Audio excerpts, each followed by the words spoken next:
A service of KIBMradio.com, the Internet's home for an all-old-time radio.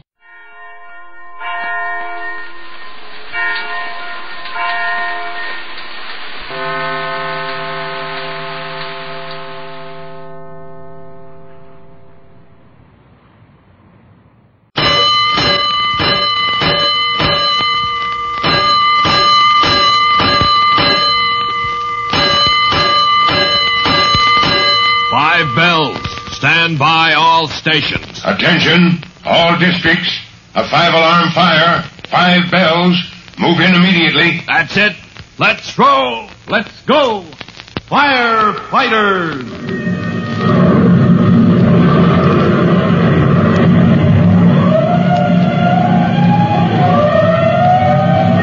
Presenting Firefighters, the true-to-life story of our unsung heroes who stand ready to ride by day or night against our most murderous enemy, the demon of fire.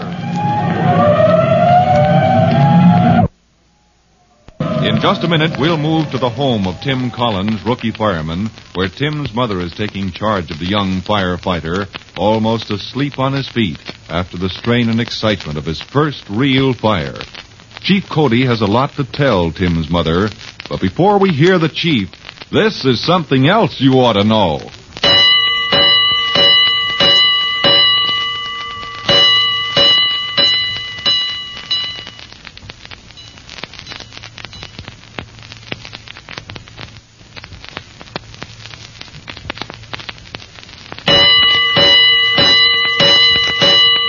Let's go, firefighters. Let's go to the sidewalk in front of the Collins home, where you remember Chief Bob Cody has just brought Tim Collins, rookie fireman, to get a good night's rest. Tim, his face black with soot, wrapped in a blanket to protect him from chill and exposure, leans wearily on Chief Cody's shoulder as they climb the steps. Oh, gosh, if Mom sees me like this, Chief Cody, all soot and smoke and... Well, here she is. Good evening, Mrs. Collins. See what I brought you. Why, Bob Cody, it's you. Mom, don't you know me? Glory be, it's my Tim, but... It's Tim, all right. Home from his first fire. Is he hurt? Oh, Mom, Hush, boy, if there's smoke in your lungs. Oh, ma'am, he's in good health and good hands, too, now that he's home. Well, come along in, Tim. Chief, help him over this threshold. The boy's falling asleep on his feet.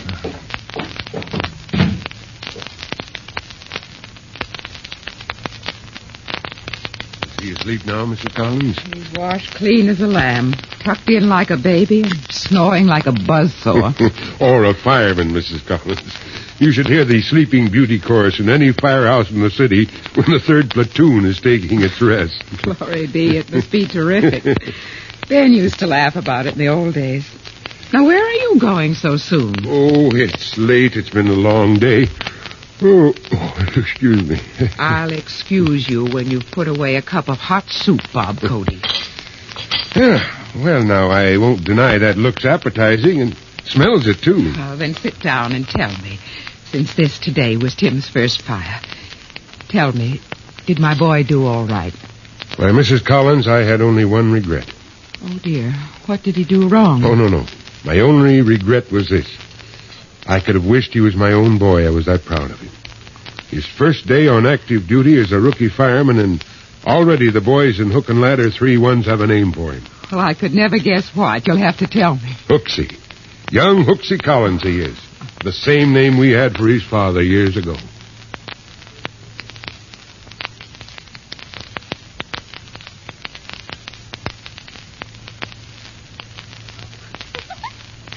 Isn't he funny? Well, if I ever made a noise like that. Golly gosh, won't he ever wake up? Hey, Tim. Timmy, wake up. It's 8 o'clock. Tim, look. Open your eyes. It's us. It's Jimmy. And Trudy. Oh, dear, I want him to wake up and say hello before we go to school. Once he goes on that old 3rd platoon, we'll just never see him for a week. I know, Trudy. Look, firemen always wake up for an alarm. Ooh, let's. What'll it be, a 3rd alarm? No, a 5th. A 5th? Well, that hardly ever happens. Then it's just what Tim needs to wake him up. Come on now. 1, 2, 3. Clang, clang, clang, clang, clang. 5th call, we roll! Hit that pole. Oh, no! Watch out! Lieutenant. Where are my boots? Jimmy, careful, it's only Who took my boots? Give me back. Hey, Trudy, Jimmy, what goes on here, you two? Oh, we've got to go to school, Tim, and We wanted to say hello, so we woke you up, that's all. Gosh, you're hard to wake up, Tim. Oh, I am, am I? Now I've got to go do my hair again for school. Gee, Tim, you don't know your own strength. Look, are you going to sleep at the firehouse, honest? That's right, yeah. Long as I'm in the 3rd platoon starting tonight. Timmy, tell me something. Hmm? Timmy, when you're sleeping in the dorm... What's it? Ha she can't say dormitory. Dormitory. Dormitory? That's just what I said, practically. Well, anyway, when you're asleep and the call bell rings, how do you get your face washed and your hair combed and everything and still get to the fire so fast? Golly gosh, Trudy, don't you know? Oh, now, Jimmy, nobody knows everything. I bet you don't know the difference between a cellar pipe and a rotary pump. Come right down to it. Oh, sure. Yeah. See, Smarty? So there. Well, anybody knows that firemen don't stop to shine their boots and have breakfast and read the morning paper before those trucks roll. He's right there, Trudy. You see, when you turn in to go to sleep, you tuck your trousers legs right into the legs of your boots. You see what I mean? Oh, so they're just like one piece. Boots and trousers together. Mm-hmm. And when the bell rings, in you jump. That's right, in you jump and hit the pole. Timmy! Trudy! Oh, we're in Tim's room, Mom. Time for school. Better not be late. Well, so long, kids. Bye now. Take care of Mom while I'm away. So long, Tim. I'll race you down, Jimmy. Come on, Oh, what a pair. I guess I'll catch another 40 winks. Or 20 at least. Tonight I'll be sleeping at the firehouse. Sleeping. Maybe that is. You never can tell.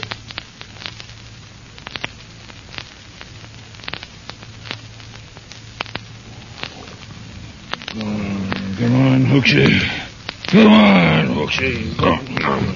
Who? Who's calling me? Who's calling Hooksy Collins? That you, Collins? What do you want? You called me, Murphy. What'd you call me for? I called you. Oh, and you're dreaming. Go back to sleep now. Let me alone. Somebody's dreaming all right, but it isn't me.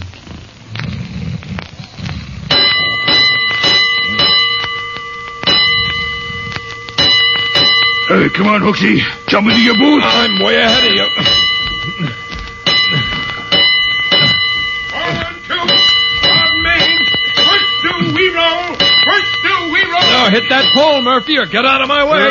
Let's see you get ahead of me. Heads below. Here comes Murphy. Heads up, Murphy, right behind you. Come on. Have you lost your legs and arms? Climb up on that truck. Ready here? All set, Lieutenant. Let's go.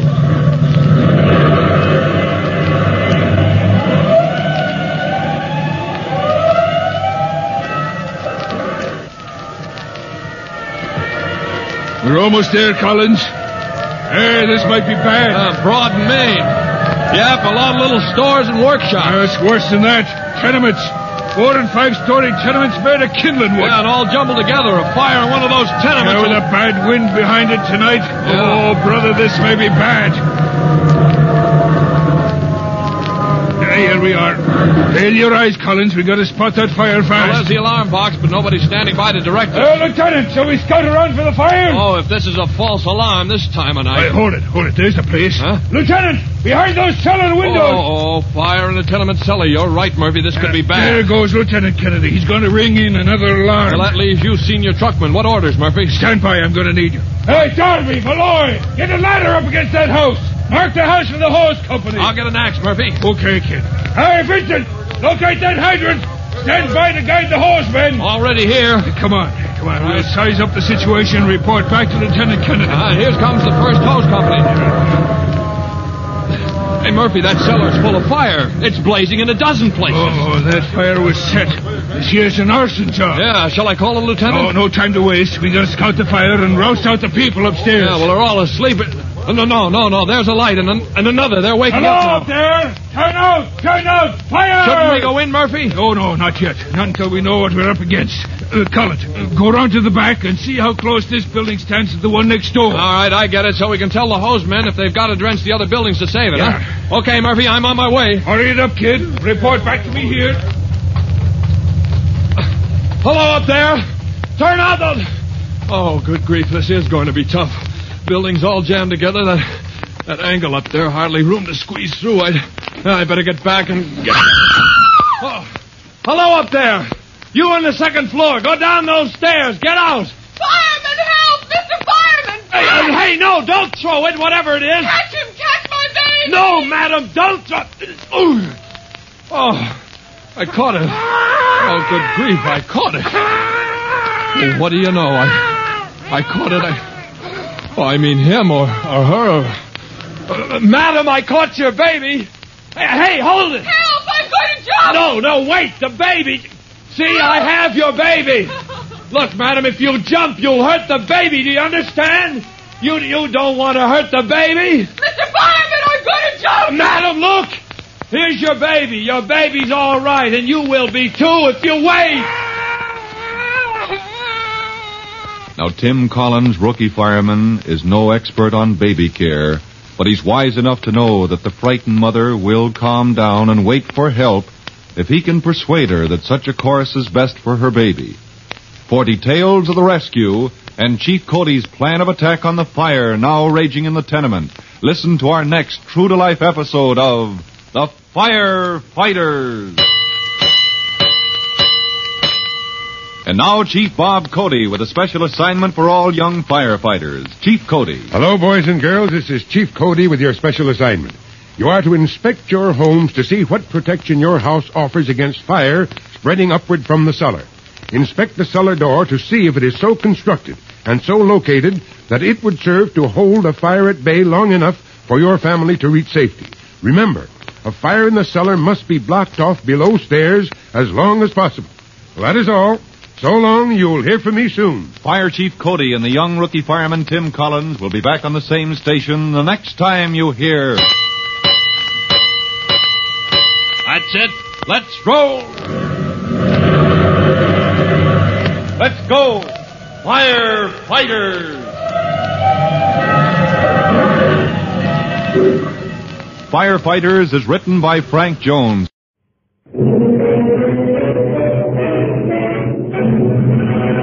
The Gulf Screen Girls Theater.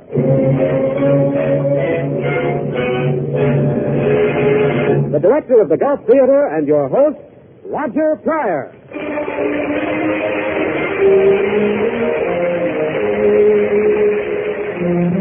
Good evening, everybody. Your neighborhood good Gulf dealer and the Gulf Oil Companies again welcome you to the Gulf Theater. And what a cast we have for you tonight. Loretta Young, Edward Arnold, James Stewart, Fuzzy Knight, and, as usual, Oscar Bradley and his Gulf Orchestra. Jimmy Stewart's about a step and a half behind himself these days. It seems he hopes to open his own candid camera exhibit in about 3 weeks. And so, after working all day at the studio, he's been rushing madly home to spend the evening dividing his time between a roll of film, a pan of developer, and a rather bedraggled sandwich for dinner. Loretta Young deserves a prize for having discovered something brand new in the way of autograph hunters. This afternoon, Loretta was asked for her autograph. Not on a piece of paper, but in a block of wet cement. Loretta signed it all right with a 10-penny nail. And when last seen, the fan was staggering triumphantly down Hollywood Boulevard with his block of cement on his shoulder. You know, the stars get a tremendous kick out of appearing in the Gulf Theater. It's almost a contest to see who worked the hardest at rehearsals. That's because the Gulf Theater is the stars' own theater. You see, every single cent that Gulf would ordinarily give to the stars who appear here is given instead to meet the needs of the Motion Picture Relief Fund and to build a home for the members of the picture industry who can no longer provide for themselves. And remember, in this same spirit of giving, you can lend a helping hand to your less fortunate neighbors this week by contributing to your community chest. So be a good neighbor and help out, won't you? And now it's time for me to assume my role as stage manager and call for lights. Music. Curtain.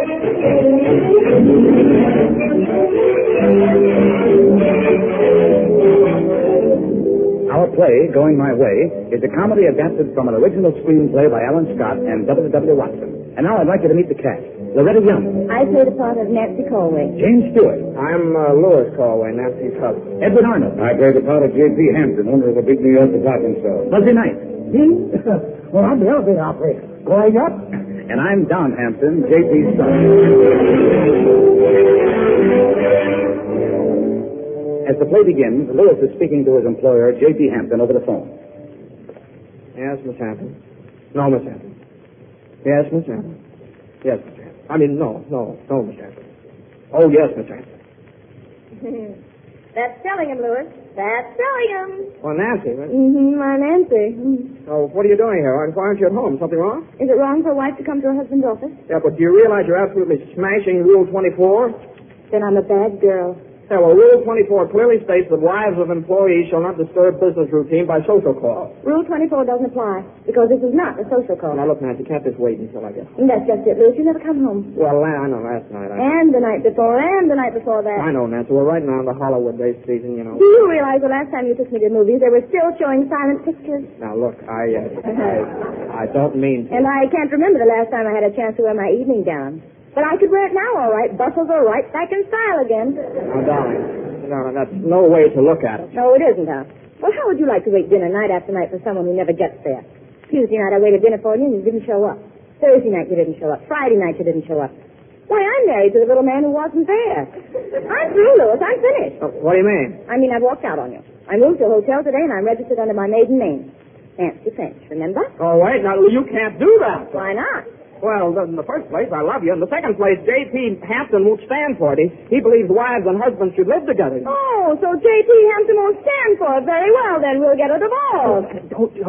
Don't say that, Nancy. Now, that someone might hear you. You don't realize how Mr. Hampton feels about that word. Oh, here, look at the Monday morning message he sent. Read it. Marriage is a business, and a man who can't make a success in marriage can't make a success in business. And, well, you see, we can't possibly get a divorce. No, can't we? Well, and besides, what would happen to you? Happen to me, why, darling, I get a job, of course.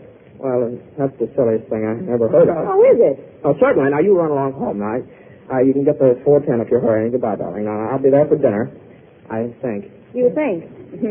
Darling, this is going to hurt you a lot more than it does me. Yeah, well, I'll phone you from the station. What? What'd you say? I will illustrate in 3 easy steps. You see this lamp? Yeah, that's lamp department. 4250. No, dear. This represents our home. Oh, Nancy. Now broken. Now, wait a minute. You observe this vase? Now, look, Nancy, please. This vase is our marriage.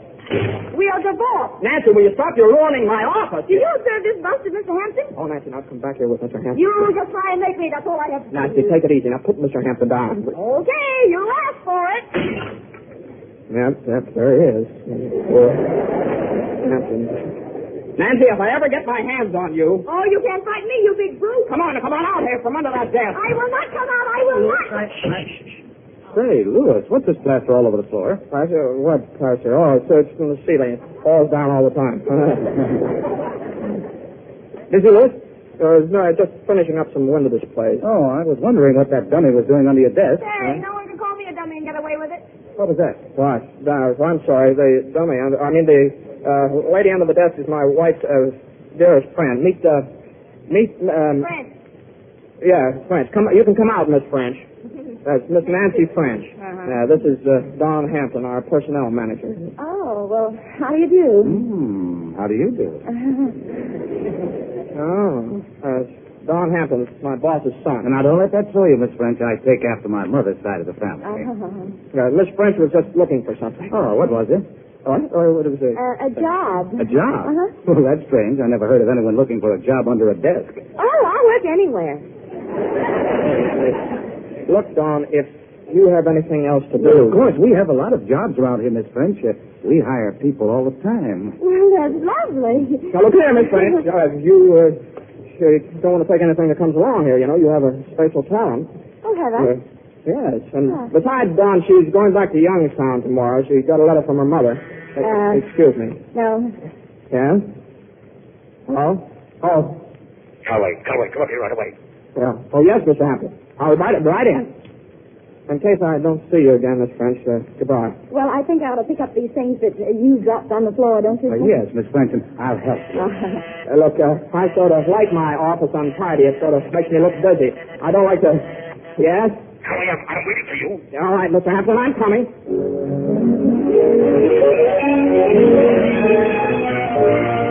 Nice floor, grandfather clock, stuffed fish, antiques, and Mr. J.P. Hampton.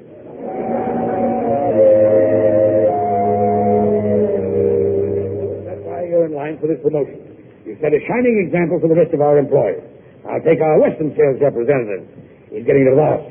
And a man who is disloyal to his wife is just as likely to be disloyal to his employer, right? Yes, Mr. Hampton. If a man's home life is upset, how can his business life be otherwise, right? Yes, Mr. Hampton.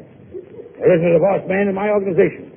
When a man is divorced, he is automatically liquidated, right? Yes, Mr. Hampton. Yes, you never have any trouble with your wife, do you? Yes, Mr. Hampton. No, Mr. Hampton. Good. You'd be proud to know that I intend to have you elected to an officership. Well, I'm glad to know that you have that much faith in me, Mr. Hampton. Well, I have. That's why I'm letting you teach my son the business. Confidentially, how is Don doing? Well, he's picking up things. That's fine. Now, as you know, Conway, I'm leaving for our Chicago office tonight, and I'm placing everything in your hands. Yes, Mr. Hampton. 8th floor, leftovers, markdowns. Please get off my foot, ladies. Thank you. Seconds, doormat, Mr. Lewis Conway.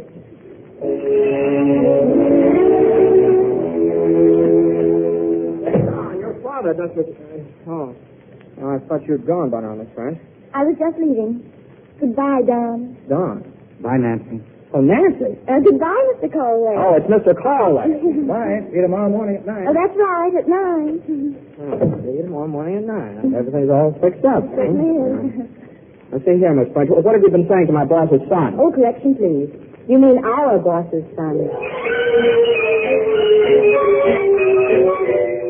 Oh, Nancy. Yes, Louis? May I take you for a drive? Oh, I'm sorry, but Don's taking me for a walk.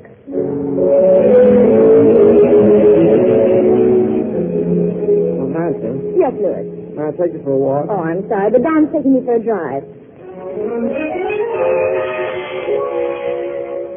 Oh, Nancy. Yes, Don? Louis? Well, never mind.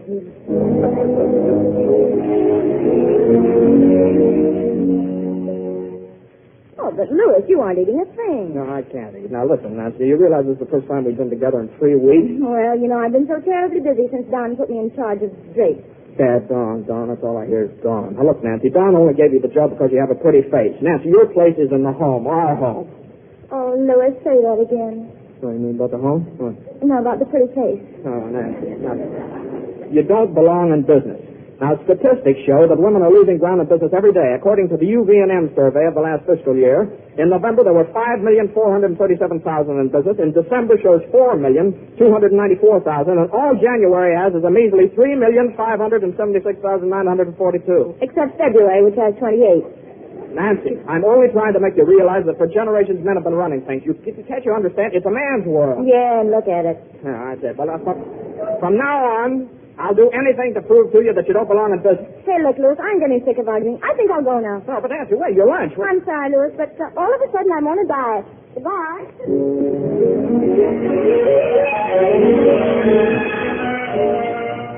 8th floor, pet supplies, guppies, goldfish, muzzles, dog houses, and Mr. Lewis Conway.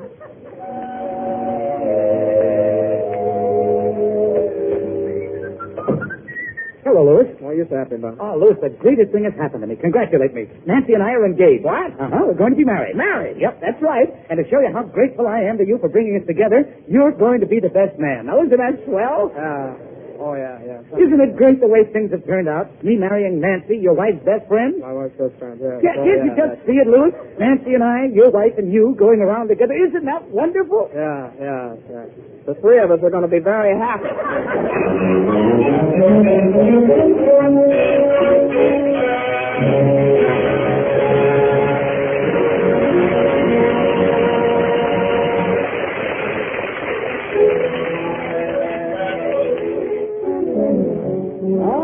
Street floor. Hey, buddy. Next time, take that ice up on the service elevator. Windbreakers, red flames, skis, snowshoes, and John Conte. Well, folks, I'm in charge of it'll soon be winter department. And I don't need to remind any of you that nowadays your car can be even more useful to you during the winter than it is in summer. And I don't have to remind you either that there are lots of little things that should be done to your car before the winter season gets underway. That's why your good golf dealer has put out a big sign with a laughing man on it. And that sign tells you that your good golf dealer is ready to help you laugh at winter. You already know about quick-starting, free-flowing Gulf Tried motor oils and about quick-starting Gulf no-knox gasoline. Well, in addition, your Gulf man is ready with other special services. Gulf Flex registered lubrication, as well as a new Gulf antifreeze if you live up north, and everything you need for Gulf's complete winter guard service. So why not drive into your good Gulf dealers tomorrow and have your car prepared for colder weather? You can laugh at winter if you look for the laughing man under the sign of the Gulf Orange Disc. Thank you, John Conte. And now it's time for Act 2 of our play, Going My Way, with Loretta Young, Edward Arnold, Jimmy Stewart, and Fuzzy Knight. So we call for lights, music,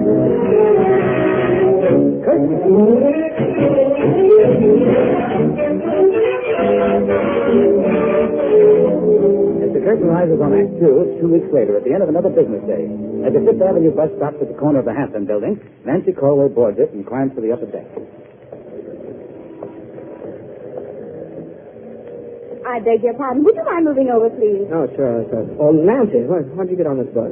Oh, it was quite simple. I just stopped at the corner and held up my finger, and the bus stopped, and the driver said, "Madam, do you want a bus, or are you trucking?" And so I got on. That's very funny, Miss Frank. Yes, I thought so. Oh, well, darling, what's the matter? You can't even say hello to me. Hello. Oh, that's my little sunbeam. Oh, really, Louis, what's eating you? After all, Mr. Hampton is coming back to Chicago tomorrow, and it's common gossip that your promotion's been passed. Well, for your information, Miss Prince, I wasn't thinking about my promotion or my job, and incidentally, congratulations. Congratulations. What do you mean? You know what I mean, and we should stop evading the issue. After all, They got a match, Bud? No. Just so happens, Nancy. That You got one, lady? Yeah, I think so. Yeah, here we are. I was trying to Do tell you mind if I keep them? No, that's all right. Go right ahead. You would like to read my newspaper, too, would you? Yeah, thanks. Oh, he can read, too. Now, listen to me, Nancy. I admit I have no right to tell you who you can marry, but at least you could have told me about yourself and Don. Who said I was marrying Don? Who said you wouldn't? Well, he proposed to you, didn't he? Oh, what harm is there in a proposal? After all, you proposed to me once yourself, remember? Yeah? Mm-hmm. What? Oh, yes. Well, anyway, I don't like the idea of other people proposing to my wife. And besides, you're just trying to talk your way out of it. Now, look, I'm not trying to talk my way out of anything. I'm stop shouting. Hey, why don't you two get married? For your information, buddy, we are married. Oh. And another thing, Nancy. Well, why don't you get divorced? We are getting divorced. Oh. You got any more ideas, chum? No, this is where I get off. That's the best idea I've heard yet. I'll talk with you.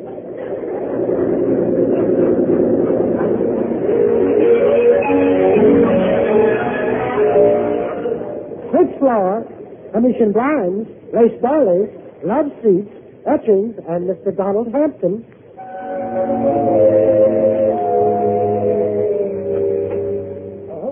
Nancy, how would you... What's the matter, Nancy? You look worried. Something wrong in your department? No, Don, I think there's something wrong in your department, though. Huh? If I hadn't spoken to Lewis last night, this telegram might have been a surprise to me. Telegram? What telegram? This one from your father. He's always a businessman. Just listen to it. My dear Miss French, stop. Congratulations, stop. Don has told me you promised to marry him, stop. My blessings upon this merger, and may the years bring many little happy branches of your own. Say, father has a sense of humor. Well, I haven't. If you think I'm going to marry you and have a lot of little branches, you're crazy. Oh, but Nancy... Now, Donald Hampton, I never said I'd marry you. Oh, now, don't fly off the handle, Nancy. Please, take some time to think it over. Take a week. Take 2 weeks. Take 3. Do I hear 4? Oh, now, Nancy, don't you realize there's a man for every girl in the world? And I had to hit the jackpot.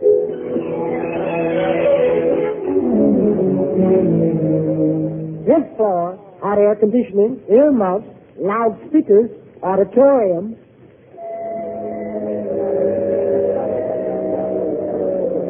All right, now, everybody, get set now. He's on his way up now. Just as soon as he opens the door now. Get ready now. Okay, all together now. Welcome home, Mr. Hampton. Thank you, my loyal employees. It's a wonderful feeling to see such happy, smiling faces. It reminds me of the Chicago office. Everyone was so happy when I left. now for the important news. I have with me a list of all the promotions that have been passed. Wait a minute. To make this a truly happy occasion, I want all married employees to telephone their wives and have them at the auditorium within an hour. Now, there isn't much time, so you better hurry, that's all. And Lois. Yes, Mr. Hampton. I'm particularly looking forward to you meeting your wife. You'll call her, of course. Call my wife, yes, Mr. Hampton. Yeah. Oh, I gotta call my wife, huh? I gotta tell her to be here in an hour, I guess.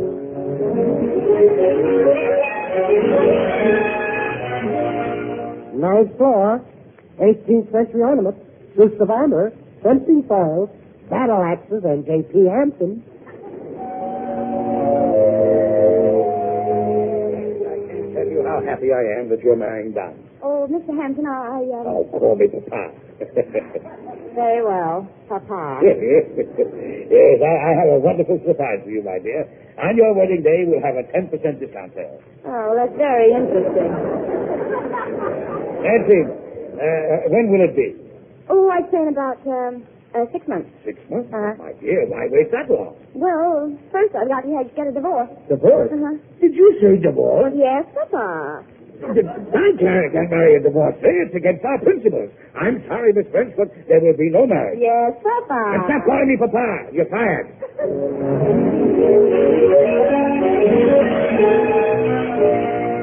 8th floor, rabbits, baby blocks, paper dolls, jigsaw puzzles, and Mr. Lewis Conway. You mean to stand there and defend that woman? If you look up her record, you'll learn that she's one of your most efficient employees. But she's a divorcee. You know how I feel about that. Now, Mr. Hampton, you only know that she's a divorcee, but I know the circumstances. You mean to say you know a husband? Yes, I do, Mr. Hampton. And a scoundrel if ever there was one, and she a sweet, impressionable young girl, and he a dapper, swashbuckling roue with a sneer on his lips. So what chance did she have? Go on. Well, day after day and night after night, she'd sit home alone and knit. Purl one, drop two, purl one, drop two, purl one, drop two more. Gosh, that's monotonous. And where was the husband? Oh, he's running around pool rooms, gambling ships. A gambling ship? Yeah, he swam home from two once. Why, that's awful. That's terrible. Quick, Donald, run after Miss French and bring the poor creature back here. Yes, Ed. Now, Lewis, if you hadn't told me these things, I would have committed a great injustice against this girl. She deserves admiration, not condemnation. No, Mr. Hampton, you've convinced me. Oh, I'd better be going now. Oh, no, you don't. No, you don't. You deserve the satisfaction of seeing her face light up when I tell her what you have done for her. No, Mr. Hampton, that isn't necessary. When you've seen one face light up, you've seen them all. Nancy? Yeah, here's Nancy. And here's a telegram for her. Don't bother me with telegrams now. Read it yourself. Somebody, please tell me what this is all about. My dear, I owe you an apology. You do? Yes, you belong here. You had an unhappy marriage, but it wasn't your fault. Lewis just told us all about it. He did. Lewis, you told him about our marriage to save me. Our marriage? You mean you and Lewis are married? Lewis? You're the scoundrel, the swashbuckling pool shark? Oh, Lewis, did you say all those awful things about yourself to protect me? Oh, well, Nancy, I just... Well, don't believe him, Mr. Hampton. He's not a pool shark. If he hung around pool rooms, it was all my fault. I put him behind the 8 ball. Oh, it was your fault. Now, don't believe her, Mr. Hampton. She's been a model wife, and if I was behind the 8 ball, that's where I wanted to be. It's shady back there. What? I can see through the whole thing. You've been tricking me. Say, Dad, this telegram... Don't interfere with any telegrams. I don't care about telegrams. Lewis, you pretended to live up to every Hampton rule. You not only broke them, but you followed them in my face. How about Mr. Hampton? Lewis, I can't have any more faith in your marriage. You're tied with the most serious rule of them all. The divorce rule. Lewis, you're fired. Oh, but you can't do that, Mr. Hampton. No. Don't tell me what to do, Mrs. Poolshark. You're fired, too. Say, Dad, this telegram, it's from Mother. Oh, who? Mother? Mother, yes, Mother. You remember, your wife. Yes. Oh, yes. Where is she now? She's in Reno. Reno? Yes, Reno. She's going to get a divorce. What? Well, speak up, Hampton. Yeah, Mr. Hampton, do you realize you've broken the most serious rule of them all? Go right ahead, Mr. Hampton. Fire yourself. Yeah, go on. We can all go out and look for a job together. Now, wait a minute. There must be some mistake. There certainly is, and you've just made it. Why, no doubt you've been neglecting your wife for years. Yeah, for centuries. How old is your wife, anyway? That's none of your business. Now, please, let's not talk about it here. They might hear you in the other offices. Oh, that's right, the other offices. So, Mr. Hampton, you're going to get a divorce, eh? What did you say? Oh, wait, did you say Mr. Hampton's getting a divorce? Yes, isn't that all? Listen, Hampton. I'll take over here. You run out to our Reno branch and settle up that unfinished business, understand? Who do you think you're talking to? He's talking to a man who's going to get a divorce. Yes. That meets with your approval, doesn't it? Yes, Mr. Hampton. Yes, Mr. Hampton. Yes, Mr. Hampton. Well, If a man can't make a success in marriage, he can't make a success in business, right? Yes, Mr. Conway.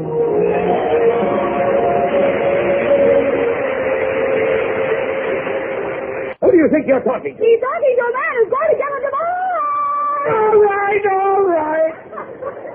Better leave in the morning, Hampton, and remember, if a man can't make a success in marriage, he can't make a success in business, right? Yes, Mr. Conway.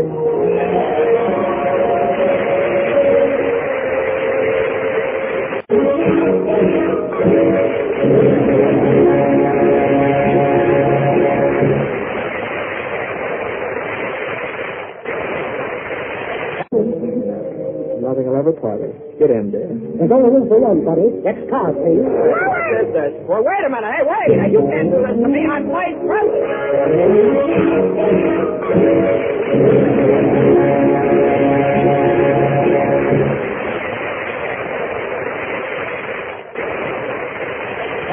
John Oh, no. Well, Johnny. Loretta. Why, Johnny, I didn't recognize you. The last time I saw you, you were wearing baggy trees and a bow tie. And, well, look at you now. You're the best-dressed man in radio. Well, are we ready? Just a minute, Raj, before you begin. Tell me, who is that good-looking young man over there? Now, Loretta, you mustn't point. That's John Conti. John Oh, no. Well, Johnny. Loretta. Why, Johnny, I didn't recognize you. The last time I saw you, you were wearing baggy trees and a bow tie. And, well, look at you now. You're the best. Protection against motor knocks. Because motor knocks are not only annoying, they're also a common cause of wasted power and possible repair bills. Well, as you probably know, ladies and gentlemen, protection against motor knocks is buy clothes, but when you buy food or gasoline, you want extra quality, especially when you buy gas, because then you want to be sure that you get really effective protection against motor knocks. Because motor knocks are not only annoying, they're also a common cause of wasted power and possible repair bills. Well, as you probably know, ladies and gentlemen, the regular gas can possibly give you the same protection against motor knocks. That's why, if you want modern 1940 performance from your car this year, you should be sure to stop at the sign of the orange disc. And what's more, no regular gas of any make, no matter what claims may be made for it, gives you as high an octane rating as no knocks. And therefore, no regular gas can possibly give you the same protection against motor knocks. That's why, if you want modern 1940 performance from your car this year, you should be sure to stop at the sign of the... No, I don't think... No, wait a minute. Yes. I think he did a double talk song in Modern Times. Is that right? Yeah. Maxwell House Good News Show. Ready? Eddie? Well, Eddie, now, the first question is this. Have you ever heard Charlie Chaplin's voice on the screen? No, I don't think... No, wait a minute. Yes.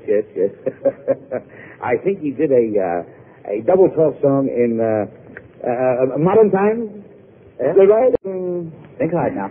I give up quick. You give up quickly? Well, I'm afraid we'll have a forfeit because it would be James Cagney, because he does paint a lot and very well, too. Now, let's go, Loretta, for your forfeit. Now, let me see. I have one all prepared and a very good one. Here is Eternally Yours.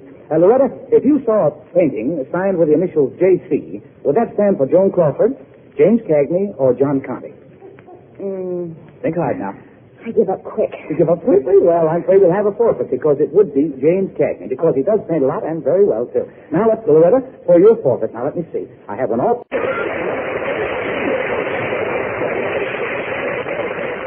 Thank you, Loretta Young. And here's a question for James Stewart, whose next MGM picture will be The Shop Around the Corner. Come on, Jimmy, you ready?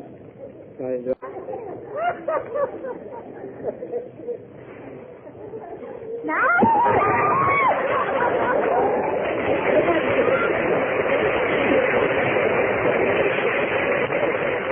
Thank you, Loretta Young. And here's a question for James Stewart, whose next MGM picture will be The Shop Around the Corner. Come on, Jimmy. Charles Lawton will be here in the Gulf Theater next week with Elsa Lancaster, Gene Herschel, and Reginald Owen. And now, Mr. James, you can't catch me on that one, Stuart. Here's the forfeit to you. You must play any little tune that comes to your mind on the sliding...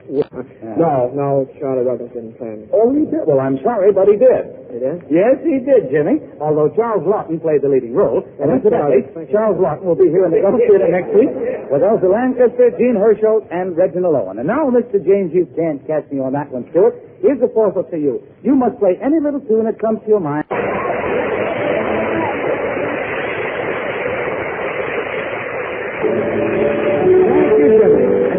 Ladies and gentlemen, next week, Charles Lawton, Elsa Lancaster, Gene Herschel, Reginald... Give me a pickup.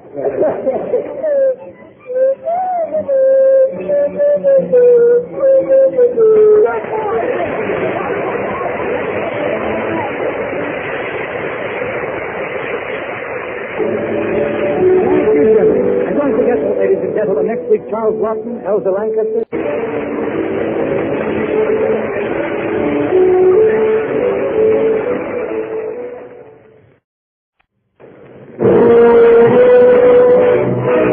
Springdale Theater originates in Earl Carroll's Columbia Square, Hollywood. This is the Columbia Broadcasting System.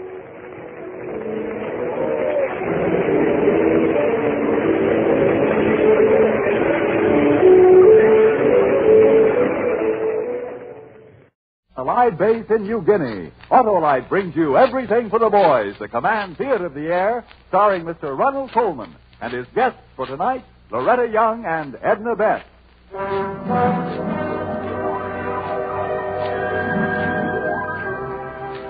Everything for the Boys is presented by the Electric Autolite Company and its 22 great manufacturing plants. Builders of precision equipment for 35 years. World famous for Autolite spark plugs, batteries, wire, cable, and electrical systems for automotive, aviation, and marine use. And here is your host, Mr. Ronald Coleman.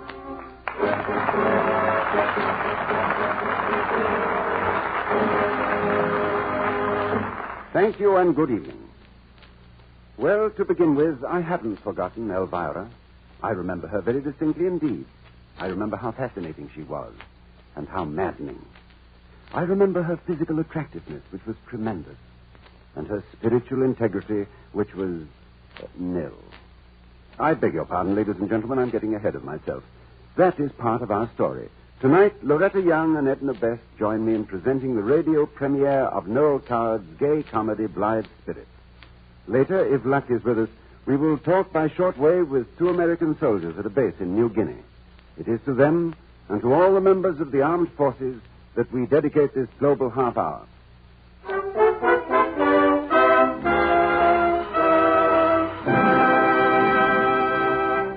No 3 on a match, they said in the last war, but in this present struggle, it's no matches at all. The slightest flash of light is enough for that enemy sniper or that bomber overhead.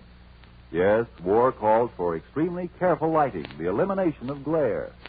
This includes headlights for supply trucks, combat cars, and tanks, as well as matches. And that's where the men and women of Autolite, peacetime builders of headlights for cars and trucks, have helped supply the answer. They build blackout lamps that give light without glare, that are shielded from enemy observers above, and yet afford enough visibility to permit careful night driving and avoid accidents.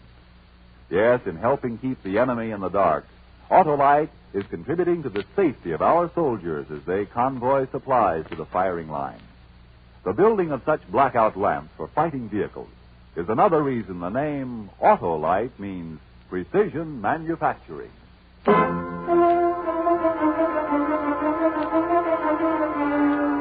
The play, Noel Coward's comedy, Blithe Spirit. The scene, the home of Charles Kent and his second wife, Ruth. The time, evening. Edith. Yes, ma'am. Remember when Madame Arcati gets here, Mr. Kent and I don't want to be disturbed. Yes, ma'am. Any sign of the great mystic yet? No, Charles. Well, if tonight's session with this wonderful medium is a success, I shall start on the first draft of my new book tomorrow. Charles. Mm-hmm. About your work. Huh? Do you ever wish that you had Elvira as a wife to help you instead of me? Now, what a question. But you always said she helped you with your writing. My dear Ruth, I was devoted to Elvira. We were married for 5 years. She died. I missed her very much. That was 7 years ago. I have now, with your help, my love, risen above the whole thing. Oh. That's probably Madame Arcati. Well, I still don't understand what you're going to get from her for your book. Well, it's been many years since I went to a seance. I want to refresh my memory. Madame Arcati to see you. Hello. These are the Kents, I believe. The dear Kents. Yes, I am dear Charles Kent, and this is my wife. Madame Arcati, how nice of you to come all this way. A seance at the home of a great novelist. Oh, you lovely, lovely people. Yes, indeed. Well, to work. Shall we begin our little seance? Now then, let me see. I presume that is the phonograph, eh? Yes, would you like Oh, no, to... please stay where you are. I can manage. Now then, let me see what records have we here. Boogie, oh, dear me, no. Waltz. Yes, Daphne. She's my spirit control. Daphne adores a sweet waltz. Ah, yes. And now the light switch. There. Cozy, cozy in the dark. Now then, are you ready to empty your mind? Empty, she says. Hush. Hold hands. Is that you, Daphne? Oh, my dear. Oh, I'm afraid she's rather fretful. Is there anyone there who wishes to speak to anyone here? Aha, now we are getting somewhere. Well, we certainly are. Very well. Is it I? Is it Mr. Kent? There is someone who wishes to speak to you, Mr. Kent. Tell him to leave a message. Oh, here now, I must ask you not to be flippant, Mr. Kent. Was I sorry? May we turn on the lights now? Oh, no, not yet. Ruth! Did you pinch me? Certainly not. Don't blame Ruth. Who said that? Who said what? Somebody said don't blame Ruth. Oh, nonsense, Oh, dear. my dear, I heard it distinctly. Charles, are you trying to frighten me? No, of course not. You know, it's difficult to think what to say after 7 years. But I suppose good evening is as good as anything else. Who are you? Elvira, of course. Don't be silly. No, the light. Oh, the Charles, light. what? Charles, look at Madame Arcati. But she's fainted. No, she's in a trance. Wake up, Madame Arcati. Wake up. It's time to go home. Well, that's that. Are you all right? Certainly I am, my dear. I never felt better in my life. Well, tell me what happened. Was it satisfactory? Well, Charles pretended he heard a voice in order to frighten us. It was only a joke. A very poor one, if I may say so. Nevertheless, I am prepared to swear that there is someone else psychic in this room apart from myself. Oh, I don't see how there can be, Madame Arcati. I do hope I haven't gone and released something. All I must go. No, don't bother seeing me to the door. I just fly away like a little bird. Goodbye, my dear Kent. Well, Charles. Well. What's the matter? The matter? Well, you seem odd somehow. Here, have some brandy. Thanks, I will. Look! Charles! That was very clumsy of you, Charles, darling. Elvira. Uh-huh. Then it's true. It was you. Well, of course it was. Oh, darling, Charles, what are you talking about? Don't you see? See what? Elvira. Elvira? Mm-hmm. Yes. Elvira, dear, this is Ruth. Oh, how do you do? This is Elvira. Are you mad? What happened to you? I've gone mad, that's what it is. I've just gone raving mad. Well, here, drink this. Then we'll go to bed. Get rid of it, Charles, and then we can be in peace. It's a thoroughly immoral suggestion. You ought to be ashamed of yourself. What is there immoral in that? Oh, I wasn't talking to you. Well, whom were you talking to then? Well, Elvira, Now, of look course. here, Charles. Ruth, Elvira is here. She's standing a few yards away from you. Yes, dear. I can see her quite distinctly, under the piano with a horse. Who's built just like you. No, but Ruth. I'm not going to stay here arguing any longer. I'm going up to bed now. I'll leave you to turn out the light. That's big of her, I must say. Be quiet. You're behaving like a gutter snipe. How dare you, Charles? No, but Ruth, I meant... That was one of the most enjoyable half hours I've ever spent. Elvira, this is obviously an hallucination, isn't it? Well, I'm afraid I don't know the technical term for it. What am I to do? Where have you come from? Are you here to stay indefinitely? Well, why? Would you hate it so much if I did? Oh, try and see my point. You've been dead for 7 years. I'm not dead, Charles. Passed over. It's considered vulgar to say dead where I come from. Oh, believe me, Elvira, I most emphatically did not send for you. There's been some mistake. Well, somebody did, and that child said it was you. I remember I was playing backgammon with a very sweet old Oriental gentleman. I think his name was Genghis Khan. And then the next thing I knew, I was right here in this room. Perhaps it was your subconscious. Elvira. What is it, darling? I really do feel strange. Oh. Seeing you again, I feel strangely peaceful. Ah. I suppose I shall wake up eventually. Now just put your head back. There. Like that? Can you feel anything? Only a little breeze through my hair. Well, that's better than nothing. I suppose if I'm really out of my mind, they'll put me in an asylum. Oh, darling, don't worry about that. Just relax. Yeah. Poor Ruth. Oh, the devil with Ruth.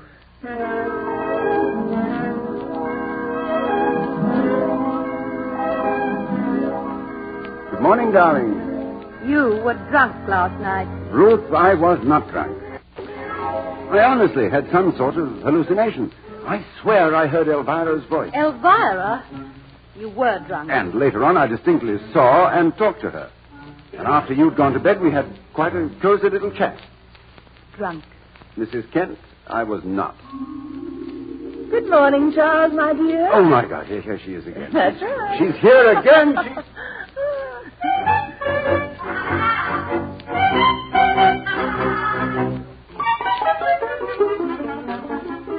But, Elvira, you can't follow me around like this. There's Ruth. Now, you stop worrying about Ruth. She'll calm down later. I know, but... And, darling, she's not as sweet as you think she is. She has a hard mouth. I resent your discussing Ruth as though she was a horse. Do you love her? Of course I do. As much as you love me? Well, I don't be silly. It's all entirely different. Oh, I'm so glad. We made a wonderful pair, didn't we, Charles?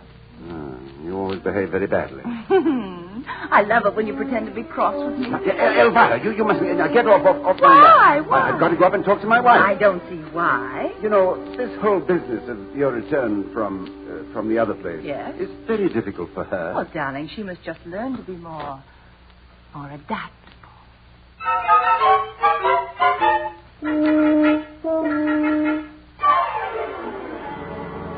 But Ruth, what's Elvira got to do with our maid falling downstairs and breaking her arm? I'm trying to tell you. She wanted to kill you. Elvira, kill me? Well, you're mad. The whole of the top stair was covered with axle No, grease. you're making this up, Ruth. Charles, don't you see? If you were dead, it would be her final triumph over me. Oh, no. She's probably planning a sort of spiritual remarriage. I wouldn't put anything past her. Ruth.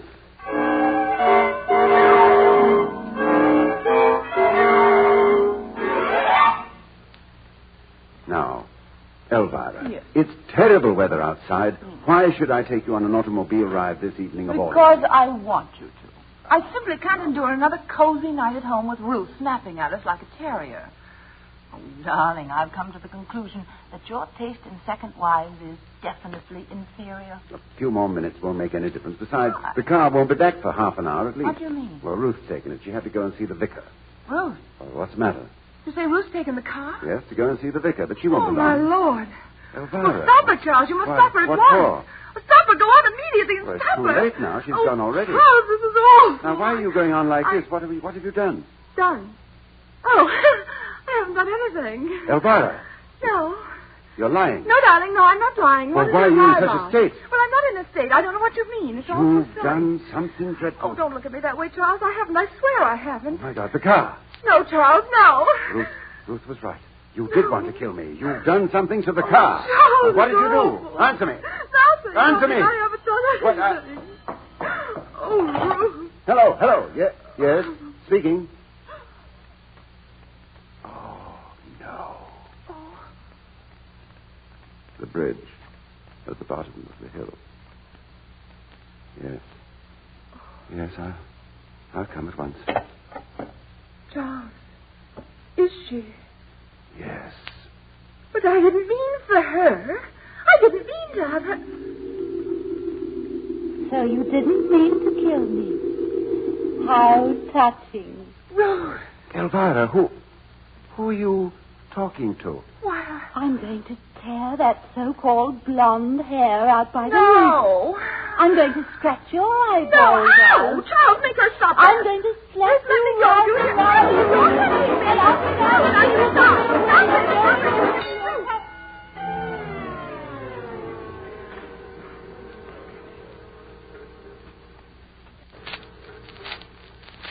Madam Arcati, I don't know what you're talking about. Lift up your heart, Mr. Kent. All is not lost. Now then, Mr. Kent, I have here a formula which will solve your problems. Charles. Oh, Charles. What's that woman doing here? Isn't she the one who brought me here in the first place? Yes. Then please tell her to get me out of here as soon as possible. That second wife of yours is driving me crazy. Now, Elvira. I want to go home, Charles. I'm sick of this whole thing. Mr. Kent, tell me, is she in this room? Yes. Is she speaking to you now? Yes. Very interesting indeed. I smell her protoplasm. What a disgusting thing to say. Tell me, where is she now? Here, close to me. Oh, you darling ectoplasm, you little darling. Now, Charles, if she doesn't stop that, I'm going to strangle her with a bed Oh, sheet. you lovely. Madam Arcati, Elvira says she wants to go home, so do whatever you have to do and get it over with. Home?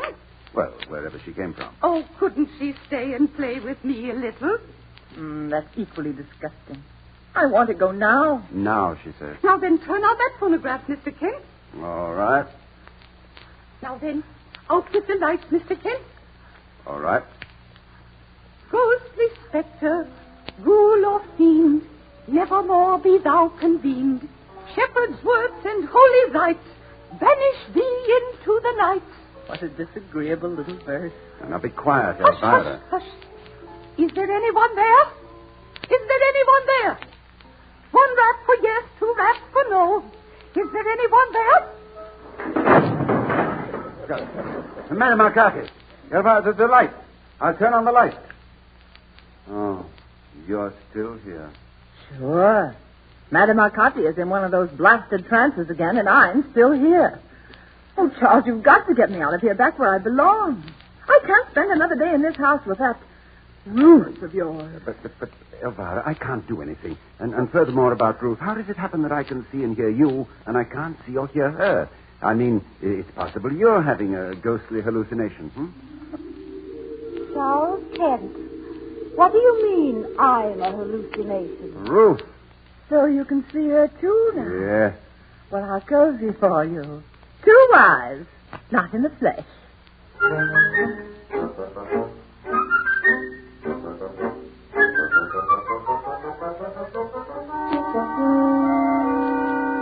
Mr. Kent, I'm trying. Really, I'm trying. She's a fake. Oh, shut up and let her concentrate. Please, Madam Arcati, you must think of some way of dematerializing my wife. I once dematerialized a trumpet. I don't care if she dematerialized the whole symphony orchestra. I want to get out of here. And what do you think I want? If only, Mr. Kent, if only I knew what called your wives back from over there, perhaps I could do something about them. Hush now.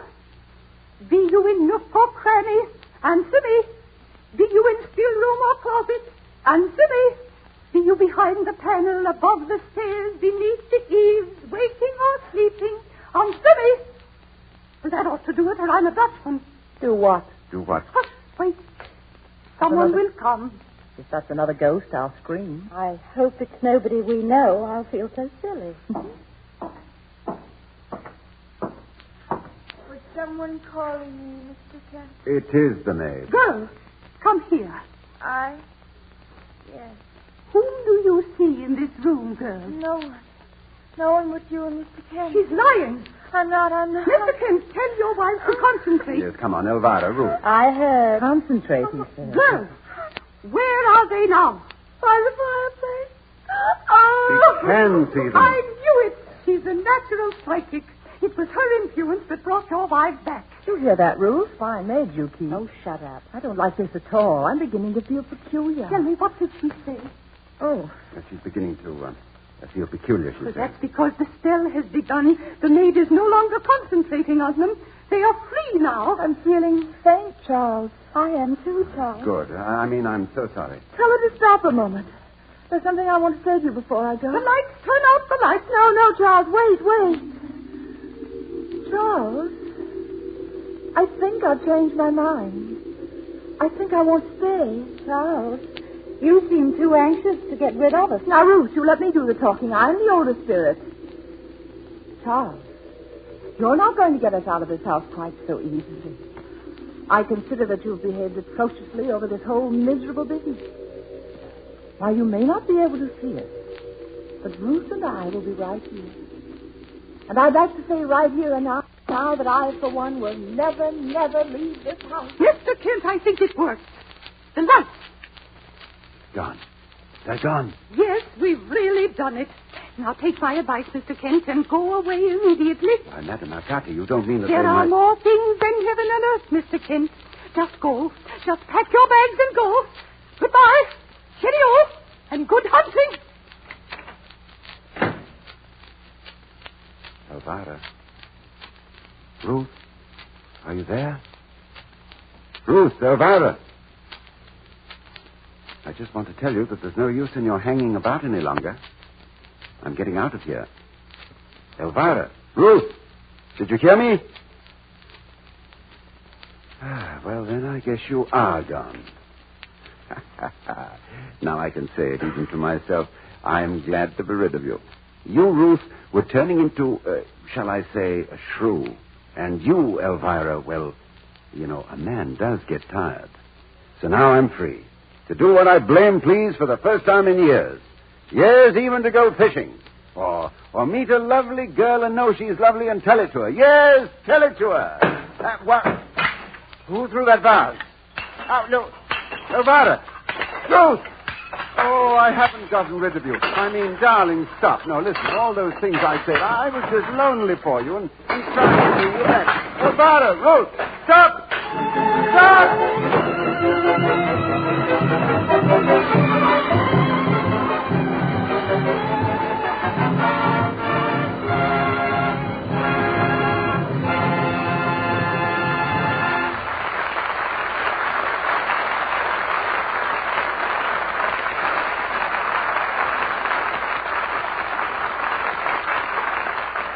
You have just heard the radio premiere of Noel Coward's comedy, Blithe Spirit, with Ronald Colman and his guest, Loretta Young, with Edna Best and Mercedes McCambridge. The adaptation and direction were by Arch Oboler, with special music composed and conducted by Gordon Jenkins. In a moment, Mr. Coleman and his guests will call in 2 American fighting men in New Guinea. But first, a word for you. If you could squeeze $1 hard enough so that 12 cents interest would fall into your pocket, you'd start squeezing right now. Well, that's exactly what could happen if you drive into your car dealer, serviceman, or any Autolite spark plug dealer and ask for Autolite Plug Check Inspection Service. You may get up to 12% more miles from your gas ration right off the bat, according to tests conducted by the American Automobile Association. And 12% better mileage would be a lot of interest to collect just by taking this one simple step. So tomorrow, give your car the benefit of Autolite Plug Check Inspection Service. Should your present spark plugs prove faulty, replace these gas wasters with new Autolite spark plugs. Remember, Autolite spark plugs are ignition engineered and precision built for long life and dependable performance. The name Autolite means precision manufacturing.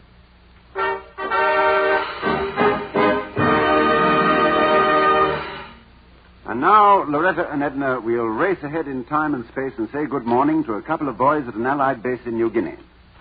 Good morning. Well, New Guinea is 6,500 miles away, and it's about 6 minutes to 10 a.m. tomorrow morning down under. Oh, I'll spend the night figuring that out, Ronnie. Mr. Coleman, we're clearing the circuit in New Guinea now. All right. Now, ladies, if you'll put these earphones on, we'll turn night into day. Ready? Already? Fingers crossed. All right, here we go then. This is Loretta Young, Edna Best, and Ronald Coleman calling New Guinea. Hollywood calling. Come in, fellas. Hello, Hollywood. Private Roy Little speaking. Hello there, Roy. And this is Private First Class Edgar Nebraska Draper. Hello, kid. What about the girls? We're right here. Greetings, boys. Oh, boys, you should see the girls beam. Fellas, some news from home. Edgar, we called your mother in Albany, Oregon. And the whole family sends a rousing cheer of love. Your two brothers are somewhere in the Pacific, and your father's on an aircraft carrier. Yeah, that sure gets around. She's already been to Sicily, North Africa, New Zealand, and the Gilberts. Well, we've heard that you've seen a lot of action yourself. Oh, I was in some stuff at Los Negros. At Los Negros? Well, is that where you won your Purple Heart and Oak Leaf Cluster? Yes, sir. We won a shooting argument with a bunch of chaps. And you were wounded, weren't you, Edgar? Yes, ma'am. But I didn't even notice it at the time. I was too busy making sure that the riding sun would never rise again for a few of those chaps. Well, Edgar, we know you did just that. And we also found out you lived in Nebraska for 17 years before you moved to Oregon. Yeah, I was with the Future Farmers of America. And specialized in livestock and exhibited every year at the Custer County Fair. And raised pure breed Berkshire hogs, eh? Mighty proud hogs, too. Edna, could you call a hog for Edgar? Now, Ronnie. Oh, now, come on. They're proud hogs, you know. Well, here's a hog call with a British accent. Here's one with an Irish accent. Oh, that's very cute. That's very pretty, both of you. All right, Roy Little. It's your turn for messages now. We called your mother in San Bernardino and your wife in Gardena, California. Everybody's fine at home and sends love. Well, I'm fine, too, and I want to send my love right back. We understand you enlisted a few days after Pearl Harbor. Surely, I wanted to help get it over with just as soon as possible. Well, you've done a lot to make that possible. Now, Roy, you know this, but we'd like everybody else listening in to know it, too. You and 3 other boys attacked and killed 28 Japanese with hand grenades on Mansui Island. When the news came about your Silver Star and Purple Heart medals, your mother says they were all very proud. Even your dad cried. No kidding? Okay, folks, but just remember your number one son is feeling great. And Roy, your brother Gene is somewhere in the South Pacific, too. Well, I guess Gene joined the Navy to see the world. And he's sure seen it. You bet. No dust on the littles. And speaking of the littles, how are the little littles? The little littles? I mean, my 3-year-old baby Barbara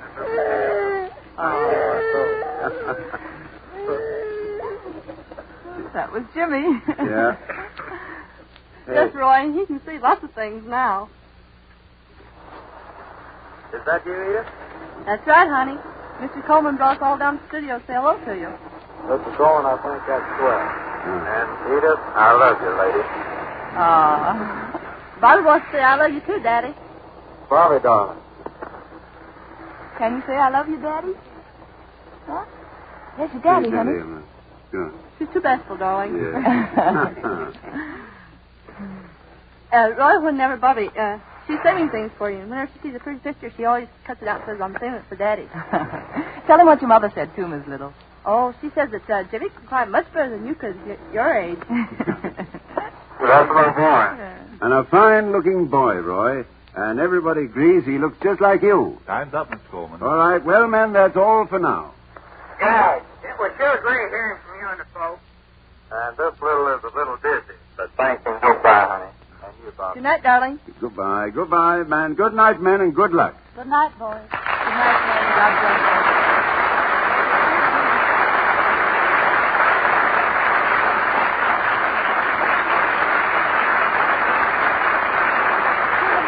Ladies and gentlemen, it has been our custom on this global half hour to tell you a brief story about the work of your Red Cross.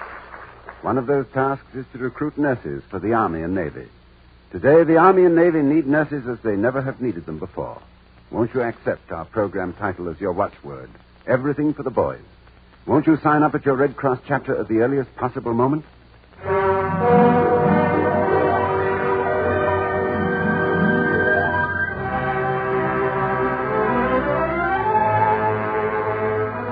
Next week, Autolite cordially invites you to another program of Everything for the Boys. Your new global half hour uniting the home front and the battle fronts overseas. Your host, Mr. Ronald Coleman, will appear in J.M. Barrie's Quality Street, adapted by Arch Oboler, and dedicated to a pair of fighting Yanks who will speak by shortwave from their base in Australia. Our thanks to Loretta Young and Edna Beth. Until next week, this is Ronald Coleman saying good night to you and the boys, and God be with you.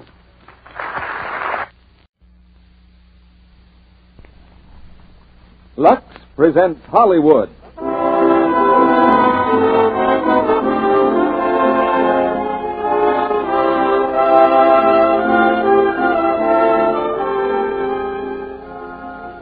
The Lux Radio Theater brings you Robert Taylor, Loretta Young, and Robert Young in The Philadelphia Story.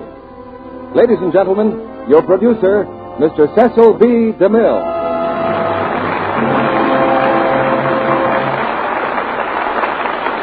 Greetings from Hollywood, ladies and gentlemen. Names make news, and these names made news in Hollywood this week. Loretta Young, Robert Taylor, and Robert Young. Bob Taylor made news in several hundred theaters with a nice piece of acting in the Metro-Goldwyn-Mayer epic of American heroism, Bataan. Loretta Young came back to town after a tour of army camps in the Middle West and caught the public fancy all over the country in the Paramount film China. And Bob Young was doing the same thing in MGM's Slightly Dangerous. Those are the names that spell out the headline on our marquee. But that isn't the whole story. There's a lot more, and it's called The Philadelphia Story. Philip Barry wrote the play, Broadway audiences cheered it, and Metro-Goldwyn-Mayer followed with the motion picture success. The night I saw the play on Broadway, it was pretty obvious somebody was going to make a hit picture out of it. So I went backstage and tried to buy it. I was, alas, too late. But it's as fine a play for radio as it was for the stage or screen. So I'm getting a great deal of satisfaction out of putting on this production tonight. At a rough guess, I'd say about 500,000 or 600,000 people were able to see the Philadelphia Story on Broadway. Perhaps another 200,000 saw it on the road. But tonight, Lux Toilet Soap makes it possible for many millions to hear it, and all at the same time. That's because this theater works a little differently from the ordinary playhouse. Instead of having a man in a stiff shirt to guard the door and collect your tickets, we throw the door wide open. To come in, you don't have to stir from the comfort of your living room. And the only ticket that's ever used is the support you give our product. I think you give that anyway because Lux Toilet Soap knows how to make friends and how to keep them. Now here's the curtain for the first act of The Philadelphia Story, starring Robert Taylor as C.K. Dexter Haven, Loretta Young as Tracy Lord, and Robert Young as Mike Connor.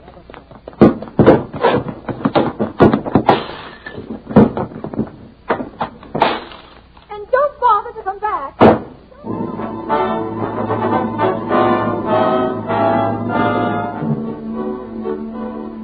Ladies and gentlemen, you've just been listening to the end of An Ideal Marriage. That was Mr. C.K. Dexter Haven being invited out of his happy home, with Mrs. Tracy Lord Haven issuing the invitation. But all that was 2 years ago. Right now, Philadelphia society is seething with interest over the forthcoming second marriage of Tracy Lord.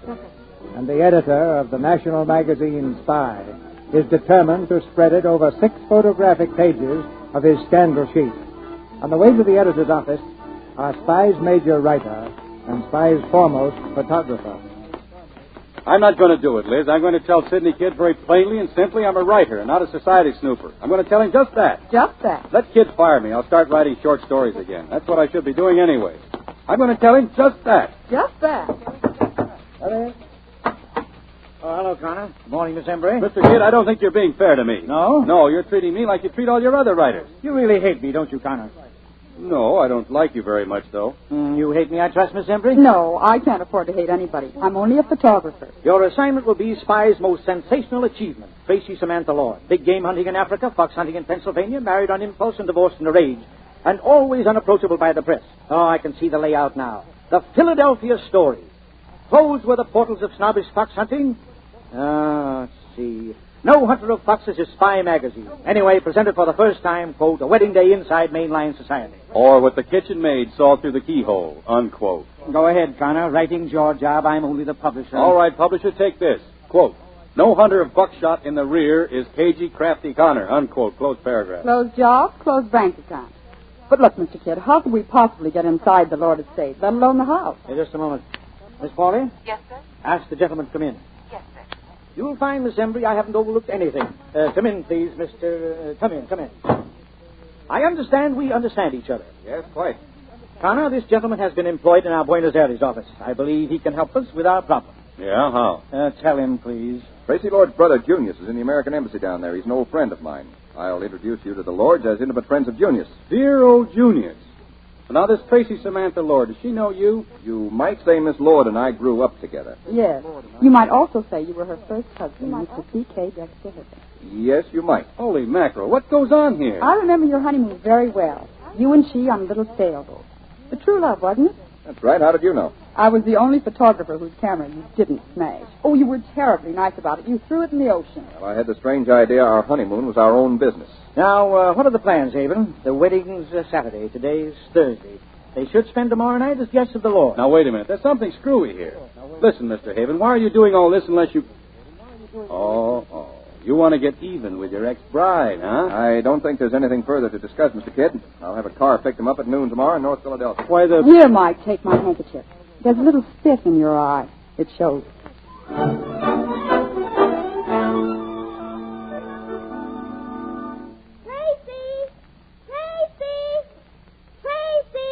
Miss Dinah. Edward, have you seen my sister? Yes, Miss Dinah. She's in the sitting room making a list of the wedding gifts.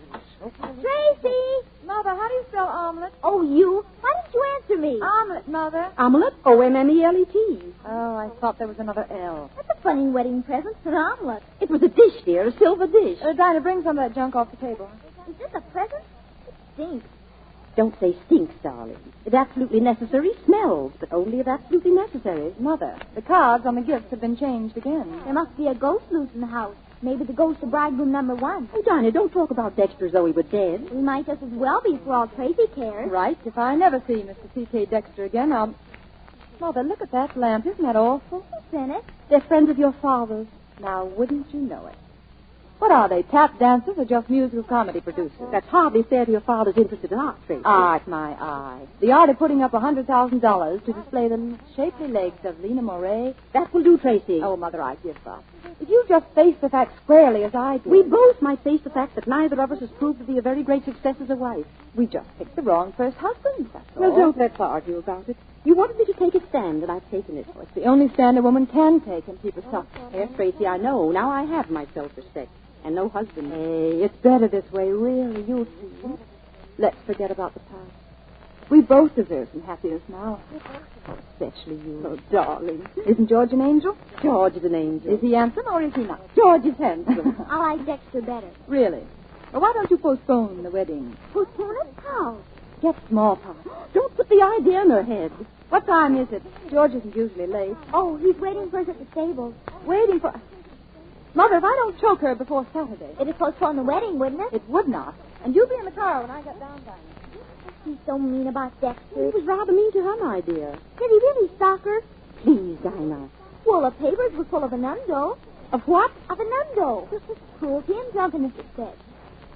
Mother, why won't Tracy ask her own father to the wedding? Your sister has very definite opinions about certain things. But don't you think it's stinking not to want father?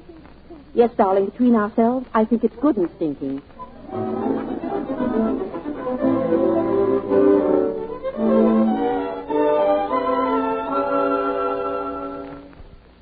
Well, you see your fiancé. He's all shiny. What are you talking about? Brand new writing, did you see? Hello there. Well, who is that terribly attractive man? Hello, darling. Hello, George. Well, how do you like me? I adore you. But you look awful. Awful? Mm-hmm. You look like something right out of a shop window. Tracy, I just... Come on, help me, Dinah, will you? We'll rub a little dirt on these breeches. Hey, listen. Hold still now. No, stop. These are new pants. That's just it. They're new, but they're not going to be. Now, you hold still. There. There. Is that better? Well, I don't get it. When I was a coal miner, the idea was to get enough money to buy clean clothes. And now that I'm general manager... George, what is that thing you're reading? Oh, this? Oh, I was just glancing through it. It's a copy of Spy. Spy? Did you buy it, or did you find it in a trash pile? I love it. It's got pictures of everything. Yes, it certainly has. I just want to see if there's anything in here about the wedding. What do you mean? Well, I thought maybe you being one of the oldest families in Philadelphia, and me being fairly important myself. Well, luck, of course, but Let me have that thing. Oh, what's the matter? Just look at this stuff. An average day in the life of a congressman. The congressman's wife, the kitchen where he's prepared 1 banana, sliced, 2 fried eggs. Filthy ideas. Coming into a private house with a camera. Tracy, what would happen if I took it into my head someday to go into politics? Why, you'd be elected president. No, I mean about publicity. No, not in my home. You mean our home, don't you? Di, darling, our home, of course. Very much our home.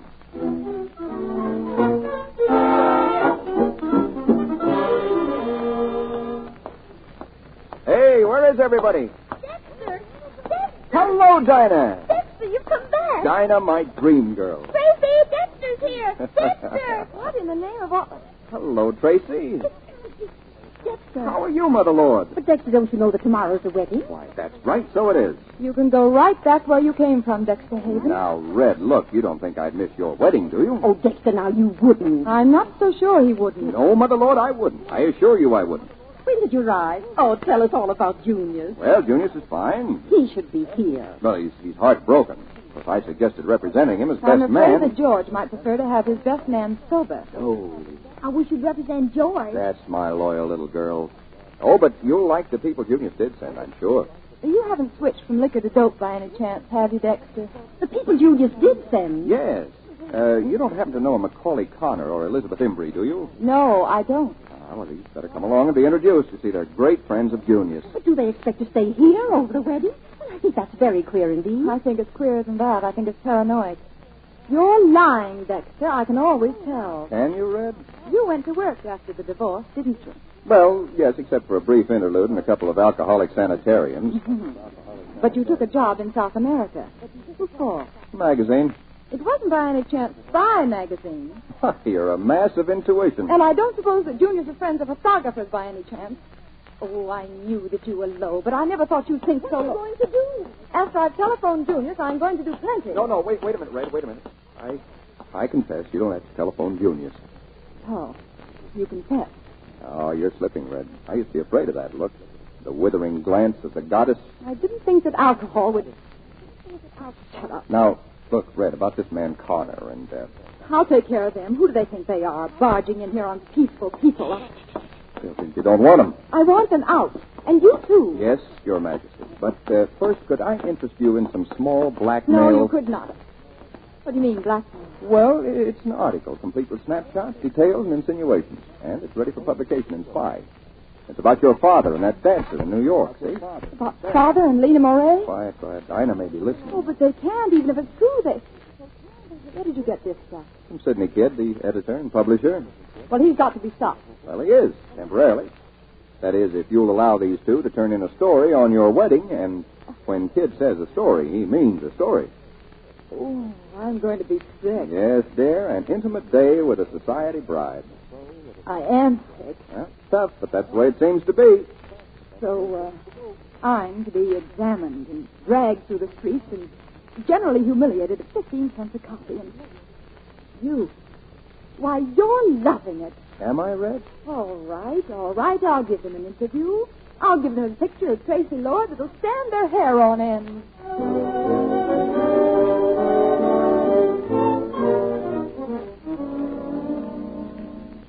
Look at this joint, will you? What is this room? I forgot my trumpet. Well, this would be the southwest parlor by living room. Say, what's this guy Haven up to? C.K. Dexter Haven? Yeah, what kind of a name is that, anyway? Macaulay Connor is no homespun tag, my pet. Yeah, well, you must try calling me Macaulay. You know, Macaulay, I knew a plain Joe Smith once. He was only a clerk in a hardware store, but he was an absolute rat. Oh, Mike, take your feet off the table. Well, tell 4 footmen to call me for lunch, will you? Oh, how do you do? Oh, I'm sorry. Don't bother to get up. I'm Tracy Lord. Oh, well, my name is... It's so nice having you here. How did you leave Junius? Oh, we left Junius fine. This is Miss... Junius is such a lamb, isn't it? Yes, isn't it? It's a pity that none of the male members of the family will be here to welcome you. No? Well, where's your father? Oh, darling Papa. I do hope you'll stay for my wedding. We'd like to very much. I'm so glad that it occurred to you. Is your father sick? Oh, what a cunning little camera. Yes, I'm afraid I'm an awful nuisance. Oh, but you couldn't be. I just hope you'll take loads of pictures. You're kind of a writer now, aren't you, Mr. Connor? Sort of. Book, huh? Well, a book of short stories. Under what name do you publish? My own, Macaulay Connor. What's Macaulay for? Well, my father taught English history. I'm Mike to my friend. Of whom you have many, I'm sure. English history, always fascinates Miss Cromwell, Robin Hood, Jack the Ripper. Where did he teach? I mean, your father. Oh, in a little high school in South Bend, Indiana. South Bend, that sounds like dancing, doesn't it? You must have had a most happy childhood there. Yeah, it was terrific. Oh, I'm so glad. No, I didn't mean it that way. I'm so sorry. Why? Well, lack of wherewithal, I guess. Oh, but that doesn't always cause unhappiness, does it? Are either of you married? No. No. Oh, you mean you were, but now you're divorced. Well, the fact is... Well, now, come now. Surely you're not ashamed of it. Of course I'm not ashamed of it. What? Well, it was years ago. I was only a kid in Duluth. Well, good heavens, Liz, you never told me anything. You never asked me. Well, I know, but Joe Smith, hardware. Well, you're the darndest girl, Liz. I think I'm sweet. Duluth. That must be a lovely spot. It's, let me see, it's west of here, isn't it? Sort of. But occasionally we get the breezes. This is your first visit to Philadelphia. It's a quaint old place, don't you think? It's filled with relics. Tell me something. Are you two going together?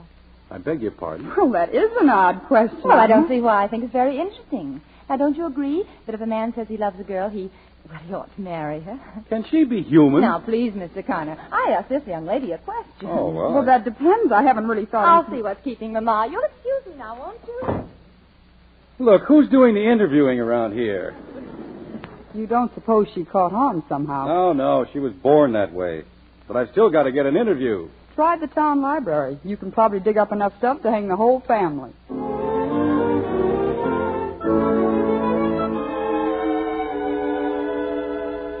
Book returned, Miss Folk. Just leave it, please. Excuse me, please. Are you the librarian? Yes. What does thee wish? Well, I'm looking for some local... What did you say? What does thee wish? Local biography or a history. If thee will consult with my colleague over there. Mm-hmm.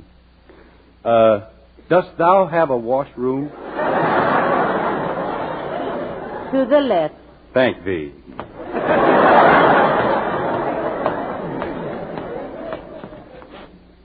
Oh, reading? Now, look, I know this is a public library. Oh. Hello. My book, huh? Couldn't you afford to buy a copy? The bookstore didn't have one. Well, are you sure you're doing the right thing? You know what happens to girls like you when they read books like mine? They begin to think. That's bad. These stories are beautiful. Why, Connor, they're almost poetry. Well, don't kid yourself. They are. I can't make you out at all now. Really? I thought I was easy. Yeah, so did I, but you're not. You talk so big and tough, and then you write like this. Which is which? Both, I guess. No, I believe that you put the toughness on to save your skin. Do you think so? Yeah, I know a little about that. Do you? Quite a lot. Please, look, let's get out of here. You want to swim? All right. Come on.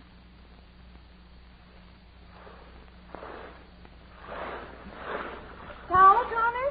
Yeah, thanks. You know, you've really got something here. Where? Oh, this garden, swimming pool. You could sail a small yacht in here. Oh, Connor, about your book. My book? Yeah, tell me something, will you? When you can do things like this book, how can you possibly do anything else? Well, you may not believe this, but there are people in this world that must earn their living. Of course, but... Oh, heck. That's Dexter. Look, stand by me, will you? I don't want to be alone with him. Certainly, if you like. Thanks. Oh, hello there, Red. Well, fancy seeing you here. Hey, what's this you've been drinking? Orange juice? Uh-huh. Thanks, I'd love some. Don't tell me you've forsaken your beloved whiskey and whiskey. Oh, no. I've just changed the color, that's all. I go in for the pale pastel shades now. Mm-hmm. How about you, Mr. Connor? You drink, don't you? Little. Little? And you a writer? I thought all writers drank to excess and beat their wives. Dexter. Hmm? Would you mind doing something for me? Why, anything. What? Get the heck out of here. Oh, my dear Red, I couldn't do that. You need me too much. Now, would you mind telling me just what it is you're hanging around for? Look, I'd better... No. Don't you go, Mr. Connor. No. Please don't go, Mr. Connor. As a writer, this ought to be right up your street. Don't you miss a word. I never saw you looking better, Red. You're getting that fine, tawny look. Oh, we're going to talk about me, are we? Goody.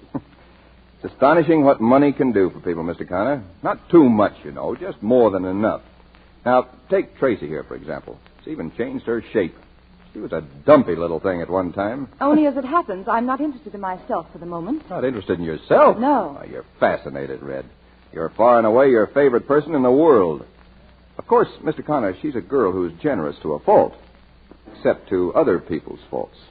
For instance, she never had any understanding at all of my deep and gorgeous thirst. It was disgusting. It made you unattractive. A weakness, sure. And strength is her religion, Mr. Connor. She finds human imperfection unforgivable. And when I gradually discovered that my relationship to her was supposed to be not that of a loving husband and a good companion, but that of a kind of high priest to a goddess, why, then my drinks grew deeper and more frequent. I never considered you as that, nor myself. You did without knowing it.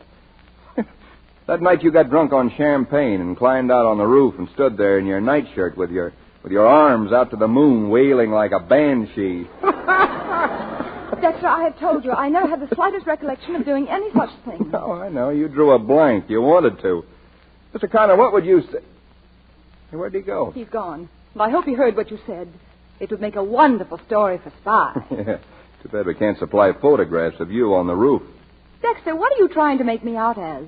Tracy, what do you fancy yourself as?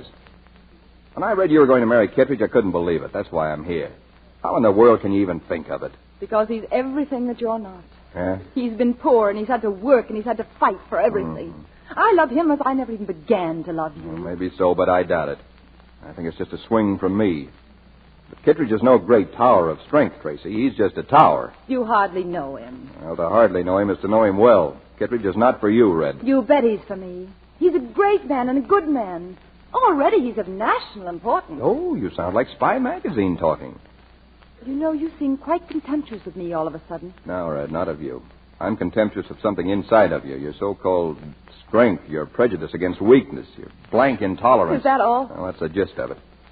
Because you'll never be a first-class human being or a first-class woman until you've learned to have some regard for human frailty.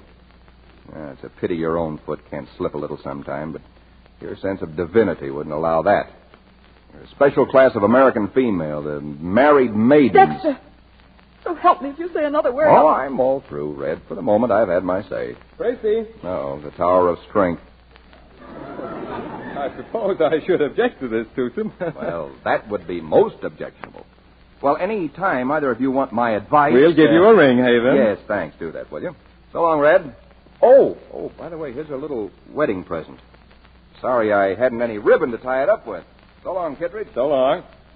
Well, should we open this, Tracy? Yes, go ahead. I must remember to send a note to him along with the others. Well, for the Lord. What is it? Look what your friend considers a wedding present. Why, it's a model of the True Love. The what?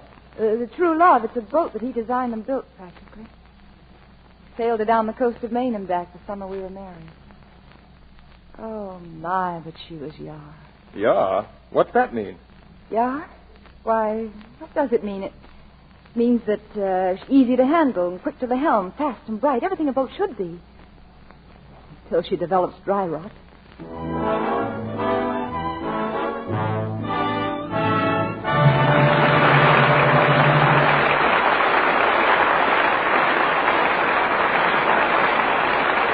In a few moments, Mr. DeMille presents Robert Taylor, Loretta Young, and Robert Young in Act Two of The Philadelphia Story.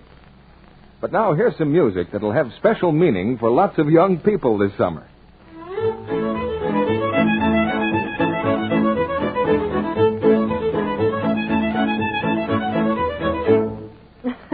Well, that ought to put us in the right mood, Jane. Yes. A week from today, I'll be an expert at the rake and the hoe. It'll be hard. But fun. We'll be real farm hands. Only, Anne. Yes, Jane? Hope we don't get all grimy and weather-beaten looking. Well, don't you worry, sweetie pie. I've got us a couple of big straw hats to keep the sun off. And the most important thing of all, I have a supply of Lux toilet soap. No glare on our tender little faces in the daytime, and plenty of creamy Lux soap lather every night. To get out all the dirt and grime and help our skin stay soft and smooth. And don't forget a Lux soap beauty bath is going to feel mighty good to our weary limbs, too. Now, there's a pair of young war workers just bound to be successful. They know what a grand beauty aid gentle Lux toilet soap will be to them all summer long. A refreshing, fragrant beauty bath that will leave skin really sweet. A gentle, thorough facial care that will help to keep complexions soft and smooth and lovely. For busy women everywhere, here's a tip straight from Hollywood. Use the Screen Stars Beauty Soap, Lux Toilet Soap. A finer soap can't be bought. It's pure and very mild. gentle as a caress on the skin. We pause now for station identification. This is the Columbia Broadcasting System.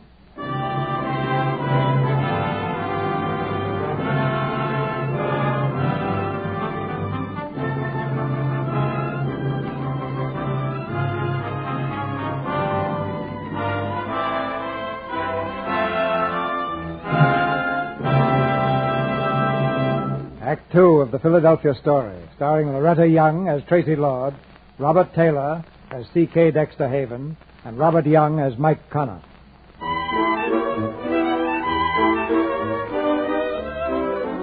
On the eve of Tracy Lord's wedding, her ex-husband's presence is no comfort.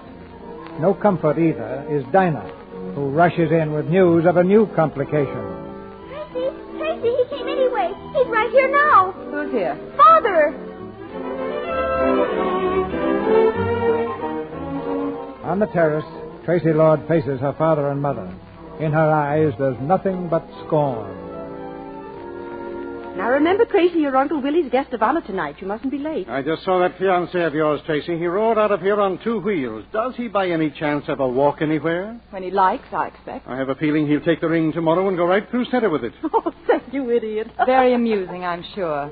Almost as amusing as the sight of you with your arm around Mother. I find very unamusing the stupid, undignified spectacle we're making of ourselves for the benefit of those 2 newspaper people. Oh, of course. Inasmuch as you let us in for it in the first place. Oh, do keep that note out of your voice, Tracy. It's very unattractive. Oh, how does your dancer friend talk? Or does she purr? Tracy. Sweet and low, I suppose, dusted and very ladylike. You've got a heck of a nerve to come back here in your best head of the family matter and strike attitudes and criticize my fiancé and give orders and mess things up generally. Stop it instantly. I can't help it. It's sickening. As if he'd done nothing at all. Anyway, it's not your affair, Tracy. If it concerns anyone... Well, actually, I don't know whom it concerns except your father. That's very wise of you, Margaret. What most wives fail to realize is that their husband's philandering has nothing whatever to do with them. Oh? Then who has it to do with? A reluctance to grow old, I think. I suppose the best mainstay a man can have as he gets along in years is a daughter. The right kind of daughter. How sweet. Full of warmth for him, full of foolish, unquestioning, uncritical affection. None of which I've got. None. You have a good mind, a pretty face. You have everything it takes to make a lovely woman, except the one essential, an understanding heart. Tracy, you're not even human. You're made of bronze. That's an awful thing to say to anyone. Yes, it is indeed. So I'm to blame for Lena Moray, am I? To a certain extent, I expect you are. Why, you coward. No, but better that than a prig or a perennial spinster, however many marriages. Oh, Seth, that's too much. What did you say I was? Do you want me to repeat it? No. A prig and... You mean that you think I think I'm some kind of a goddess or something? If your ego wants it that way, yes. Come along, Margaret.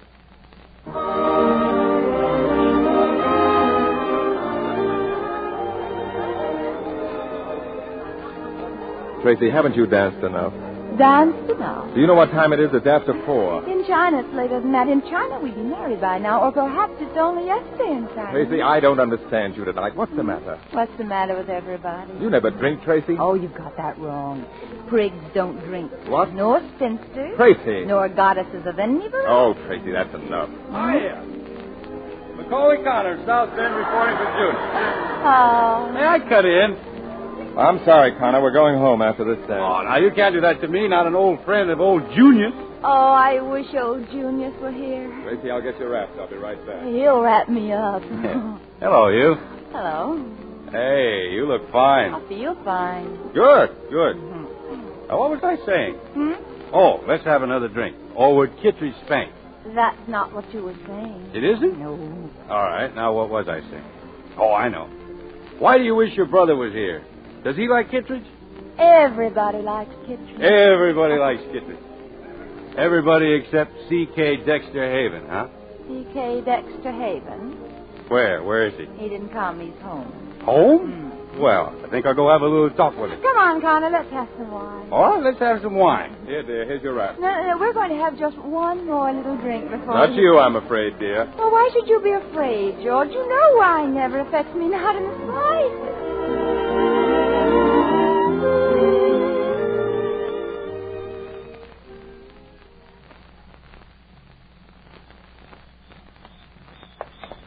C.K. Dexter Haven. Oh, C.K. Dexter Haven. Where are you? Come out! Come out! Come out! Hello there. What's up? You are. Well, I only hope it's worth it. Come on in. I bring you greetings and a bottle of champagne. Champagne is a great leveler. Leveler. Makes you my equal. Oh, I wouldn't say that. Well, almost my equal. C.K. Dexter Haven, I would like to talk to you. Well, let's go in the talking room. Don't tell me the party's over so soon. No. I just felt like talking to you. Well, that's nice. Oh, I wonder if I might borrow a drink. Why, certainly. Old to Newcastle. Here, sit down. Thank you. Excuse me. Nothing. Listen.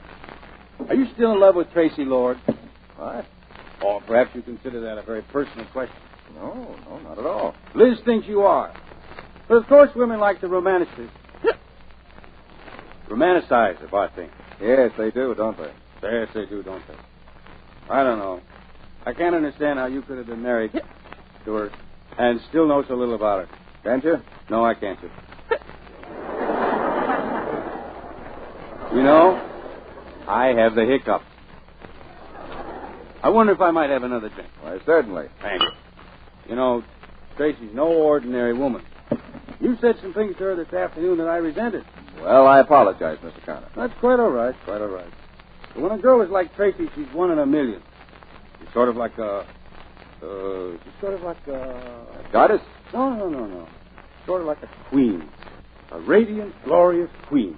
You can't treat her like other women. No, I suppose not. But then I imagine Kittredge appreciates all that. Kittredge appreciates Kittredge.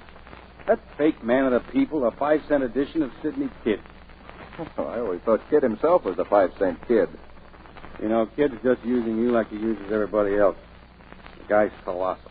He's terrific. He's got everybody fooled. Yeah. No mean Machiavelli is smiling, cynical Sidney Kidd. The world's his oyster with an R in every month. Hey, that's not bad. When did I say that? You didn't. I did. Sorry. I suppose you never heard about Kidd's little arrangement in Kansas City. No. In San Francisco. Yeah. And let me tell you about the time he went to Boston. The true story on that little jaunt would ruin it. Yeah? Say, look, Connor. What would happen to you if I used that stuff? Why? Well, I might want to, very much. See, Kidd's holding an article on Tracy's father. It might stop him. Oh, blackmail, huh? Well, look, you use it. Use it with my blessing. I'm through anyway. All right, come on, sit down there. I got to get back to Tracy. Not yet. You dictate and I'll write. Now, shoot. Boston. Huh? Boston. Oh, the time, May 1938. The place, Boston in a hotel. Kid has just arrived.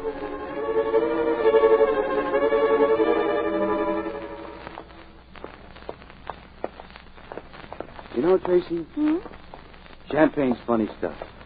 I'm used to whiskey. Whiskey's a slap on the back. Champagne's a heavy mist before my eyes.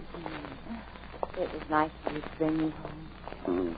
You know, I do have a little mist. What's that? Music. Dance? Uh-uh. I tell you what. Let's have a quick swim to brighten us up. Dexter and I always swam after class. No, let's dip into some champagne instead, huh? Hello, you. Hello. You look fine. I feel fine. Did you enjoy the party? Sure. The prettiest sight in this fine, pretty world is the privileged class enjoying its privilege. You're a snob, Connor. No doubt. Awash with champagne will cue Tracy's pleasure dome on the nuptial eve of Tracy Samantha. Now, listen. You can't marry that guy. George? Well, I'm going to. Why not? Well, I don't know. I thought I'd be for it at first, but you just don't seem to match up. Then the fault's with me. Well, maybe so. But all the same, you're quite a girl, Tracy Lord. You think? I know.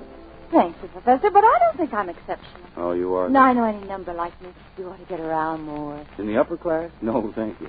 Oh, what has classes to do with it? What do they matter except the people in them? Now, George comes from the so-called lower class, Dexter from the upper class. I'll take the lower class, thank you. You can't get a drawing room. Now, what do you mean by that? My mistake. Decidedly, you're insulting. I'm sorry. Don't apologize. Who's apologizing? I never knew such a man. Tracy. What'd you want? You're wonderful. There's a magnificence in you, Tracy. Why? tea, Mike. Don't you? You're embarrassing me. Mike, Let's what? Oh, I don't know. Let's go up. I guess it's kind of late. There's a magnificence that comes out of your eyes, in your voice, the way you stand there, the way you walk. You're lit from within, Tracy. You've got fires banked down on you, hearth fires and hollyhocks. I don't seem to even you to be made of bronze. No, you're made out of flesh and blood. That's the blank, unholy surprise of it. Oh. Oh, you're the golden girl, Tracy. Full of life and warmth and delight. Hey, what's going on? You've got tears in your eyes. Oh, shut up. Go on, Mike. Keep talking, will you? Oh, I've stopped. Why? Has your mind suddenly taken hold, Professor? All right, now lay off that professor stuff, you hear me? Yes, Professor. It's really all I am to you. Of course, Professor. Come here. Are you Professor. sure? Are you sure? Yes, of course I'm sure.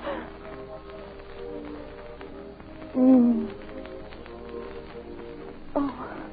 Tracy. Golly Moses. Tracy. Mr. Connor, Let me tell you something, No, Tracy. don't. All of a sudden I got the shake. Can't be anything like love. No, it mustn't be a kiss. Would it be inconvenient? Oh, terribly. And anyway, I know it isn't. Oh, Mike, we're out of our minds. Right into our hearts. That ought to be music, Mike. It does, doesn't it? Oh, Tracy, you're so lovely. Oh, it's as if my insects are melting away. What is it, Mike? I seem to have feet of clay or something. Tracy. It's not far to the pool. It's just over the lawn in the birch grove. It would be lovely there now. Tracy, you're tremendous. Oh, put me in your pocket, Mike.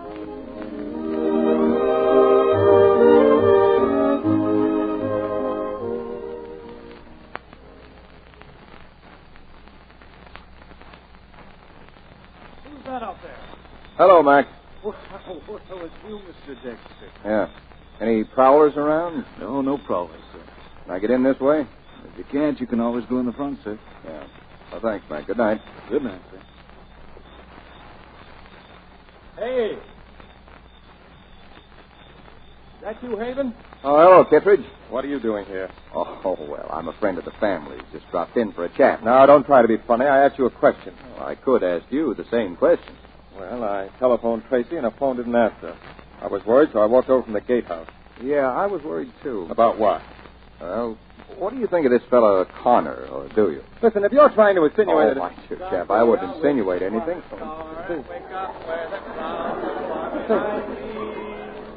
Listen, who's that? Oh, that's... come on, I'll walk you around the house and tell you all about it. Come on. Listen, something's going on here, and I'm staying, and so are you. What? What? That is Connor. What's he doing with Tracy? Now, look, just keep your shirt on. He's carrying Tracy in her arms. He's carrying Tracy. Don't stop, Mikey. Keep cruising. Somewhere over the rainbow. What is this, Connor? Now, easy. She's not hurt, is she, Connor? No. Not wounded, Father, but dead. Seems the minute she hit the water, the wine hit her.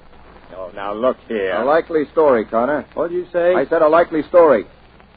Take her into the house. Now, listen, if you think... You'll be down directly? Yes, if you want. I want. Hello, Dexter.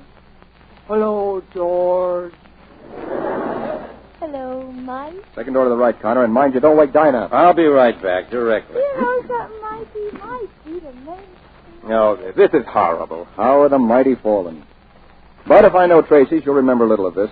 For the second time in her life, she'll draw quite a tidy blank. Oh. Well, you don't believe it, do you? Believe what? Well, the implications of what you saw, let us say. Well, what else am I to believe? It's entirely up to you. Well, I've got eyes, I've got imagination, haven't I? I don't know, have you? Oh, so you pretend not to believe it. Yes, I pretend not to. Then you don't know women. That's possible. Then you're a fool. Well, that's quite possible. Now, look, you won't be too hard on her, will you? I'll make up my own mind what I'll do. We're all only human, you know. All of you, with your sophisticated ideas. Yeah, ain't it awful? Well, I'm back. What do you want to do about it? Why, you low I'll take care of this. Get me! Hey, listen, Haven, this is my affair. What right have you? Our husbands. Till tomorrow. You can go now, Kittredge. I'll handle the rest of it, too. I'll speak to you tomorrow, Haven. Yeah, sure. Hey, Connor, come on, wake up, will you? Oh. How do you feel? Now, look, if you think I know. I'm sorry, but I thought I'd better hit you before he did. He's in better shape than I am. Well, you'll do. Dexter? Mr. Dexter, is there anything wrong, sir? No, not a thing, Mac. Just as quiet as a church. Who's that lying there? It's Mr. Connor, Mac. Doggone. I thought it might have been Mr. Kittredge. Well, we can't have everything, Mac. Good night. Good night, sir.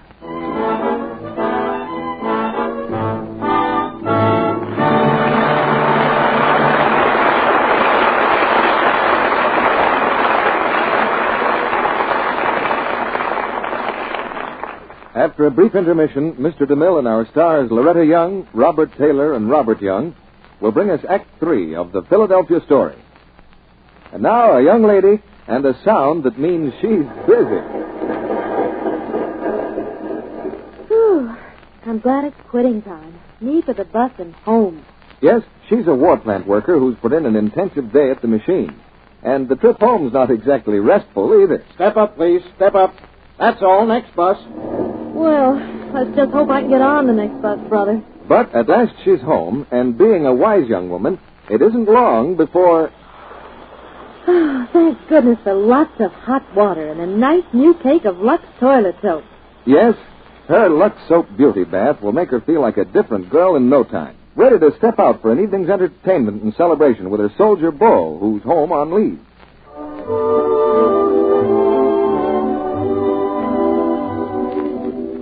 Gosh, Mary, you look fresh as a daisy. Music's swell, isn't it?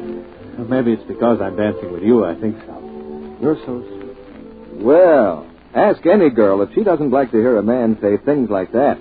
No wonder Mary is glad she learned a Hollywood beauty secret. I wouldn't dream of going out without my Lux soap bath. A nice soothing bath with that fragrant, creamy lather makes me feel like new in no time. And say, screen stars are right when they tell you a Lux beauty bath makes you really sure of daintiness. Screen stars discovered that their complexion soap, Lux toilet soap, makes the perfect bath soap, too. Active lather whisks away dirt and grime in a twinkling, leaves skin fresh and sweet. You'll find the rich lather makes your skin feel smooth and soft, too. Perfumes it with a delicate fragrance. This gentle white soap is very inexpensive, and it's hard milled to last and last. Why not try a Lux Toilet Soap Beauty Bath tomorrow? Now, Mr. DeMille returns to the microphone. A personal talk with our stars is in the cards following the play. Here's the third act of the Philadelphia story, starring Robert Taylor, Loretta Young, and Robert Young.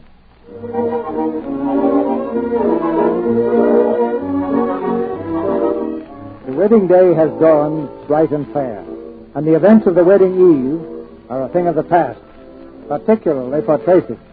She cannot remember anything. She cannot think of anything. Without slapping her eyes open with her fingers, she can't even see anything. To comfort her in this predicament comes the little old comforter, Dinah. How do you feel, Tracy? Oh, fine. You look horrible. Yeah, I know. Tracy, I hate you to get married and go away. Well, I'll miss you, darling. I'll miss all of you. You know, I had the funniest dream about you last night. Did you? I dreamed I got up and went over to the window, and guess what I dreamed I saw coming out of the woods? I haven't the faintest idea. It's something. Well, sort of. It was Mr. Connor. Mr. Connor? Yes, with both his arms full of something. And guess what it turned out to be? What? You. Really? Me? Mr. Connor was... Carrying you. Wasn't it funny? It looked sort of like you were coming from the pool. The pool? Oh, I'm going crazy. I'm standing here solidly on my own two hands and going crazy. Then what? Then after a while, I opened my door, and there he was in the hall, still coming along with you, puffing like a steam engine. His wind can't be very good. Then what? And he was sort of crooning. Crooning? Yes? Well, then he... Yeah. Oh, I couldn't possibly. Then he just sailed right into your room with you, and that scared me so I got up and went to your door and peeked in to make sure you were all right. And guess what? What? You were. Oh. He was gone by then. Gone? Of course he was gone. He was never there. I know, Tracy. Well, I should certainly hope he did. It was just a dream, I guess. Dexter said so, too. My Lord, you little fiend. If you told... Good morning. Oh, hello. I'm testing the air. Oh. I like it, but it doesn't like me. Well, hello, Dinah. How do you do, Mr. Connor? Did you have a good sleep? Wonderful, wonderful. You? Oh, marvelous. Have you ever seen a handsomer day? Never, never. What did it set you back? Oh, I got it for nothing for being a good girl. Good, good. Well, Dinah, how are you? Don't worry, I'm going. Oh, why should you? Well, I guess you must have things you wish to discuss. Only remember, it's getting late. Oh, she's always trying to make situations. Well? Well, what's the matter with your chin? Gin? Uh-huh. Oh. Does it show very much? A little. What happened?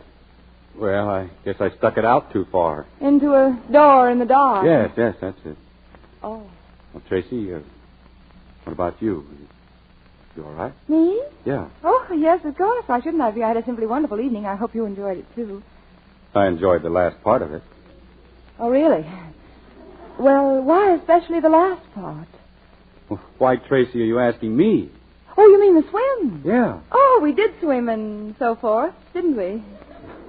Of course we... Oh, Tracy, darling. Mike. What can I say to you? Tell me, darling. Oh, not anything. Don't say anything, and especially not darling. Then you're going through with it, huh? Through with what? The wedding. Well, why shouldn't I?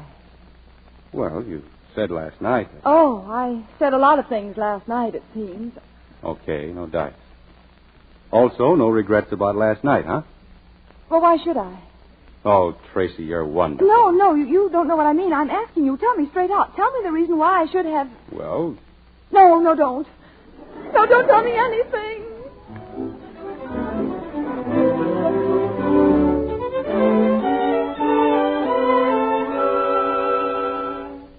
Come on, Red, drink this down. Doctor's orders. What is it? Just the juice of a few flowers. It's a type of stinger. Removes the sting. Oh, Dexter, don't say that. Well, why not, Red? Because nothing will. Nothing ever can. Oh, Dexter, I've done the most terrible thing to you. To me? Uh-huh. Oh, I doubt that. I doubt it very much, dear. What am I going to do? Well, why ask me, darling? Where do I come into it anymore? Aren't you confusing me with someone else, a fellow named Kittredge or something? George. I've got to tell George. Tell him what, darling? I've just got to tell him. Well, if you got to tell him, you got to tell him, I suppose. But if he's got any brains at all, he'll have realized by now what a fool he made of himself. When? Last night. Was he here, too? Sure. Well, good golly, why didn't you sell tickets? Oh, say something, Dexter. Say anything. No, you do. Oh, I'm such an unholy mess of a girl. That's no good. That's not even conversation. But never in my life, not if I live to be 100, will I ever forget how you tried to stand me on my feet again today. You're in great shape. Tell me, what did you think of my wedding present? I like my presents at least acknowledged, you know. It was beautiful. Mm-hmm. And sweet, Dex. Yeah. Yeah, she was quite a boat, the true love. My, she was yar. Oh, she was yar, all right. Mm.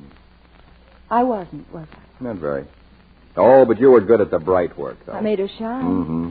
I'm designing another one now, along more practical lines. Oh, what do you call her? I thought the true love the second. Dexter, if you call any boat that, I promise you I'll blow you and it right out of the water. Well, I'll tell you what you can call her if you like. What? In fond remembrance of me. The easy virtue. Oh, now shut up, Fred. I can't have you thinking things like that about what am yourself. I supposed to think when I... Oh, I don't know. I don't know anything anymore. Well, that sounds very hopeful, Red. That sounds just fine. Tracy, we're almost ready. Oh. Stand up, dear. Let me see your dress. Mother. Yes, dear, it's lovely. George will be right over. Oh, here, I forgot. Here's a note he sent you this morning. Note? Oh, good morning, Mr. Connor, and hello, Miss Hendry. Good morning. Oh, by the way, Dexter, Mr. Sidney Kidd telephoned. I was to tell you that you win. Whatever on earth does that mean? Oh, fine. Well, I have a feeling it won't be so hard for me to resign now. And belts will be worn tighter this winter. Well, Red, I'm afraid this is the deadline. Yes, so is this. Listen, everybody, it's from George. My dear Tracy, I want you to know that you will always be my friend. But your conduct last night was so shocking to my ideals of womanhood that my attitude toward you and the prospect of a happy married life together has changed materially. Tracy! Oh, hello, George. Come and listen. Tracy, in front of all these Well, people. it's only a letter from a friend, and these are my friends, too. Here, everybody, here's the last of it. Your breach of common decency certainly entitles me to a full explanation before going through with our proposed marriage. In the light of day, I am sure that you will agree with me. Well, yes, George. I do agree with you. That's all you have to say? What else? On the very eve of your wedding, an affair with another man. Now, wait a minute. Kittredge, it may interest you to know that this so-called affair consisted of exactly 2 kisses and a rather late swim. Oh, thanks, Mike, but there's no need to defend me. After which I deposited Tracy in her room and promptly returned down here to you two, which doubtless you'll remember. Doubtless, without a doubt. You mean to say that was all there was to it? I do. Why, Mike? Was I so unattractive, so distant, so forbidding, or something that you... Well, this is fine talk, Now, too. just a minute. I'm asking a question. You were extremely attractive. But you were also a little the worse, or better, for wine. And there are rules about that. Oh, thank you, Mike. I think men are wonderful. The little dears. Then if it hadn't been for the drink last night, all of this might not have happened. Well, apparently nothing did happen. Well, what made you think it had? No, I'm not going to quibble, Tracy. Let bygones be bygones. What do you say? Yes. And goodbye, George. I don't understand. Well, you're too good for me, George. You're 100 times too good. Oh, but I never said I'd that. make you the most unhappy that... Well, that is, I do my best to. All right. Possibly it's just as well. Yes, I thought you'd finally come to that conclusion. I have a feeling you had more to do with this than anyone. Possibly, but you were a great help. You and your rotten class. Class my eye. You're on the way out, the lot of you, and good riddance. Well, there goes George. Hey, come on, they're waiting for you. Oh, my sainted aunt.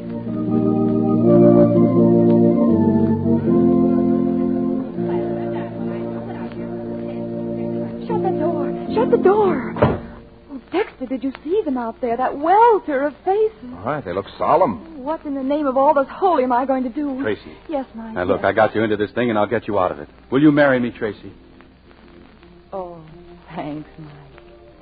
Thanks, but no. Well, why not?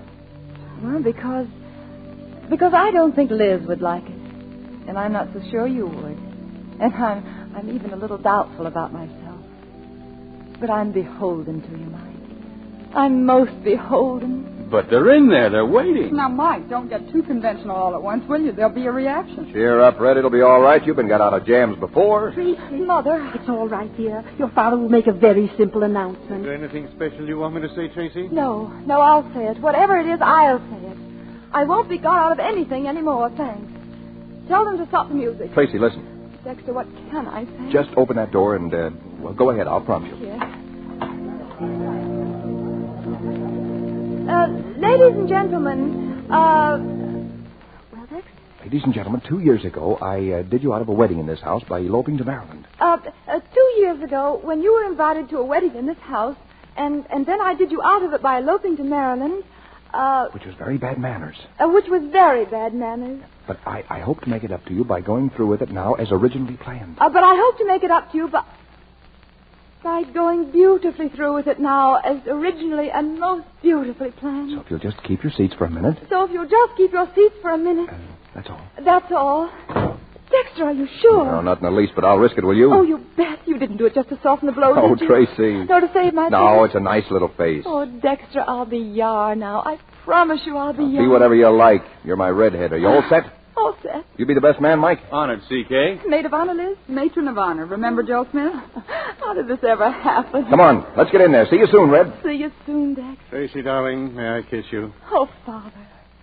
Father, you're not losing a daughter. You're gaining one. Don't you think I know that? I love you, Father. I love you too, Tracy. Never in my whole life have I been so full of love before. Come along, come along. Oh, wait a minute. How do I look? Like a queen, like a goddess. And do you know how I feel? How? Like a human. Like a human being.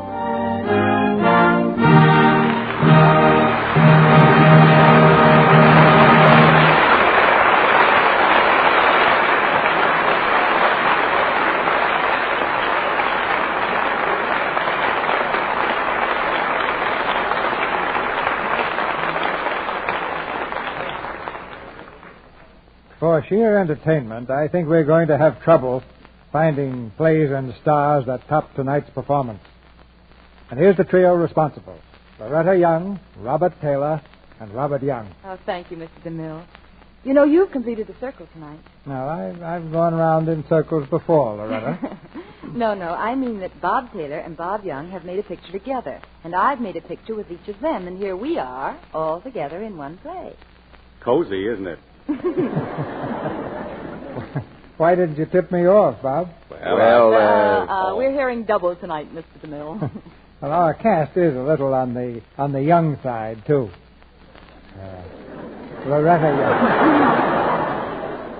Loretta Young and Bob Young. Don't you get it? We don't want it. You put a couple of puns like that in the story of Dr. Wassel, CB, and Gary Cooper will toss a six-shooter at you. He does that very well, Bob. But in Dr. Wassel, he plays a simple country doctor who shows the world the heroism of mercy. And when do you start shooting, CB? In about 3 weeks, Bob. Well, good luck with the picture, and don't work too hard, Mr. DeMille. Take a lesson from Lux Soap and take it easy.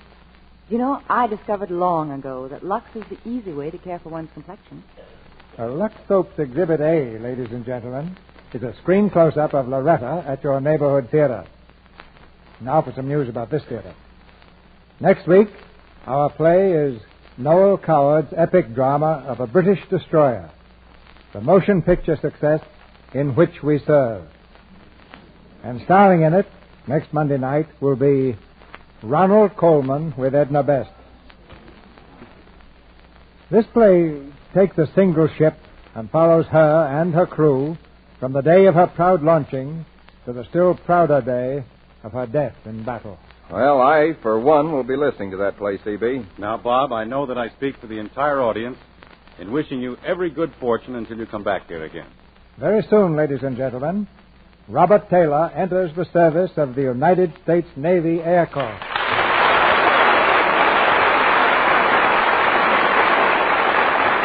Happy landing, Bob. Thanks, everybody. Good night. Good night. Good night. Good night. In the words of the play, you three are certainly yard. Ladies and gentlemen, this may seem a peculiar time to talk about heating your house, but it's better to talk about it now than next winter when it's too late. Summer is the time to make your house heat tight, time to install weather stripping and storm doors. It's also the time to order coal, so the coal dealers won't be swamped later. And whatever you burn, coal, gas, or oil, make sure your heating equipment is working efficiently. You'll save money, and you'll save the health of your family.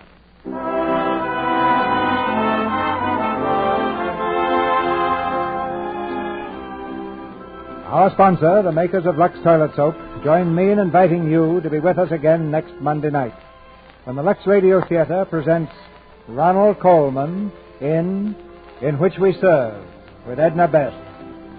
This is Cecil B. DeMille saying good night to you from Hollywood.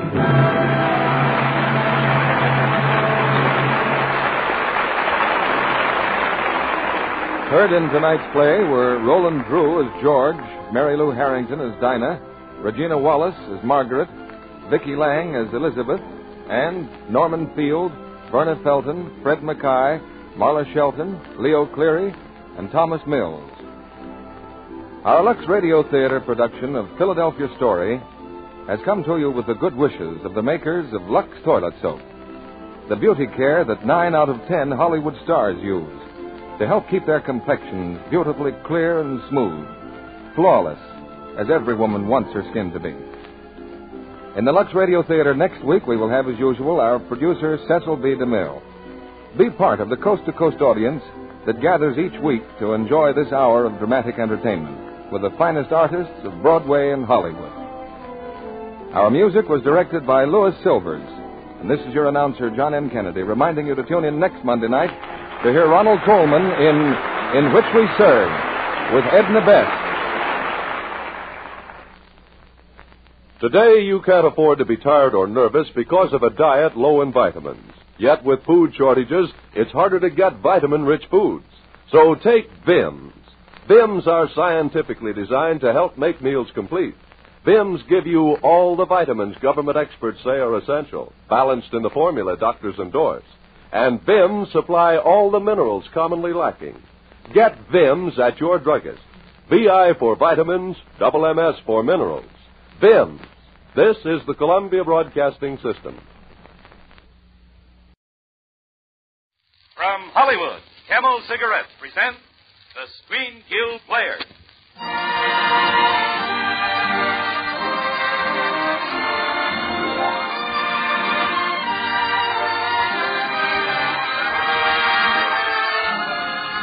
Our stars, Cary Grant, Loretta Young, and David Niven. Our play, The Bishop's Wife. Our host, Camel cigarettes. Experience is the best teacher. Try a Camel. Let your own experience tell you why more people are smoking Camels than ever before. Yes, try a Camel on your T-zone. That's T for taste and T for throat. Your true proving ground for any cigarette. See how Camel's rich, full flavor pleases your taste. See how Camel's cool mildness appeals to your throat.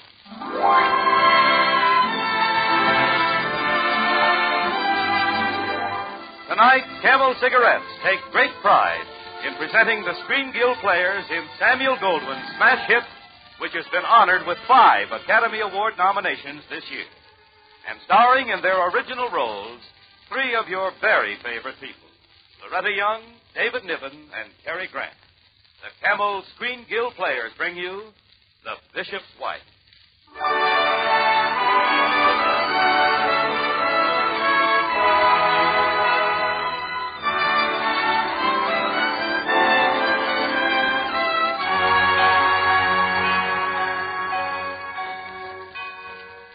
Let's just suppose that you were married to a bishop. To a bishop who was trying to build a cathedral. Suppose you saw him growing haggard with his cares, harassed by the petty selfishness about him. Irritable, frustrated, and completely unhappy. And then suppose that suddenly, quite suddenly, he changed. Became again the simple, charming man he'd once fallen in love with. Now tell me, wouldn't you be apt to call that a miracle? I don't think as long as I live I shall ever forget that particular day. I'd been out shopping all afternoon, and I'd forgotten my problems for a while. And when I got home... Julia, is that you? Oh, yes, dear, yes. Oh, Henry, I'm so sorry I'm late. I went down to get our Christmas tree from Mr. Minetti. You remember him, don't you? And I stopped in at St. Timothy's. Oh, it's such a beautiful church, even if it is in the slums. And Henry, everybody asked for you. And I ran into Professor Wuthridge, too. He gave me a contribution for your cathedral. Here. This? What is it? Well, it's an old Roman coin. Wasn't it sweet? The old fool. What does he think I can do with this? Oh, Henry. Well, at least it's a beginning. Now all you need is another 4 million. Julia, please stop being flippant about the cathedral.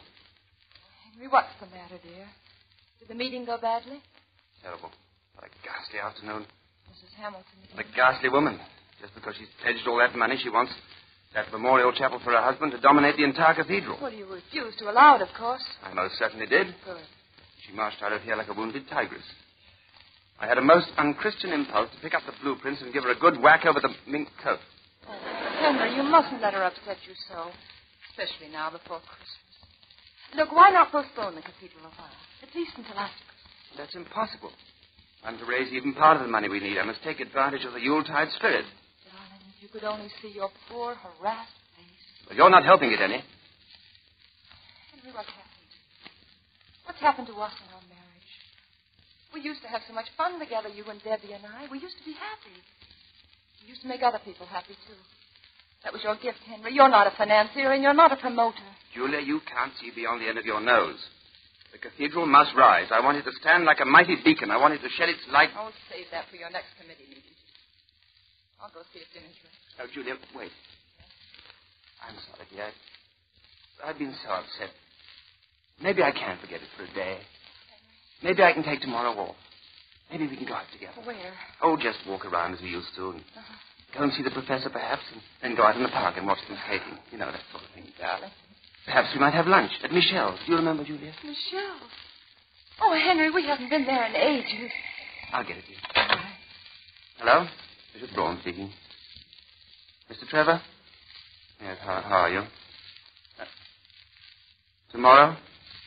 Oh, for lunch? Couldn't we make it another day? Oh, yes, I understand. Very well, I'll be there. Tomorrow. For lunch. Oh, Julia, I'm sorry. It's the altar committee. You I promised them a week. to explain, Henry. I'll go see about them.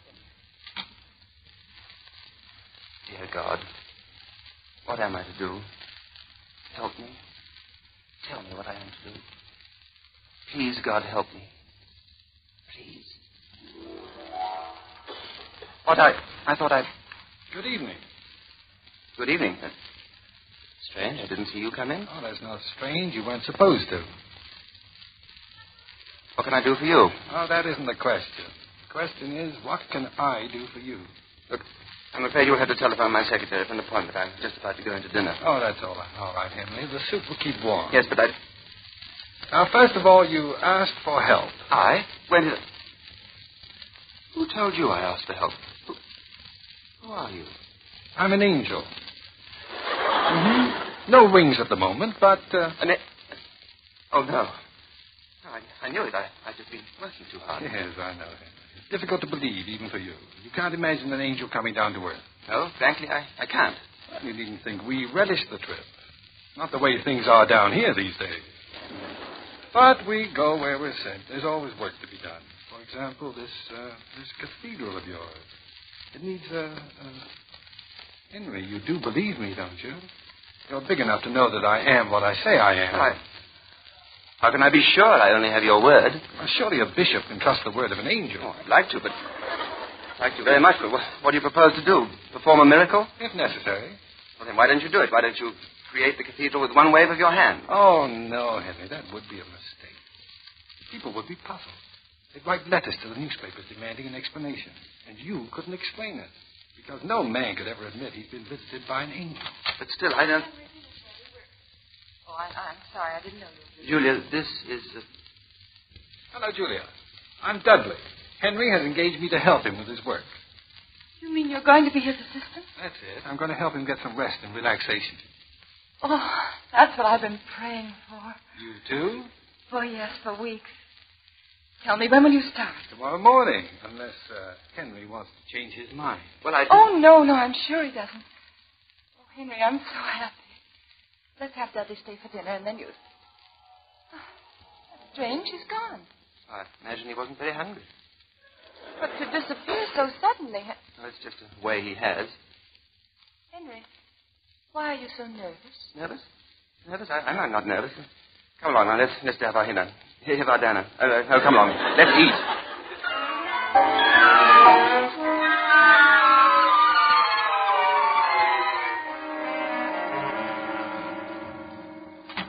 Well, there you are. Good morning, Henry. I see you're here already. Bright and early. Thought I'd get busy while you finished your breakfast. I believe that's my mail you have in your hand. Yes. I was just looking through it. Are you expecting a letter, perhaps? Oh, one never knows. But if I should get one, the stamp's going to be worth saving. Now, look, Henry, don't worry about this mail. I'll get it all answered and filed and... Never mind the mail. That's work for a secretary, not for an angel. Aha. So you're beginning to believe that I really am one. Well, I don't know what to believe anymore. Well, look here. If you've got a spare miracle about, I can use one. For what? To get the cathedral built? Well, that's most important, of course. Or to make Julia happy? I don't know what you mean. You know, Henry, it's difficult for me to help you until I'm sure of what you really want. Tell me, what are your plans for today? Conference at 10, committee meeting at lunch. At lunch? Didn't Julia want to go to Michelle's? Oh, I know. I suggested it, but what can I do? Nothing, apparently. What is Julia going to do about it? Oh, she's told the maid she could have the day off to get her Christmas shopping done. Julia's taking Debbie to the park. Oh, I wish she could go to Michelle's. I wish she could go with all my heart. Well, if you really wish it, Henry. Don't worry. I'm sure it'll come out all right. You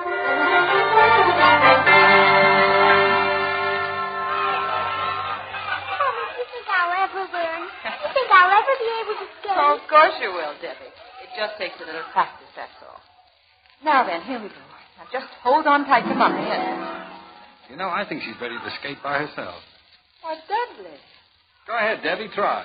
Can I, Mommy? Well, yes, I suppose so. Watch me now. Watch me, Mommy. Watch me. See? Oh, she won't fall. I mean, she won't scrape her shins or something. Certainly, and she'll love it. Mommy, I fell. I fell, Mommy. Oh, Debbie. She's getting up. She's quite all right. Well, I suppose it's all part of the learning. Dudley, what are you doing out here? Shouldn't you be working? It's almost time for lunch, you know. I think everyone ought to relax at lunch. Oh, I wish you could make Henry see it that way. I'll try. I thought I'd go down and have lunch at Michelle's. Ever hear of it? Michelle? Mm-hmm. Oh, yes, it's a lovely place. Henry and I used to go there often. Well, why not come along with me? To You mean you and I? Oh, no, I couldn't. Why not? I'm sure that Henry wouldn't mind. I'd explain to him that, well, there'd be just... No, it isn't that. But you see, I gave Matilda the day off to do her Christmas shopping, and so I have to take care of Debbie, and... Mrs. Brown? Why, it's Matilda. Mrs. Brown, I thought I'd find you here. I can take Debbie now if you wish. But, Matilda, you're shopping. Oh, I finished it. I finished it so fast it was like a miracle. Well, Julia, what do you say? No, I'm afraid not. I promised Debbie I'd teach her to skate. Mommy, I'm skating! Well, Julia, any other reasons? No, not a reason in the world.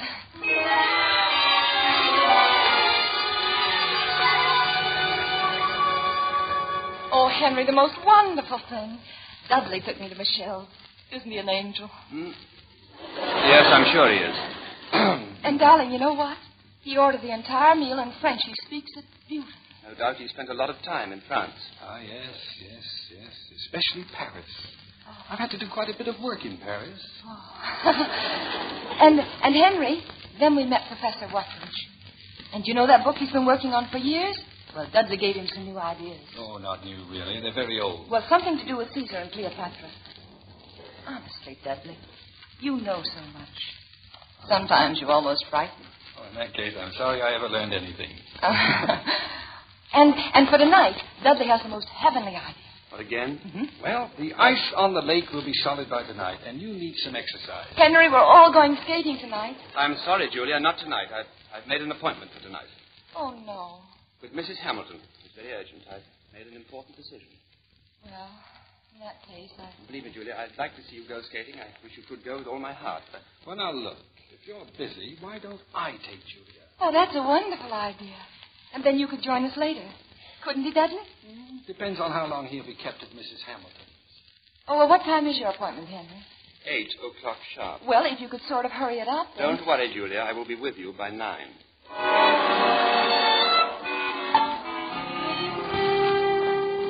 My dear Bishop, you can't imagine how your change has delighted me. Though I was sure that mature reflection on your part. You do see it all as I do now. Exactly as you see it, Mrs. Hamilton. And if I may ask about the money? I shall instruct my lawyer to turn it over to you. $1 million. Now, of course, the memorial chapel will be placed... Just where you specified, I assure you. And the dedication? I wouldn't want my husband's name on some little brass plaque. Oh, it shall be incised in marble. Large letters, gilded. Oh, nice. And about the large window depicting St. George and the Dragon? Yes? If the face of St. George might suggest my late husband... Yes, of course. Is anyone you see as the dragon? Oh, any dragon. We'll discuss the details when the new plans are drawn. Oh, thank you so much, Mrs. Hamilton. I hate to be rushing, but Julia's waiting for me, and Oh, my goodness. What is it, Bishop? Well, this chair, I seem to be sticking to it. Well, how in the world could that have happened? I have a very good idea. Oh, Stephen. Yes, madam. There's something wrong about the bishop's chair. Oh, it must be the new varnish, madam. The finisher should have warned us. I trust I am not damaging the chair. Oh, not at all. Stevens, call a furniture shop. Call a plumber. Get some turpentine. Do something. At once, madam. I'll have his reverence delivered in no time at all.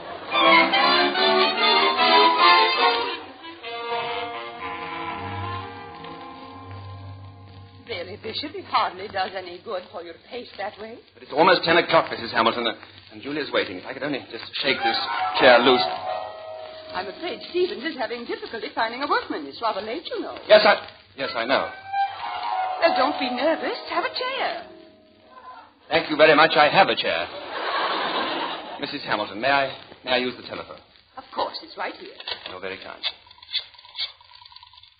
Hello? Matilda? Matilda, this is Bishop Brougham. I'm at Mrs. Hamilton's, and I want to come home. Matilda, I'm afraid you're going to be a little shocked. Will you please bring me over a pair of trousers?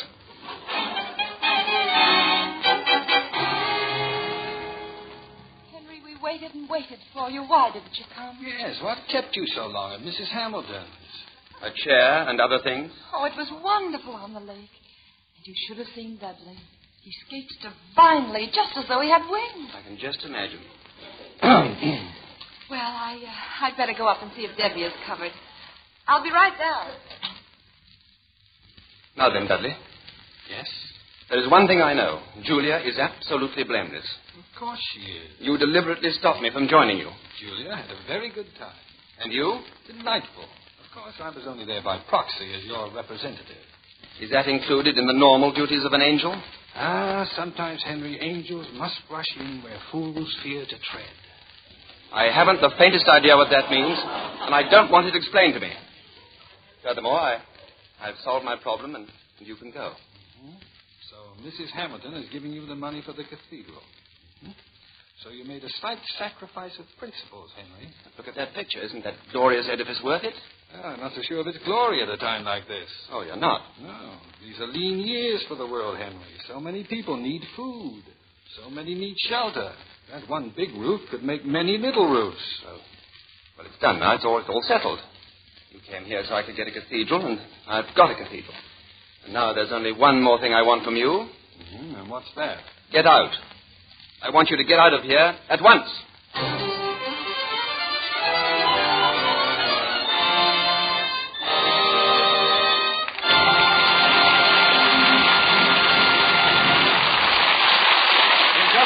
David Niven, Loretta Young, and Cary Grant will be back at the Camel Screen Guild microphone in Act 2 of The Bishop's Wife.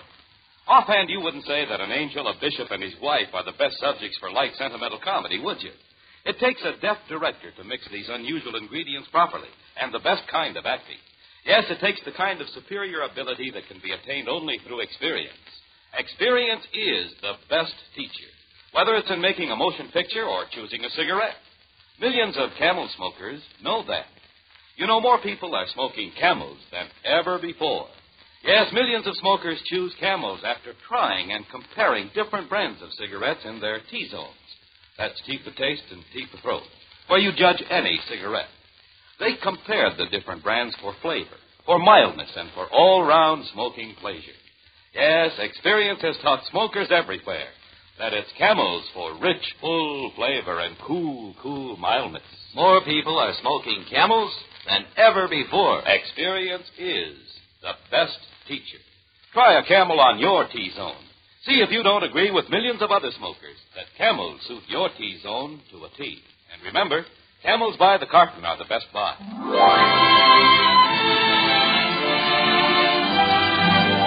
Camel Cigarettes now present Act 2 of The Bishop's Wife, starring Cary Grant, Loretta Young, and David Niven.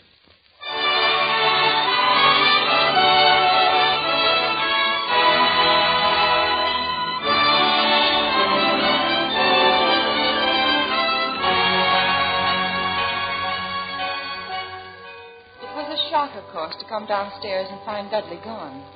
But of course I know now he really wasn't gone. The very next afternoon, Christmas Eve, while Henry and I were out making calls, Dudley was busy in Henry's study. Mm-hmm. What have we got here? Oh, my, Henry's sermon. Dearly beloved, we are gathered here to... Same old stuff. Dry as dust. Oh, I think we ought to improve on this. Mm-hmm. All right, you old Remington, take a sermon. Yeah, that's the general idea. Now, keep it up. Mm-hmm. Fine. Mm-hmm. Fine. Now, you stay with that until you're through. I've got a little call to make.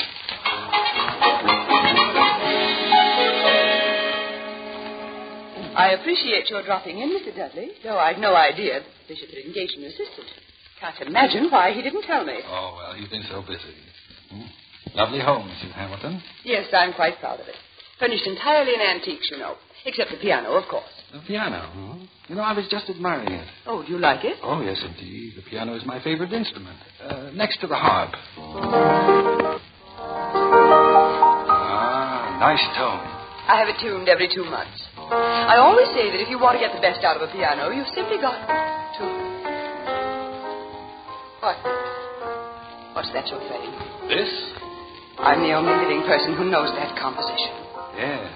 Well, it's a shame that only you and I appreciate the lost genius of Alan Carteret. You know about Alan Carteret? Of course. He was brilliant. Killed at the Battle of San Juan Hill. But that was 50 years ago. You couldn't have known. Well, I'm a lot older than you think. Still, I can't believe. Now, tell me. Tell me, my dear. Tell me about Alan and you. Alan Cartwright was the only man I ever loved. We were engaged to be married. Alan had nothing, and I was afraid of poverty. So he went away. I never saw him again. I never loved my husband. My whole life has been a lie. I can never be forgiven.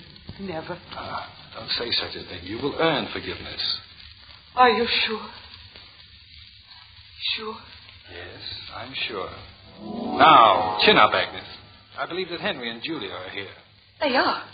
Oh, I didn't hear the doorbell. You will. Oh, but I can't see them now. I won't. Oh, of course you will. You'll welcome them in your usual warm-hearted manner. Mrs. Hamilton is expecting you. Will you go right in, please? Dudley, you'll stay for dinner, won't you? Oh, I'm afraid I can't. I have a great deal of work to do. But go on. You mustn't keep them waiting. Yes. Excuse me for a moment. Mrs. Brougham, my dear, how sweet of you to come. And Bishop, Merry Christmas, Merry Christmas. And Merry Christmas to you, too, Mrs. Hamilton. Oh, come now, we're such good friends. I shall call you Henry. And you must call me Agnes. And Julia, you too, won't you, my dear? Well, yes. Agnes. I was just saying to Dudley here that... Why, that's strange. He's gone. Dudley? You mean he was here? I should have known it.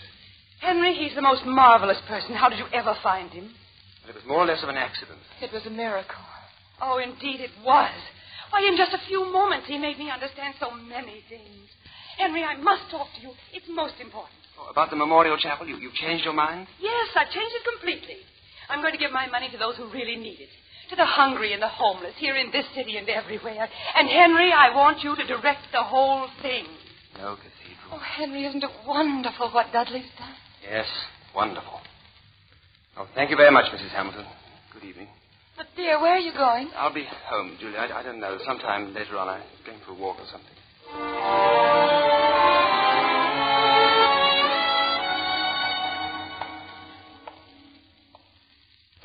It's not Mrs. Hamilton. I can take that in my stride. But Julia, too, I can't fight back. Why not, Henry? Why can't you fight for Julia? Fight against Dudley? You're not even trying. How can I fight him? He's an angel. Of course. That's where you have the advantage, Henry. Advantage? Yes. Remember? Dudley's an angel. But you are a man. A man? That's right. Yes, that's right. I am a man. I'm sorry? Reverend, were you talking to me? No, I was just... Oh, Merry Christmas, my friend. Merry Christmas. Oh, Merry Christmas to you.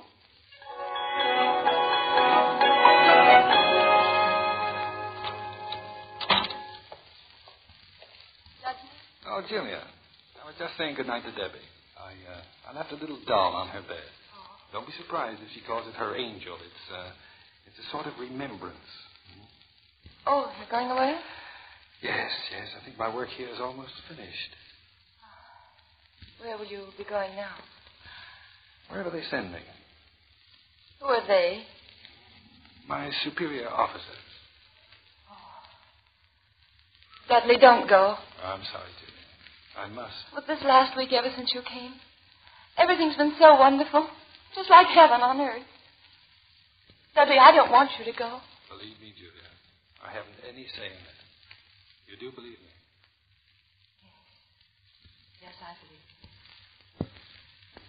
I'll go up and look at Debbie now. Goodbye, Dudley. Goodbye, Julia. Julia, are you in here? Oh, it's you. Oh, hello, Henry. Dudley, I have never before fought with an angel, but I suggest that you take off your coat and put up your dukes. Henry, don't you realize that as an angel I could quite possibly destroy you with a bolt of lightning? I don't care. Julia means more to me than my life. I'm not going to lose her. All right, now put down your fist, Henry. I have good news for you. I'm going. I'll accept that as a fact when I see it happen. Oh, you can trust me, Henry. You see, your prayer has been answered. Well, that's not true. I prayed for a cathedral. No, Henry. You prayed for guidance. It's been given you. Oh, just a minute, sir, please. Well, goodbye, Henry. Dudley, if we should need you again, would you come? Not I.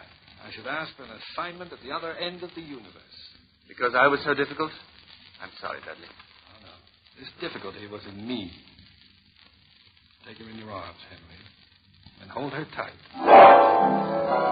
Coming, sir. Kiss her for me, you fortunate Henry. He's gone. Just disappeared. Henry, dear, the bells have started. You have a sermon to preach, you know. You'll have to hurry if you're going to get there. Oh, Henry, what is it? Julia.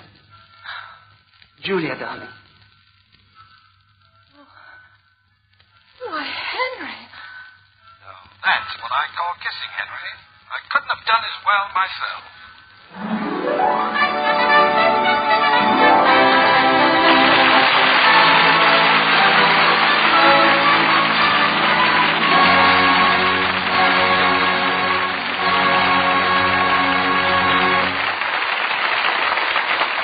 Stars Loretta Young, Cary Grant, and David Niven will be back in just a moment. According to a nationwide survey, more doctors smoke Camels than any other cigarette. This survey was conducted by 3 leading independent research organizations. They asked 113,597 doctors in every state in the Union, what cigarette they smoked. The brand name most was Camel. Well, of course, doctors smoke for pleasure, just like everyone else. And for pleasure, millions of smokers choose Camel's rich, full flavor and cool mildness.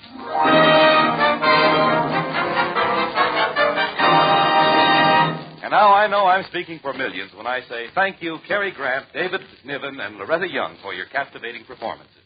And Loretta, may I add how happy we all are about your Academy Award nomination for The Farmer's Daughter. Oh, thank you, Roy. Well, it couldn't have happened to a nicer girl. You know, this is Loretta's second appearance with the Camel Screen Guild Players in a month. It just shows how we all feel about the Motion Picture Relief Fund and its country house. Both largely supported by this program. Am I right, Brother Grant? Brother David, I'll say amen to that for 2 reasons. I'm thinking of the men in the Servicemen's Hospital who get free Camels every week, the gift of the makers of Camel cigarettes. Among the hospitals that receive free Camels this week are the Veterans Hospital, Wilmington, Delaware, the U.S. Army Brooke General Hospital, San Antonio, Texas, and U.S. Naval Hospital, Brooklyn, New York. Well, happy smoking, gentlemen. Good night. Good night. Good night.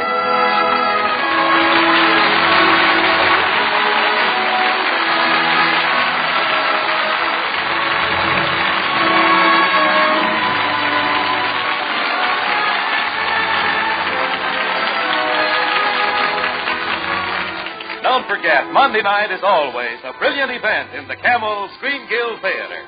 Hollywood's greatest stars in Hollywood's greatest stories. Next Monday night, another great radio scoop. It was a smash hit on Broadway and a smash hit on the screen. That hilarious study of Back Bay, Boston, The Lake George Atlee. It will star Ronald Colman, Peggy Cummins, Richard Hayden, and Edna Beth. Be sure to listen. The Bishop's Wife was directed by Bill Lawrence, adapted for radio by Harry Cromden, with music by Wilbur Hatch, and was presented through the courtesy of Samuel Goldwyn, whose latest production is A Song is Born. Cary Grant will soon be seen starring in the RKO production, Mr. Blandings Builds His Dream House. David Niven appears through the courtesy of Samuel Goldwyn. Listen to Vaughn Monroe with Colonel Stoopnagle and their guest, Louis Prima, on the air for Camel Cigarettes every Saturday night over most of the CBS stations. This is Michael Roy in Hollywood saying good night and won't you have a camel?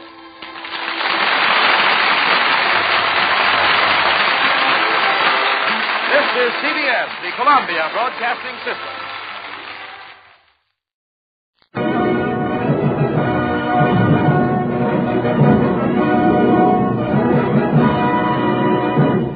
The United States Treasury Department presents Guest Star with Harry Sosnick and the Defense Bonds Orchestra, yours truly, John Conte, and starring Loretta Young.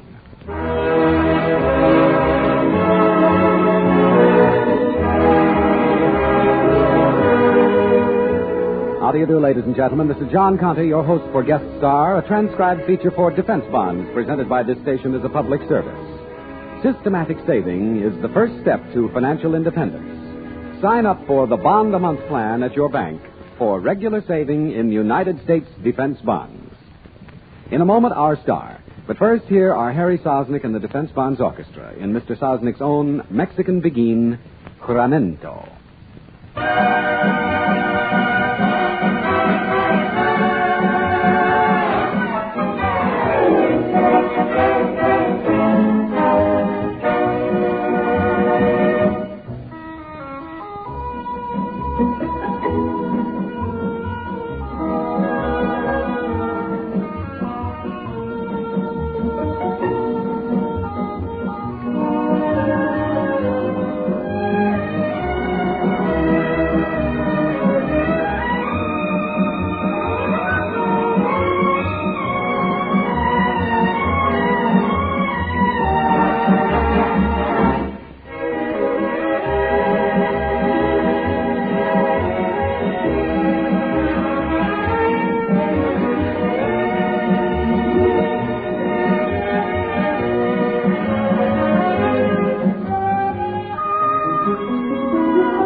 Thank you, Harry.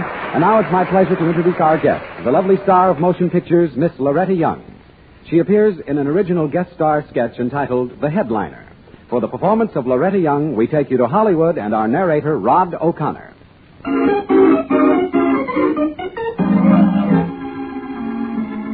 Adele Mayfield was an actress.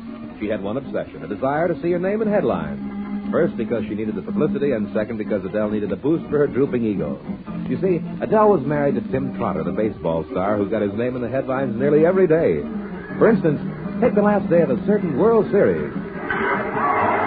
There it goes, a long one over the left field wall. There goes your ball game in the series, ladies and gentlemen. Tim Trotter, the old fence buster, has done it again. Oh, for Pete's sake. That's enough. Adele, don't turn the radio off. Well, the game's over, isn't it? Well, yes, but don't you want to hear what they say about your husband? I know what they say. It will all be in the newspapers tonight. Big headlines. Tim Trotter's Homer wins series. Well, I think that's wonderful, Adele. Sure, in a way, I suppose it is.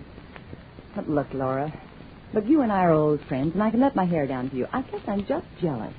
Jealous? Yes. Jealous of the headlines that Tim's getting. Tim Trotter ties home run record. Tim Trotter signs new contract. Tim Trotter. Why can't I get into the headlines? You're getting there, Adele. You're on Broadway. Oh, sure. But not as a star, as you very well know. I'm just one of the actresses in a fairly good play. No, it's Tim Trotter's money that's paying for this 12th floor suite. Why, I couldn't afford one room of it on what I make. How about the Burlington deal? Oh, Laura, that will put me in the headlines. If it just goes over, oh, honey, keep your fingers crossed. You bet I will. Oh, if John Burlington can get the backing he's after to produce that play, and if he stars me in it, gee, that would do it, Laura. I'm pulling for you, kid. All you need is... Oh, that's Tim from the locker room. Hello, darling. Oh, Mr. Burlington. Well, I thought it was Tim. Oh, yes. Yes, I heard the last inning on the radio. Yes, I am proud of him. Now, about the play. You are? Little old me? Oh, Mr. Burlington, I'm thrilled to pieces. Oh, it's a terrific drama. It's the kind of a role every actress dreams of playing. Oh, look, I'm going to study, I'll rehearse, I'll work. And... Yeah, 10 o'clock tomorrow in your office. Oh, will I? You just bet I'll be there. Yes, and goodbye. Oh, Laura, I've got it. Hey, look out, you're mussing my hair. I'll buy you a permanent. My very first week's salary. For a star. On Broadway. And now, Mr. Tin Trotter, watch little old me get into the headlines.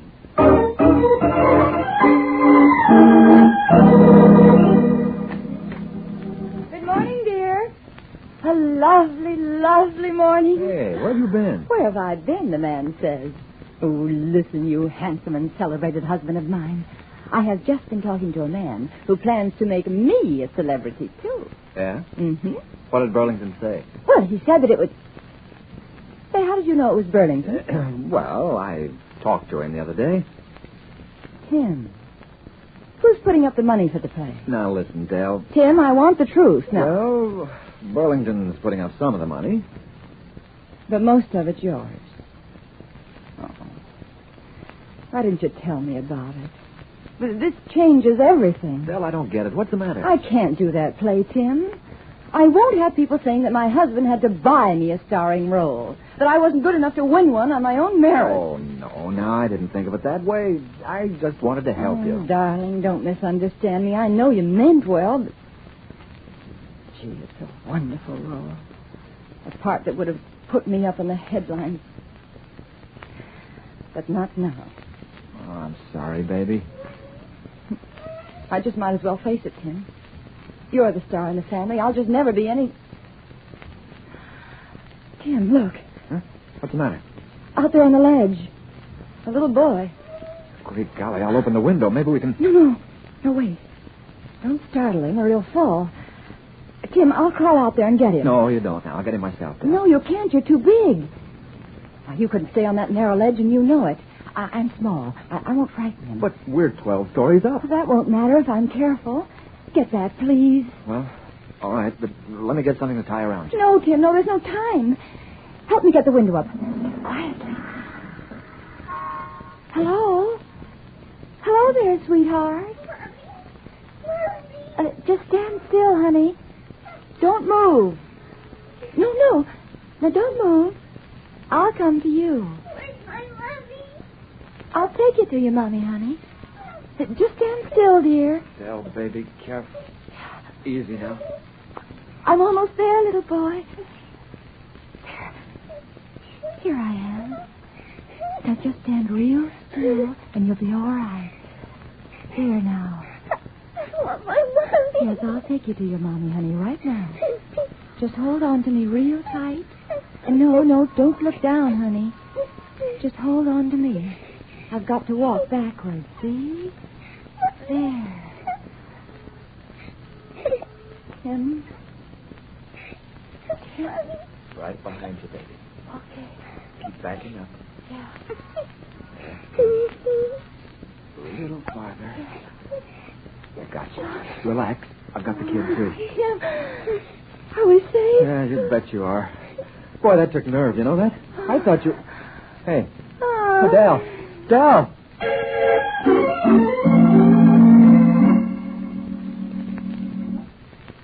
Dale? Dale, you all right now? Oh, what happened? Oh, yeah, the boy on the ledge. Mm-hmm. You saved his life, and then you keeled over. Oh. The doc gave you a sedative, and you've been asleep for 3 hours. Oh. You feel all right now? Oh, sure, I'm all right. Tim. Yeah? Tim, while I was out there on that ledge, you know, I just realized that little things like what people say, well, they don't really matter at all if you just do your best, huh? Tim, I'm going to do that play after all. Hallelujah. Yeah, and I'm going to be so doggone good in it that people won't dare talk. That's the spirit, Dale. You'll get in the headlines. Fact is, you're in the headlines now. Little old me? Little old nobody else. No. Here, yeah, I've got the extra right here. Oh, let me see. There.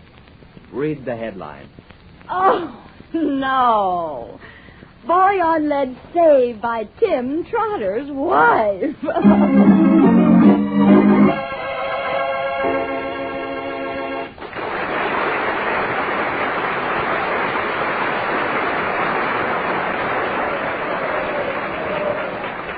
Thank you, Loretta Young, for your splendid performance. Well, thanks for the nice words, Rod.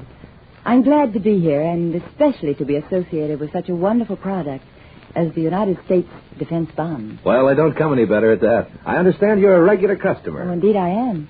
Friends, Loretta Young has been buying bonds for a long time and could never find an easier, more practical way of saving. With their improved interest rate, defense bonds are an even more attractive investment. Well, you're certainly right about that, Rod. Series E bonds now pay 3% interest, compounded semi-annually when held to maturity. And you have the privilege of holding your maturing bonds at the same interest rate for as much as 10 years longer.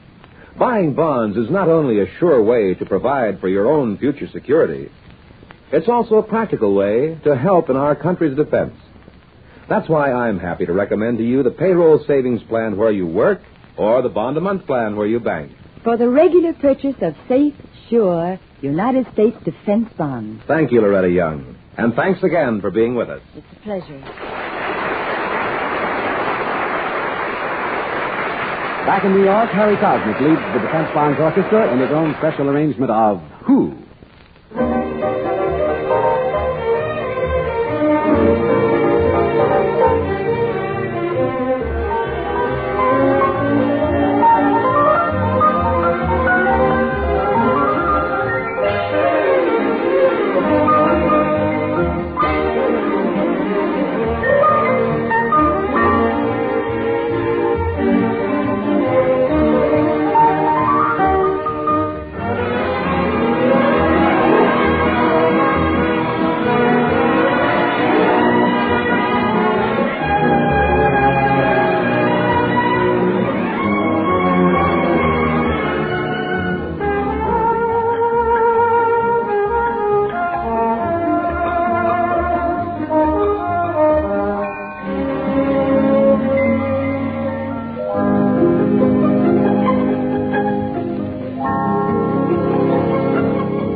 During the past quarter hour, you've been listening to Guest Star, a transcribed feature for defense bonds presented by this station each week as a public service. May I express our thanks to Loretta Young for a fine performance, and to the members of her supporting cast, Virginia Gregg, Olan Soule, and Richard Beals, and her director, Louis Graff. Next week, we'll have another popular star on hand and more good music by Harry Sosnick and the Defense Bonds Orchestra, so we hope you'll join us. Meanwhile, this is John Conte saying so long and suggesting that you sign up for the payroll savings plan where you work or the bond-a-month plan where you bank for the regular purchase of United States defense bonds.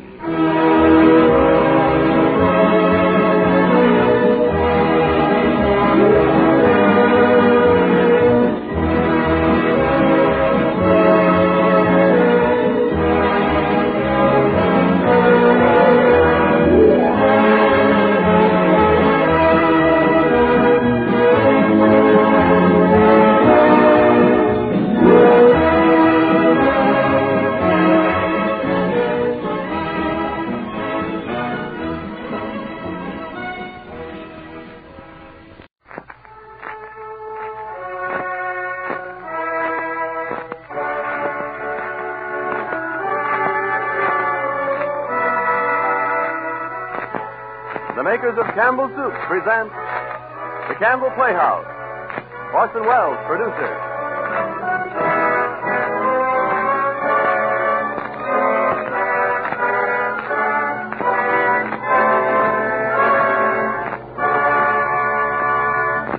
Good evening. This is Orson Welles. Our offering for tonight, Theodora Goes Wild, deals with the fascinating subject of a lady who leads a double life. This is, of course, a particularly fascinating subject where the lady is a beautiful, straight-laced, virtuous young woman who is at the same time the author of the most lurid bestseller of her day. Well, when that happens, we arrive at as diverting and heartwarming a piece of entertainment as Theodora Goes Wild, the Columbia Pictures Corporation success of a few seasons ago, which we're about to present tonight.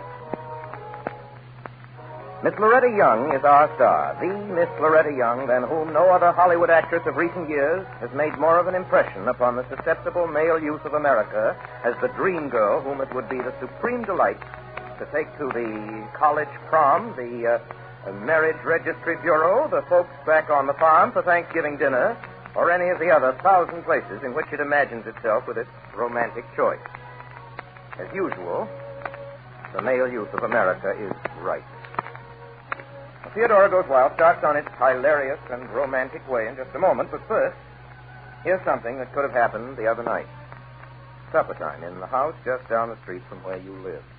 Some more soup, guys? There's plenty. I believe I will. Good. Certainly hits the spot on a cold night. Mm-hmm. I thought you said you'd been shopping all day. Why, I have been, yes. But vegetable soup, I mean, doesn't it take you quite a while to... I was just waiting for you to say something about that. This is Campbell's vegetable soup. Campbell's, eh? Mm-hmm. Yeah, it certainly tastes fine, all right. Lots of vegetables in it, too, the way I like it. You know something? What, dear? I've always said you make grand vegetable soup. I still say so. But say, when you can buy as fine a vegetable soup as this, why, there's just no sense of you spending time making it anymore. That's something that's happening daily in countless homes the country over. Because Campbell's way of making vegetable soup is really the good home way, too. They simmer a vigorous beef stock and fill it with a variety of tender cooked vegetables, 15 of them. Now, isn't that just the tempting, nourishing kind of vegetable soup you want your family to have? Why not have heartwarming plates of Campbell's vegetable soup for supper, say, tomorrow night? And now, Loretta Young and Orson Welles in Theodora Goes Wild.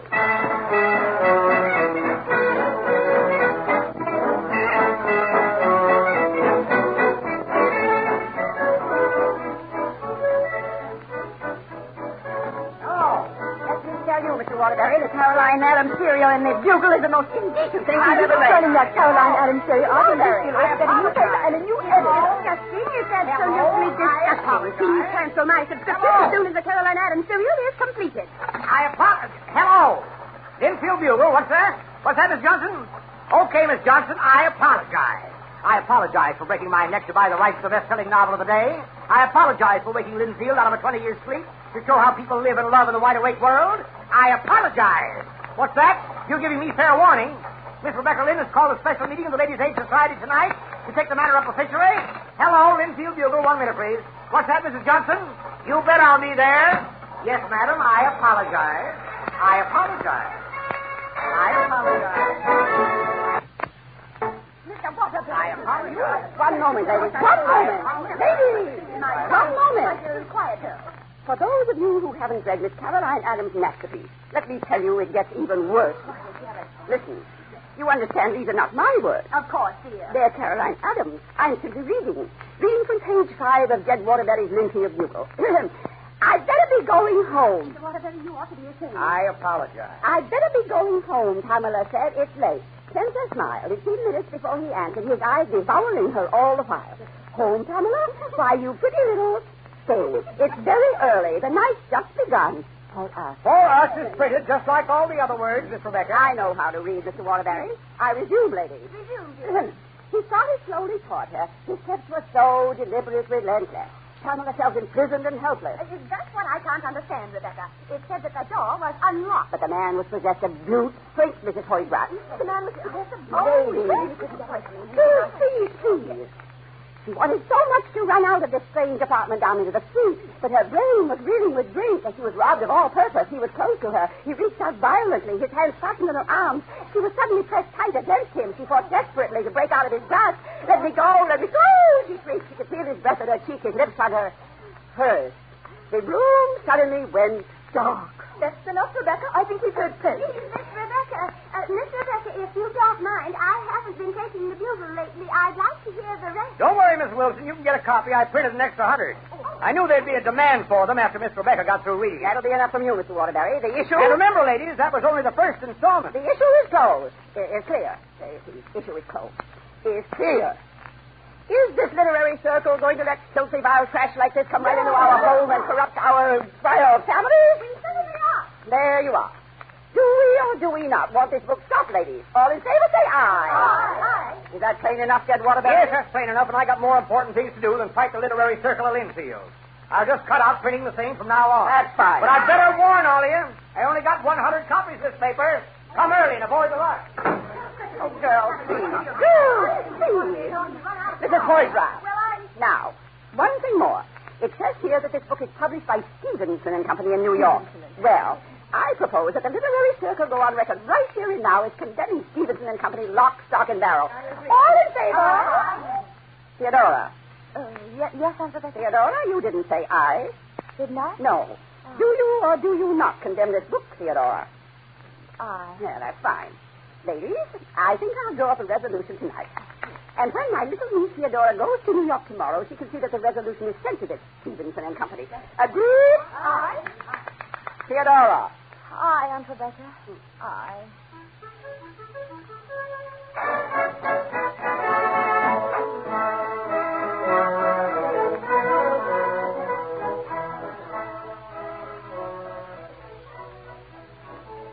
To Arthur Stevenson, Stevenson and Company, New York. Please be advised that at an extraordinary meeting of the Ladies' Literary Circle of Linfield, it was unanimously agreed that you be informed that, in our opinion, the new novel by Caroline Adams, published by you, is a disgrace to American morals and a sin to American youth. Signed, the Linfield Literary Circle. It's magnificent, that's what it is. And it's all your own fault, Mr. Stevenson. My fault, Miss Webb. Well, why did you have to sell the serial rights to my book to the Linfield Bugle? Oh, why not? I think that's very funny, Miss Lynn. Miss Adams. Oh, all right, Miss Yes. Adams. And now, will you please stop worrying? The identity of Caroline Adams will never be known. I'll carry the secret to the grave. That takes care of everything, doesn't it? Everything but my own conscience.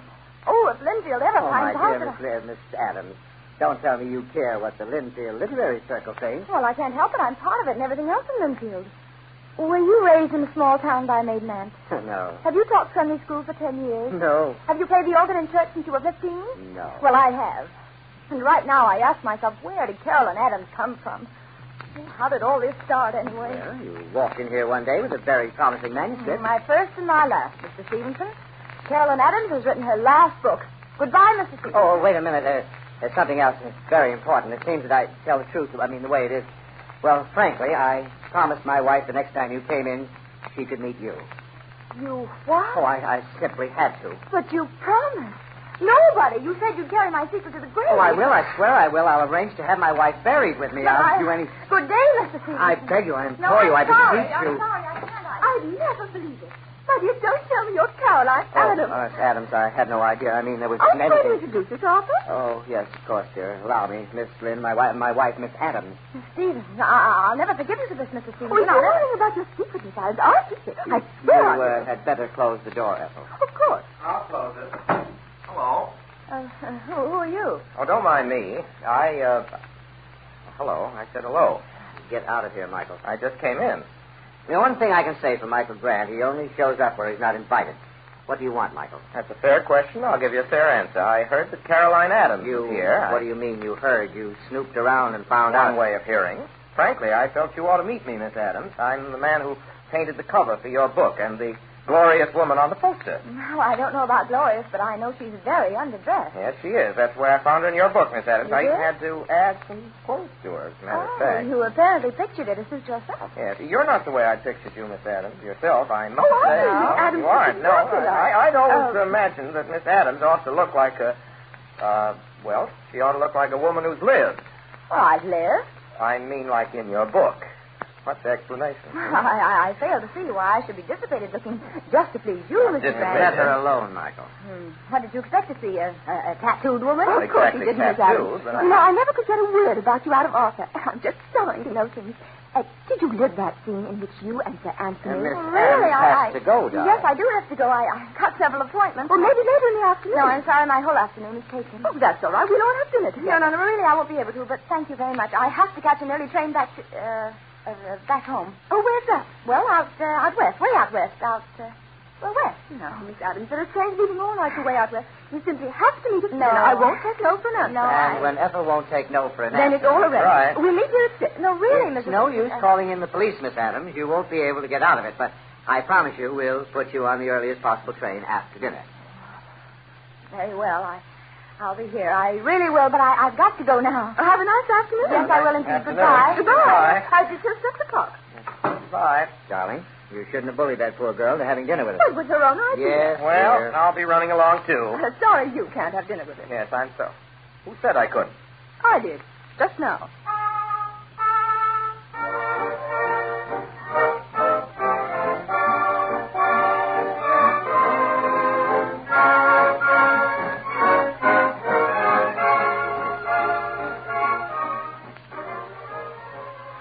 forward to having dinner with you for so long, Miss Adams. All those other books, Arthur Publishing.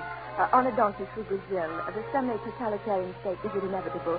Or was there really a Francis Bacon? Oh, care about books like that. But you're not. I'm awfully glad you liked it, Mrs. Stevens. I didn't like it. I loved it. Well, Only a woman who has lived, who has known what it is to spend empty nights, whose heart has beaten faster as each relentless Miss Adams remembers the phrases she wrote, Ethel. You don't have to quote them to her.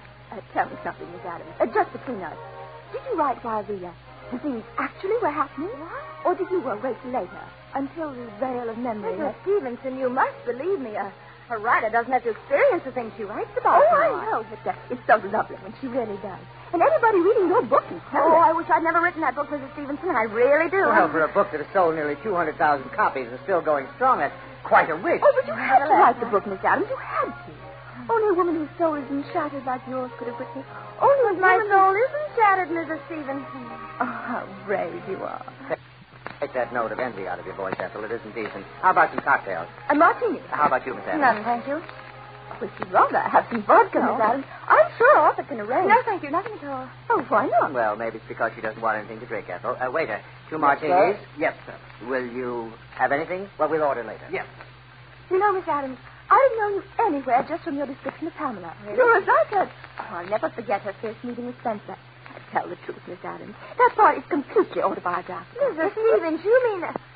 You think that... But, Mrs. Stevens, I assure you every word of that scene was made up. Oh, of course it was, Miss Adams. But from memory, wasn't it? Is that what everyone thinks? That I'm supposed to... Of course. Why, when Michael... You know Michael Grant. He was in the office today. Yes, when he heard you were coming up to see He had Arthur. 2 notions about you, Miss Adams. One was the same as Ethel's. Really? Yes. The other was that you were an old-maid schoolteacher with your petticoat showing. Well, how very interesting. Yes. And since you're not an old-maid schoolteacher... You'd have to know Michael to understand. He rather fancies himself as a man who knows I women. can get along very well without men who know women. I have so far. Then I'm just in time. Michael! Yes, you've no idea what you've missed, Miss Adams. To have your innermost thoughts straightened out so that you know what you're really thinking. Michael, I thought we had arranged... Be sure of yourself, you know. And to know that there's someone who really understands you, Miss Adams... Michael? Where did you come from? Pardon me while I say good evening to the ladies. Good evening, ladies. Where did you come from? You want me to lie to you? No. Well, I've been combing the saloons for you. I must say I had good luck. This is the 6th one I've been in, and here we are, aren't we? Michael, I told you plainly in Arthur's office. Oh, that. You didn't think I'd hold that little joke against you, did you? You cocktail, sir. Don't, because bring one for me, please, whatever it is, as long as it's a whiskey sour. Yes, sir. That's all right. Cocktails before dinner is such a lovely custom. Just a minute, waiter. There's only 2 drinks. Only 2. Now, let me solve this by a process of elimination. Mr. Stevenson is drinking, I'm sure of that. Mrs. Stevenson is also drinking. I'm also sure. That leaves, don't tell me, let me guess, that leaves Miss Adams. You're not drinking, Miss Adams? That's right, I'm not drinking. You mean you never drink? Did I say I never drink? No, you didn't. I apologize. It's all good thought. The idea of Miss Carolyn Adams not drinking a slur, Miss Adams, and you do right to resent it. Probably paying off an election bet, is that it? It's not apparent for Miss Adams not to drink. Is that what you mean, Mr. I thought there were Grant? 2 things certain in this world. That babies eat spinach and that Miss Adams drinks. You've destroyed something very precious in my life, Miss Adams. Very well, Mr. Grant. I'll tell you why I'm not drinking. If you're so interested, it's because I've always thought the cocktails are sort of stiffy. Don't you think so? I beg your pardon? Well, I suppose there's a diversion now and then, but not what you call real drinking. Mr. Stevenson, do you suppose I might have a little straight whiskey? A little straight. What? Oh, yes, of course. Stop gulping, Michael. Waiter, straight whiskey for the lady. Yes, sir. Miss Adams, looks like a lovely evening. Miss Adams.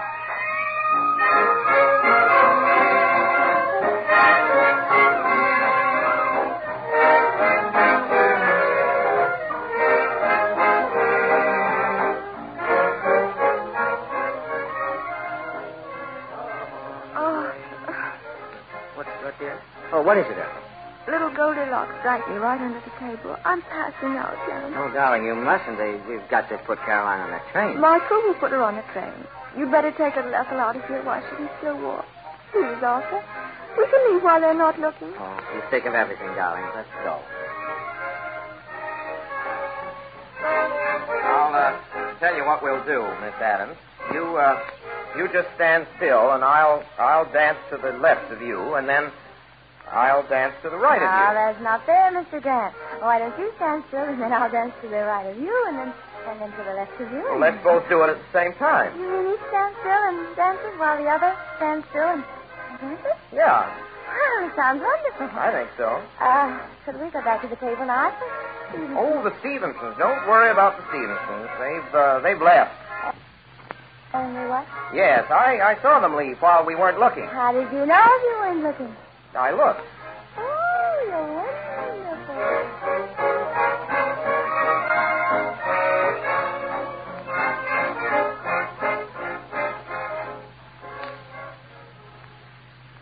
Yes, it's about time we were discussing the charity bazaar. Oh, I suppose so. I'm so tired. Couldn't have waited until perhaps... It's been delayed too long already. Just because you tried to do too much shopping in New York and aren't feeling well today. Finish your tea and you'll feel better. All right, Auntie, all right. Oh, there's that silly whistling we heard outside of church this morning. Stop fidgeting, Theodora. What's gotten into you? Nothing at all. You fidgeted all during church, too. If going to New York for one day affects you like that, but I wish whoever it is doing it would stop that whistling. Well, I'll go to the window and see. You don't have to see. It's the same whistling. It must be the same man that was outside of church. I'll make sure, Auntie. Well, it is, isn't it? Why, yes. Walking by? No, sort of, resting on the gate. I'll phone Captain O'Donnell and have that good-for-nothing loafer put in jail where he can whistle to his heart's content. Oh, don't bother, Auntie. I'll tell him to go away. Now, don't argue too much with him. Just tell him once, and then I'll call the police.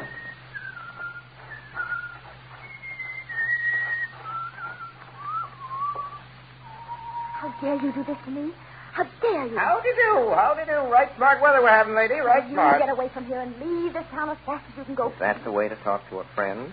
An old drinking companion? Please, will you listen to me? My aunt is watching us. As far as she is concerned, I don't know a soul outside of Linfield. And if she suspected what you know about me, she'd have fits. Oh, now, be a nice man, won't you, please? Tip your hat politely and then get away from here, will you? Marvelous.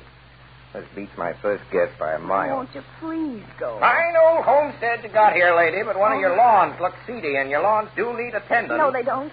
You know what you need? It's a gardener. No, don't be a bird. We've never had a gardener. You've got one now. Oh, please, won't you listen to me? It's simply because you I can start right away. No, right no, this minute. no. Simple. Why doesn't he go along? Theodora, did you tell him we call the police? I want work, Mum. Work. He said he's a gardener. We're not interested. Well, you ought to be, Mum. Your garden looks pretty bad to me. We don't care how it looks to you, and don't stand there arguing the top of your voice. You just go along about your own business. It's Sunday. I was just telling him that, Auntie. Sunday? I know what time it's at. What day of the week it is. Quiet, you loafer. You got me all wrong, Mom. You got me all wrong. I'm no loafer. I was just telling the little lady here the story of my life. You can't go shouting the story of your life in front of our house. You're quite right, Mom. I'll come in. Open the gate for me, Missy. But I don't want you to. Open the gate, Missy Adams. Oh, all right. I could strangle you. Wait a minute. Don't close it yet. Why not? Because my dog goes where I go. In with you, Herman. Is this your dog? Yeah, just a half an hour. He's really a nice character. Sure. He has a nice smile and ready wit. Yes. We've decided to throw in together. Yes. Does he garden, too? Just with his front feet. I see. Shall I knock? No, it's open.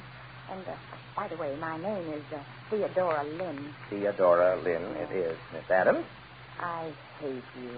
Look here, young man, and keep that dog out of here. If he so much as growls at He me... never growls at anybody, do you, Herman? You see what I said? Come here, Herman. That's better. In just 1 minute, I'm going to call the police. Oh, I wouldn't, Aunt Rebecca. I think... Thank you, young lady. You see, ma'am, my name is Dewberry. You're just wasting your time, young man. I see you're refusing work to a man who needs it, who's willing to work, who wants a chance to recover his self-respect. That isn't very charitable-minded, is it? Very charitable-minded as the rest, but if you... All right. Very well. I'll find work right in this town, too, and then I'll have something to say about how people are treated here. I was telling your little niece outside. I'll have a lot to say about a lot of things that are said around here. There is some work around here, Aunt Rebecca, cleaning up and sort of setting the gardens to rights. Thank you, lady. That's what I call intelligent charity. Thank you. Yes, I'll show him to the spare room in the tool house. Thank you, gone mad, Theodora? This way, gardener. You just lead the way, young lady. I'll follow you. If you think you're going to that spare room alone with my niece... Oh, you can come, too. If you insist.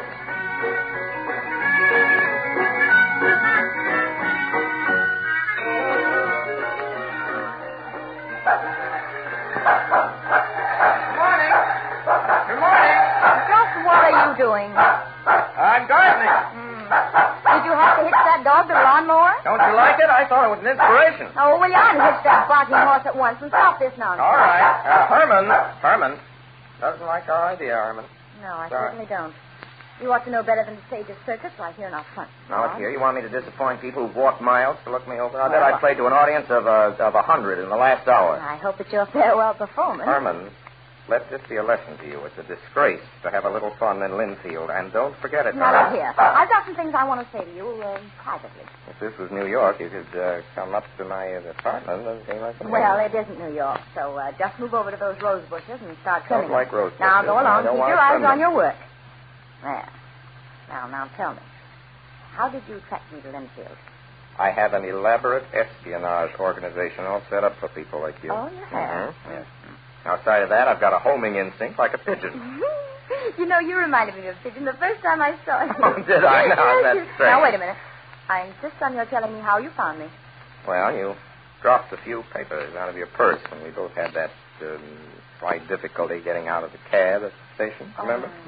Yes, I do remember that. Good. Then you must remember that I made so bold as to try and kiss you. Look, when I am not you... interested in your memoirs. Now that you've had your little laugh, why don't you go away? I like it here. And anyway, I've got a new mission in life. Oh. I'm going to break you out of this jail and give you to the world. The real you, I mean. I'm going to tell everybody I meet You wouldn't be so low as to tell my aunt in Linfield about me. I would, but I won't. You'll do it yourself. Oh, no, never. Mm-hmm. No. Tell me, what sort of berries are ripe at this time of year?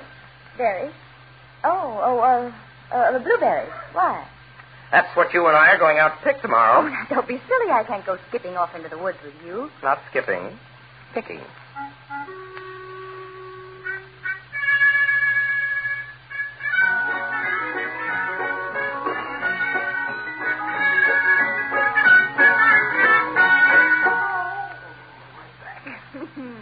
You're a wreck, Mr. Dewberry. A total wreck. Now, I've come to a conclusion. Yes. Berry picking is for the berry pickers. I'm through. And outside of that, you're a nasty character. I was wondering when you'd catch on. Are you going to give me some of the berries out of that pail? Well, if you weren't flat on your back, you could dig into the pail yourself, you know. I don't want it. Drop them in my mouth. That's a good joke. Say, who do you think's going to chew them up for you? Drop them way back so they just slide down. There, I tell you. I'm sorry I'm putting you to the trouble of swallowing. Oh, that's all right. Gives the fellow the exercise he needs. More. Honestly, you're such a fool. I was wondering when you'd catch on. Laugh again, will you? I will not. You're ashamed of having laughed, aren't you? Out loud and everything. Dear, oh dear, what would Linfield say? Miss Theodora Lynn laughed, my dear. I swear she did. I heard her myself. Nobody will believe you. You know you're a strange, sad case, my girl. No. Tell me more, Doctor. To start with, you're really a nice girl, full of normal desires, but I'll tell you what's happening to them. All right, what? They're being strangled to death. You mean murder? No, suicide. What Linfield doesn't let you feel, you write about. Love, laughter, freedom, fun, what you want to experience and can't. Yes, go on, Doctor. There's a happy world out yonder, young woman. Break loose. Go on, tell Linfield Tell Linfield. Look, I am very happy the way I am. Thank you very much. Oh, no, you won't be free, happy, until you do what I tell you. Now, with my help... Now, wait a minute. As a matter of fact, you could help me. Say the word. What do you want me to do? Get out of Linfield and stay out. Then I'll be very happy and very free. You see, Dr. Dewberry, my real life is right here. Carolyn Adams was an accident. She won't write anymore. Too bad if you ask me. Okay, that's your answer if I ask you. And until then, will you please leave it like this, Doctor? I'll be sure to call you if anything ever does go wrong. You promise? I promise. I promise that nothing ever will go wrong.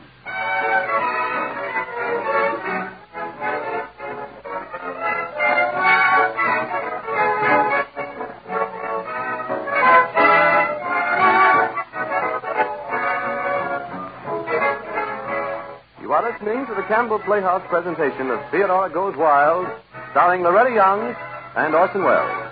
This is the Columbia Broadcasting System.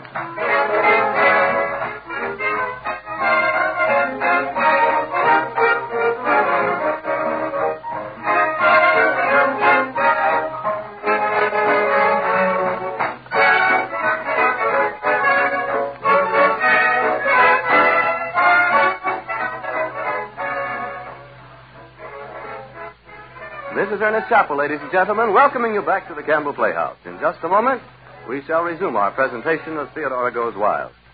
But first, do you remember, I'm sure many of us do, being sent as a child by Mother to the market, and that among the things she ordered was a soup bone for making soup? Yes, sirree. You trudged down to a friendly store in the neighborhood, made your wants known, and the soup bone was faithfully brought back and made part of a hearty, old-style, heartwarming soup that Mother made so well and you enjoyed so much. But I'll wager that the boy or girl going to the store for Mother nowadays doesn't very often have a soup bone on the list. Instead, the grocery likely tucks into the bag one or more cans with a familiar red and white label that says Campbell Soup. Mother knows that into the making of Campbell soups go luscious vegetables and fine selected meats. And these soups are the kind she wants her family to have. And so she buys them and serves them regularly. I'd like to ask if you at your house have turned your soup making over to Campbell's. I sincerely believe that if you do so, you'll be delighted to see how keenly your family will enjoy these fine soups. And now we resume our Campbell Playhouse presentation of Theodora Goes Wild, starring Orson Welles and Loretta Young.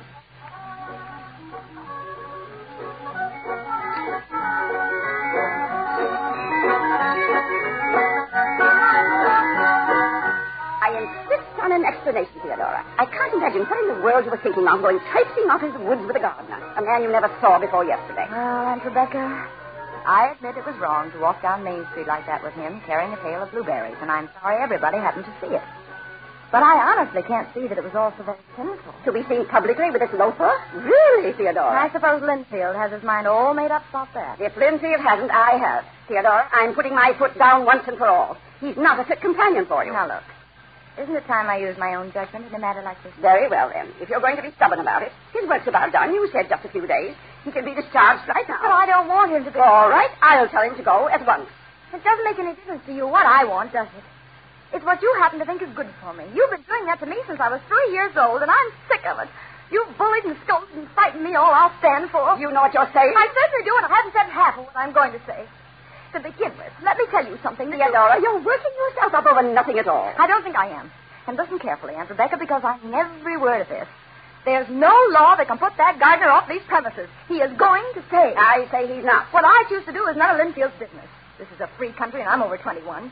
Why, as far as Linfield is concerned, the whole town can go and take a jump on the lake. Theodora! That gardener will stay as long as I want him to, and that's forever. Because I love him.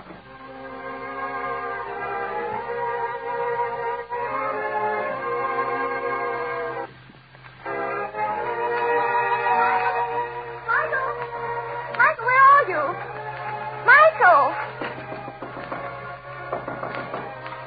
Michael? Oh.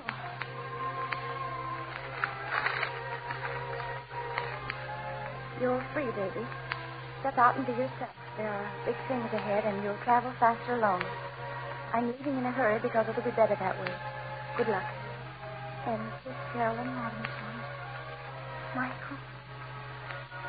Oh. Oh, Michael.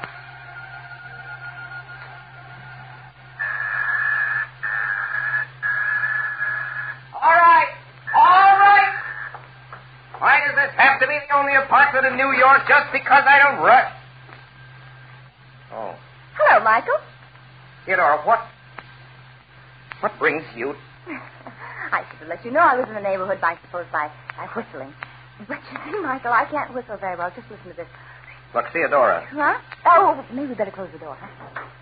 I know what you came here about. Do you? Yes. That note.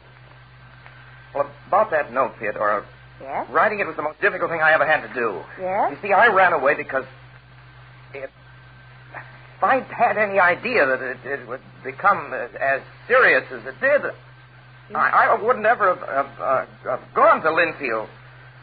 I had no right to let it become serious. Now, please believe me. I don't believe you. Well, if you'd let me explain. I'm not stopping you from explaining. Well, I can't just say what I want to say now. Now, some other time. I'm expecting my father. I'm afraid some other time won't do, Michael. Theodora, there's nothing more important in the world to me than you. Nothing. And there they are now. Theodora, if you... Theodora, they can't find you here. Who are they, Michael? My father and Yes? Theodora. Yes? Won't you please go into another room and go sit down someplace? Yes, Michael, I'll sit down someplace. Right here. Oh, hello, Father. Hello, Agnes. Hello, Michael. Well, what do you mean by this, Michael? Running out of town, not letting us know about it. Where were you? Well, I was out of town. I know that. Where were you? It's a funny thing, Father, but... Who's that? Who's what? You mean, Yeah, excuse me, there's, Miss Lynn from, the Stevenson office. She just, Miss Lynn, she brought some material over I'm going to illustrate as a matter of my father, Miss Lynn. How do you do, Mr. Grant? Well, I suppose I'll have to introduce myself. I'm Mrs. Grant. Mrs. Grant. Michael, your mother. Well, not exactly, Miss Lynn. I'm Michael's wife. Oh. How do you do? Michael, where did you say you were? In the country, sketching. Oh, that's a new name for it. Did you drift back into town accidentally? No. Or did you remember that I'm giving a reception for the governor? I on the remember 20th? of course I remember. Yes, well, I trust that you'll be good enough to remember also that I expect you and Agnes to be present. Well, he's the one that's insisting, Michael. If it were up to But, me. Father... I expect you, and with Agnes. Father, this pretense of my happy marriage can't go on. It's been washed up for 5 years. Agnes is just as sick of it as I am. That's a lie. I'm sicker of it. I thought we agreed there'd be no divorce as long as I hold public office. Now, you gave me your word, and that's the way it's going to be. Nothing can be done with him, But Michael. there'll be no buts. You know what's expected of you, Michael. Come on, Agnes. Goodbye, Miss. Goodbye. Goodbye, Michael. Goodbye. I can scarcely wait for the governor's reception. Neither can I. We always have such cheerful meetings, Don't we? we? Certainly do. That's it.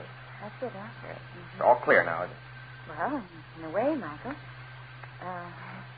You know, seeing these paintings of yours gives me an idea. What you need, Michael, is an artist model. What? An artist model. With the slightest use for a model. Oh, but that's unimportant. You've got one now. Who? Me. What for? Oh, to mow the lawn and do the transplanting and pick the berries and laugh at the net. You know. Joke, I get it.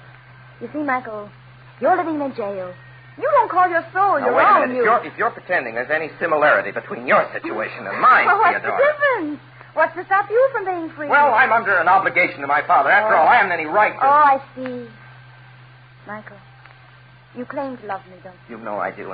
And the very minute I'm free, darling, When Theodora... precisely is this minute to be? Well, just let Father serve out his term as lieutenant governor. Yes? He's decided not to run for office again. Yes? Ever. And that means that within 2 years... 2 years? Yes. 2 years is exactly 2 years too long, Now, be Michael. reasonable, Theodora. If I had any way in the If world... you had any courage, if you had any outlook, Not fair. why, you wouldn't think of waiting for 2 years. Oh, Michael, it's pretty clear to me that what you need is a model. Theodora, you're not being fair. Oh, yes, I'm being fair. Is this the phone to the lobby downstairs? Yes, that's the... Why? Thank you. Hello? What are you doing? Those boxes and things that were left in the lobby, will you send them up to Mr. Theodora. Grant's apartment, please? Yes, that's right. Thank you. What are you talking... What boxes? What things? Well, my clothes. You don't think I'm going to stay here indefinitely without any clothes, Exactly do what you? do you think you're going to do? Return a favor, darling. Well, how? By moving in here and breaking a scandal above my ears? Well, you've got to expect a scandal when you've got a model living in your apartment. Hey. Oh, no. Now let me. I'm sure it's for me. There, right. Oh. Bring them right in, young man. Thank you very much. Listen to me. If you're going to stay here, I'm not. Oh, and it's such a nice apartment. You'd be so happy here. I'm leaving right now. Oh. Boy, will you please take these things into the spare bedroom? Yes, ma'am. And, boy, tell them at the desk, if there are any calls from Miss Caroline Adams, I'll be in Mr. Grant's apartment from now on.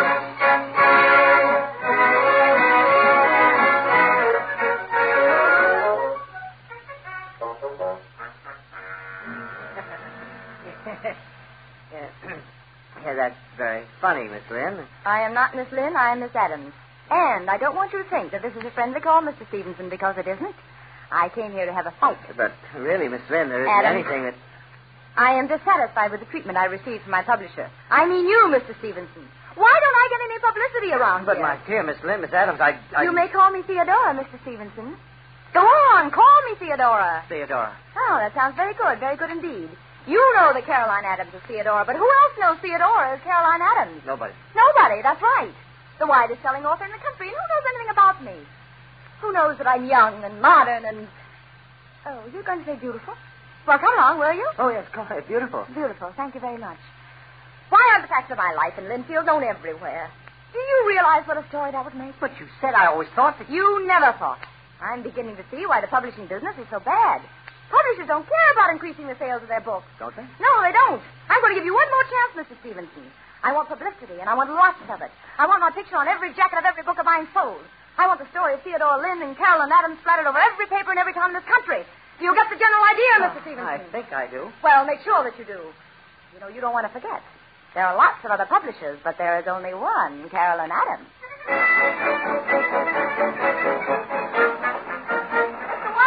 Well, what is it, Henry? Say, look what's just coming over the wire. What?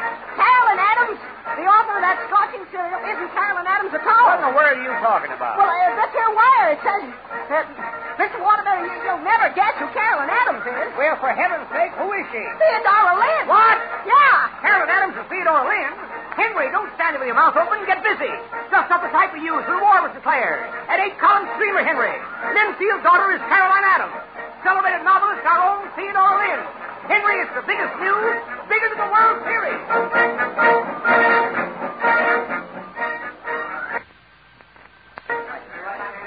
Just a minute, gentlemen, just a minute. You'll all have your interview. Okay, Miss Adams. Yes? What about a little advice to young people of today? Oh, very well. It seems to me that nothing is more important to the modern young girl than this, gentlemen. Be free. Express yourself. Take your life in your own hands and mold it. Oh, that's swell, yeah. Yes, that is pretty good, isn't it? The world will try to take your freedom away from you, but you'll have to fight for it. It's all you have to live for, girls. Anything else, Debbie? Have you started a new book, Miss Adams? Well, as a matter of fact, I have one pretty well in mind, yes. Well, would you care to tell us anything about it? I'd be delighted. Let me see. It's about love that came to a young girl hidden away in a small mountain town.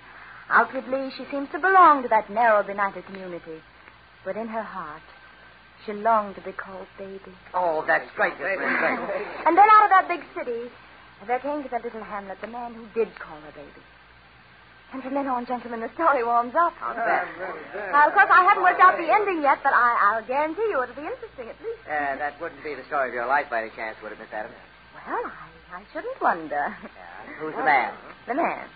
Well, after all, gentlemen, I'm entitled to one little secret, don't you think? Yeah, but only one. That's the rule. So suppose you tell us. Isn't this Michael Grant's apartment? Michael Grant? Yeah. Michael Grant? Yeah. Son of Albert W. Grant, Lieutenant Governor. Oh. Unless I'm mistaken. Oh, indeed, you're not mistaken. Yes, this is Mr. Grant's apartment. We can print that, can't we? I beg your pardon? That you're living in Mr. Grant's apartment. Well, gentlemen, since I am, I don't know what we can do about it.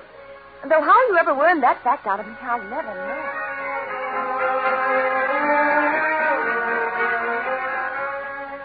Now, don't tell me there isn't anything you can do about it, Michael. Well, you have to do something about it. I can't. If you only understand, Father, this girl has made up her mind. Yes, she certainly has.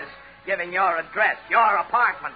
Call the police and have her thrown out. What your father means, I Michael. know what my father means, Agnes, but he forgets that New York will be looking on if I call in the police, and that'll be fine publicity for the governor's reception, Father. Now, Well, you must do it without publicity.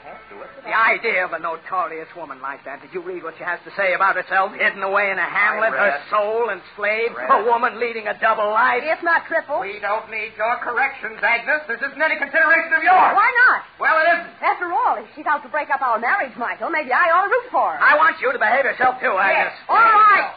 But let me say this. No. This woman can do anything she wants to as long as nobody suffers with Michael. Right. If it gets talked about it, I'm made to look like a foolish deceived wife. I'll protect myself. Michael's not going to drag me Can't into you anything. understand I'm not dragging anybody into anything? It's just... Now, you must make this woman stop her practical joke immediately, Michael. Do you understand that? Yes, sir. I just don't understand how I'm going to do it. Well, that will be up to you. You're so clever, Michael. You'll think of something.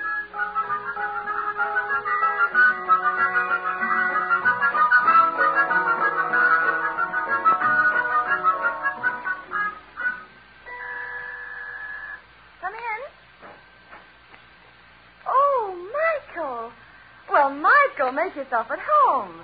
Thank you. Here, let me take your hat. Won't you sit down? No, I won't sit down.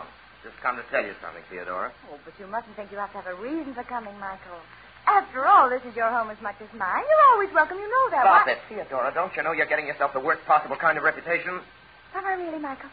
Oh, I know I would, but I didn't dare hope I want you to stop it. Michael, darling, I can't stop it. Don't you see? I'm just being myself. Whatever happens, just the way I am. I'm free, Michael. Free. You ought to try it sometime, you know. I'd wring your neck right now. Only that'd just make matters worse. Oh. You do care about me, don't you? Listen to me, Theodora. I came up here to ask you to do me a favor. Ah, that's the second thing you said you came up here about. But to start with, you said you only came up here about one thing. You know, you confuse me, Michael. Please, with all... Theodora, please. All right, Michael, Theodora, what is it? Try to be quiet until after the governor's reception, please. Oh. I'll tell you what, why don't you get out of town until the reception is over? That's all I ask of you. I'll come up to Linfield and talk to you in a month. Only get out now. You're making my life miserable. Oh, that's a sign that a struggle's going on within you, Michael. But you will be victorious, don't worry. Yes, the light will break suddenly, and then you'll rise up and tell your father what I told Linfield. And, oh, you'll be so happy, Michael. You can break your chains if you want to. We all can. Why can't you be a little reasonable, Theodora? I've forgotten how after Linfield. Is that your final answer? Yes. There's nothing I can... Nothing, Michael? Nothing. Goodbye. Goodbye. Don't stay away so long next time, Michael. I want you to treat this apartment as if it were your very own.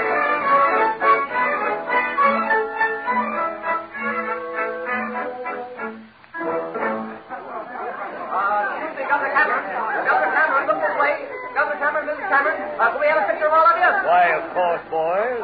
Hold it. Thanks. We won't bother you anymore, Governor. Do you mind if we hang around and get whatever pictures we can? Why, of course not. Thanks. Governor Cameron, you remember my son Michael and his wife? Why, of course. How do you do, Michael? How do you do, sir? Still painting, Michael? Pity he isn't a statesman, isn't it, Governor? Haven't I seen your name in the papers recently, Michael, about, no. which I can recall the incident? You don't mean the story about Carolyn Adams. That is Theodora Lynn, do you, Governor? Why, I don't really remember. But she was the woman that was living in Michael's apartment, you know. Well, Governor, she's a celebrated novelist, Governor. Yes, A sensational novelist, Governor. And a woman with quite a private quite reputation. a misunderstanding, Governor. I assure you.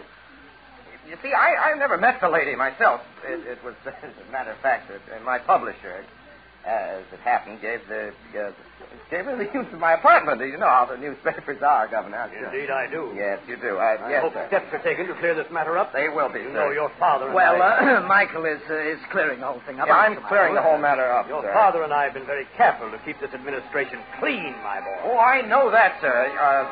Agnes. What? Darling, this is our dance, I believe. Why, Governor, Michael, If you dance with your husband, you must dance with me, Mr. Yes. Thank you, Governor. See you, Governor. Governor, you dance divinely. Thank you, miss. I didn't quite get your name. Adams. Oh, yes, Adams. Well, you're a splendid dancer, too, Miss Adams. Well, thank you, Governor. Michael, tell me quickly. Yes? Is that woman with the governor? There's no question about it, Father. Can't you see? Oh, this is terrible. In 5 minutes, everybody in the house will know who she is. They got a picture of her a minute ago with the governor. All right, I'll take care of that. Now, hurry. See to it that she gets out of this house, Michael. Take her out into the garden on the terrace anywhere, and keep her there for the rest of the evening. There you are, Grant. A delightful party. And I just had the most fascinating dance. Let me present Miss Adams. Oh, yes, Miss Adams. Mr. Grant and Michael Grant. How do you do? How do you do? How do you do? Miss Adams? So nice, Miss Adams. Isn't this the most delightful party? You know, I don't know when I've enjoyed myself so much, and the governor dances divinely. Give me a charming lady to dance with, and I'm young again. Yes, that's what Michael always says, isn't it, Michael? It's what I always say. There's the music again. May I have the pleasure of this dance, Miss Adams? I could use the power of my office to keep Miss Adams for myself, but youth should be served occasionally, I suppose. You're a one, I Governor. relinquish Miss Adams to you, Michael, with regret. Thank you, Governor. I'll see you. You're not keeping time with music very well, Mr. Grant. Would it help you if I whistled? The only thing that would help would be if the floor were to open up and swallow us both. Or anyway, you. How'd you get in here? Oh, you know, isn't that funny? I said to myself, I bet the first thing Michael asked me is, how did I get in here? How did you get in here? Oh, darling, don't hold me so tight. This is hardly the How did you get in here? Well, you don't take a different path. Stevenson's had an invitation, and they decided not to come, and so... I want to talk to you. Come on out here in the balcony. Hey, darling, my arm, you're awfully strong. Now then, you're obviously at this party to start something. What are you going to do? Do? Don't try to fool me. Everywhere you are these days, something happens. Why, Michael? Listen to me, Theodora. If you try to start anything here tonight, I'll spend the rest of my life persecuting you. And that goes if you're not out of this house in 15 minutes. Oh, you couldn't really persecute me, could you, Michael? Yes, I could. Well, maybe not, but I'd hire somebody. Oh. And you've got to get out of my apartment and out of New York inside of 2 days. Is that clear? Do you mean that, Michael? I mean every word of it. I'm to go back to Linfield? Linfield. And just wait? And wait. Oh.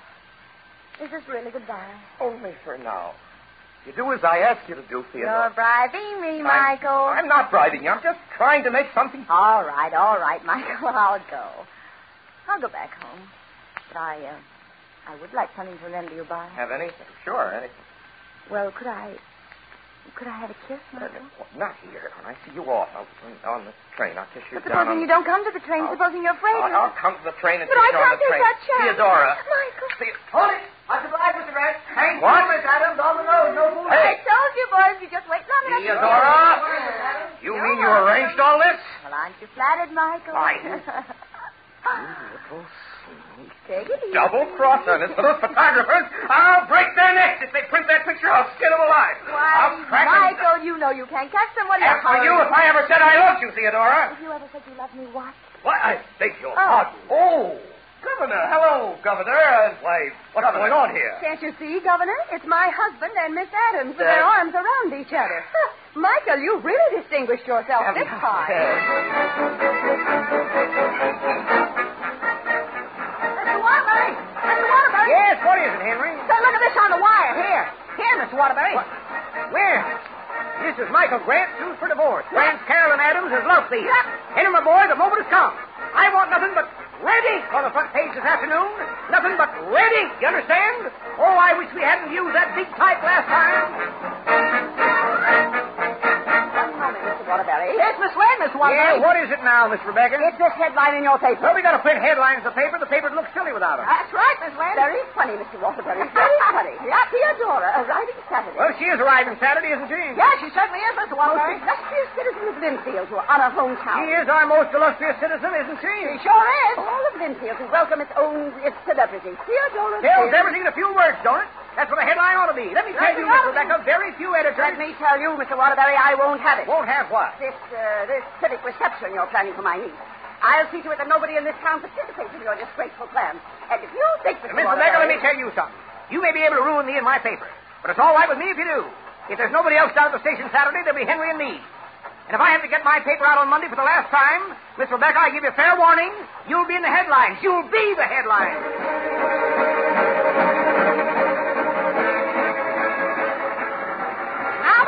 Not yet. Another 30 seconds, maybe. Well, okay, but our arms are getting awful tired.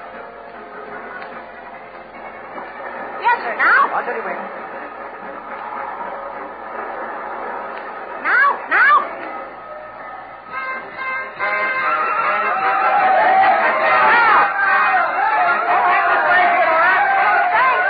What is this, kid? I don't understand. Theodora, I mean, Miss Lynn. Yes? I want to welcome you on behalf of the people of Linfield.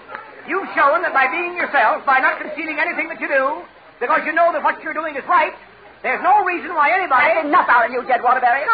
What are you doing here, Miss Rebecca? Welcoming my niece home. You know anybody who has a better right? But I... Just because you didn't see me doesn't mean I wasn't here. That's what telegraph poles are for, Mr. Waterbury, to hide behind from people like you. And another thing, I never did hear a brass band play as bad as yours did just now. I guess I've got to do the band leading, too, here in Linfield. Let's see you play as if you meant it. Blow hard, all of you. Like it was your last blow. Are you ready? 1, 2, 3, blow!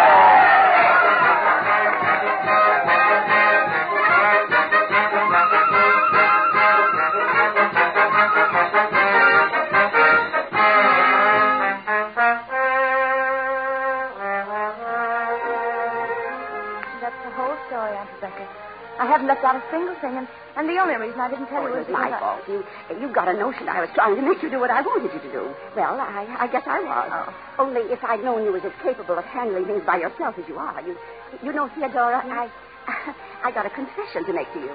Well, what is it, Aunt Rebecca? Well, I've always been telling you to behave like all the Lynns there ever was before you, but I forgot to tell you there's been wild Lynns as well as quiet ones. You're going wild like that. No surprise to me. I can remember when I was your age, there was a young fellow over in Springfield. Yes? Oh, no, I guess I better not. Oh, go on, Aunt Rebecca. Oh, no, another time. Right now, I'll tell you what. You go out in the tool shed and get me my garden scissors. Those bushes need pruning. Oh, but Aunt Rebecca, surely they can wait till tomorrow. I'll go out in that tool shed and get me my garden scissors. Yes, Aunt Rebecca.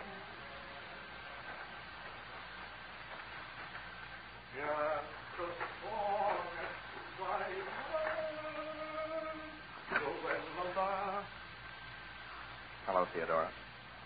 Michael. I wanted to come to the station, but Aunt Rebecca... Oh, I'm glad you didn't.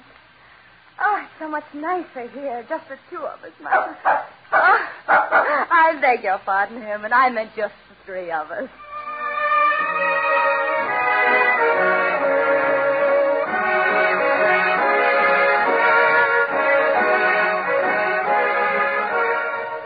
You have been listening to the Campbell Playhouse presentation of Theodora Goes Wild, starring Loretta Young and Orson Welles. Mr. Wells will be back with us in just a moment, but right now, if I may, a brief reminder. When you enjoy Campbell's vegetable soup at your table, you are eating vegetable soup every bit as fine as any that ever came out of a home soup kettle. That's because it's made in the old-fashioned, old home way. Its 15 different garden vegetables and its invigorating beef stock give it the stoutness and substance, the really hearty eating that you want in a soup at this time of year. No wonder, indeed, that families everywhere look upon Campbell's vegetable soup as, well, as almost a meal in itself. Now, wouldn't piping hot plates of vegetable soup, as Campbell's make it, taste really good at supper tomorrow night? And now, here is Orson Welles.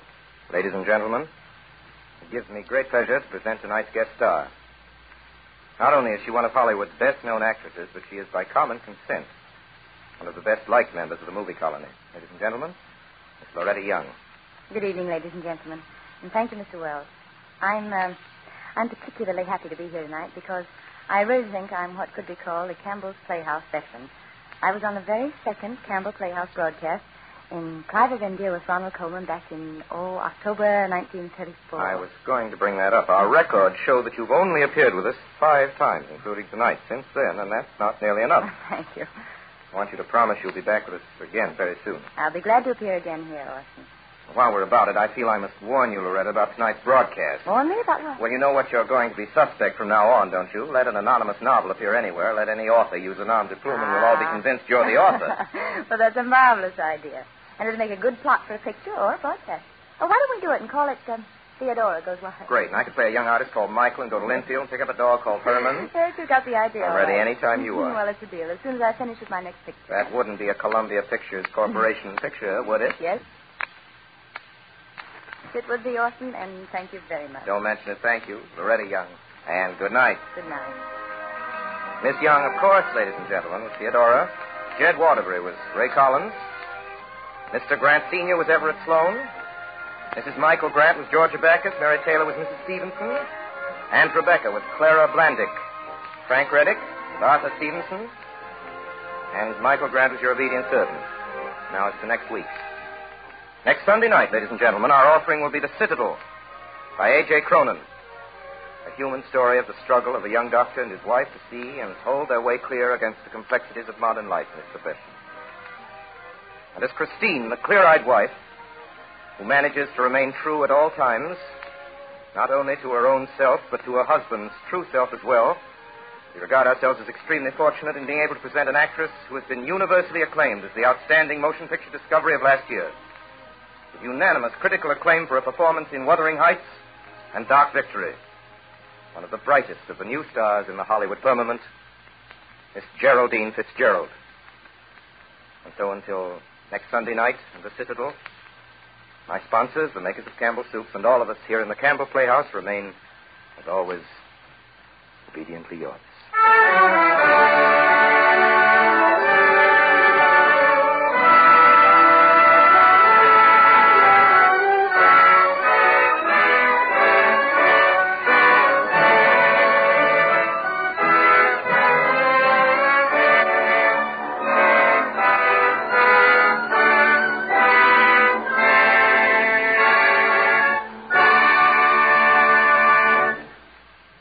of Campbell Soups join Orson Welles in inviting you to be with us in the Campbell Playhouse again next Sunday evening when we present A.J. Cronin's The Citadel with Miss Geraldine Fitzgerald as our guest star. Meanwhile, if you've enjoyed tonight's presentation, won't you tell your grocer so tomorrow when you order Campbell's vegetable soup? This is Ernest Chappell saying thank you and good night. This is the Columbia Broadcasting System.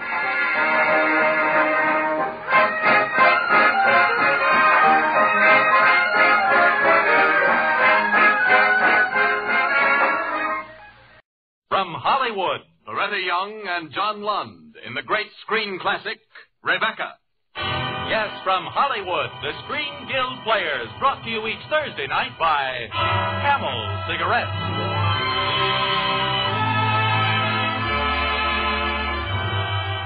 How mild can a cigarette be? Smoke Camels and see. Prove for yourself what noted throat specialists reported in a coast-to-coast 30-day smoking test of hundreds of men and women. In this test, the doctors reported not one single case of throat irritation due to smoking Camels.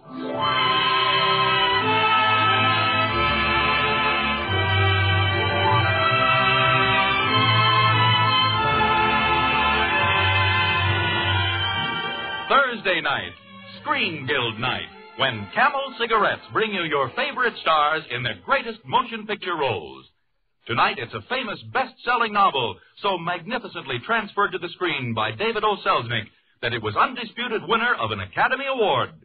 In answer to frequent and insistent requests, the Screen Guild Players present Rebecca, starring John Lund and Academy Award winner Loretta Young.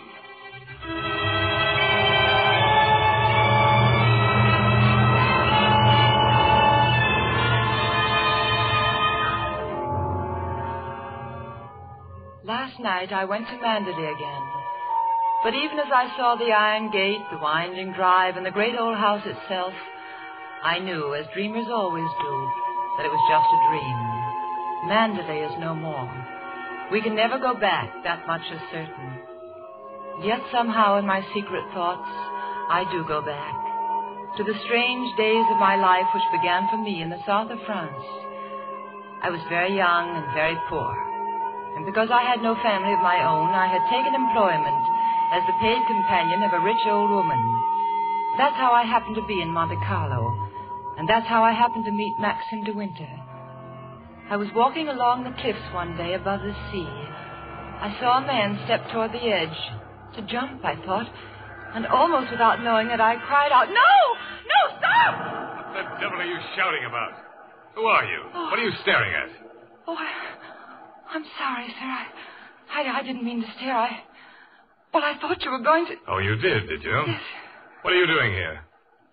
I was only walking. Well, get on with your walking, then. I can do very well without your screaming. That afternoon, they told me who he was. Maxime de Winter, the master of Mandalay. They said that his wife had died the year before and that he'd come to Monte Carlo to forget. I had no right to hope, a dowdy, awkward, penniless girl. But when he spoke to me the next day and apologized and asked to go along and watch me sketch, my heart leaped up into my throat and choked back the frightened no I might have said. We saw a great deal of each other after that. He was all generosity and charm. We danced and talked, and then one night we walked along the sea. A lovely night. The air was like wine. You're very quiet this evening. I was thinking. I wish there could be an invention that bottled up memories like perfume. And then I could uncork the bottle and live the memory all over again. Sometimes the memory might grow stale or horrible. Oh, I wish I were a woman in 36 dressed in black satin with a string of pearls. You wouldn't be here with me if you were. Oh, good heavens, what brought that on? Here, blow your nose. I'm so sorry, Mr. De Winter. And don't call me Mr. De Winter. I have a very impressive array of first names. Oh? George, Fortescue, Maximilian. You needn't bother with them all at once. My family calls me Maxim. I'm not your family. You will be when we're married. Married? Why not? Of course, if you don't love me. Oh, but I do. I love you most dreadfully. I cried all last night because I love you so much. And Bless you for that. But you don't understand. You see, I don't belong in your sort of world. And what is my sort of world? Well, Mandalay. A great estate and... Oh, you know what I mean. Suppose you let me be the judge of that. Only you'll have to promise me one thing. What? Promise me you'll never wear black satin or pearls and never be 36 years old.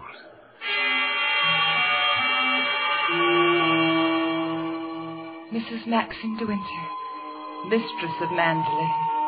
I said it over and over to myself all through our honeymoon, and still, I just couldn't believe it was true. And then suddenly we were home at Mandalay. The wide green lawns, the curving road, the vastness of the house itself, the staff lined up to welcome me.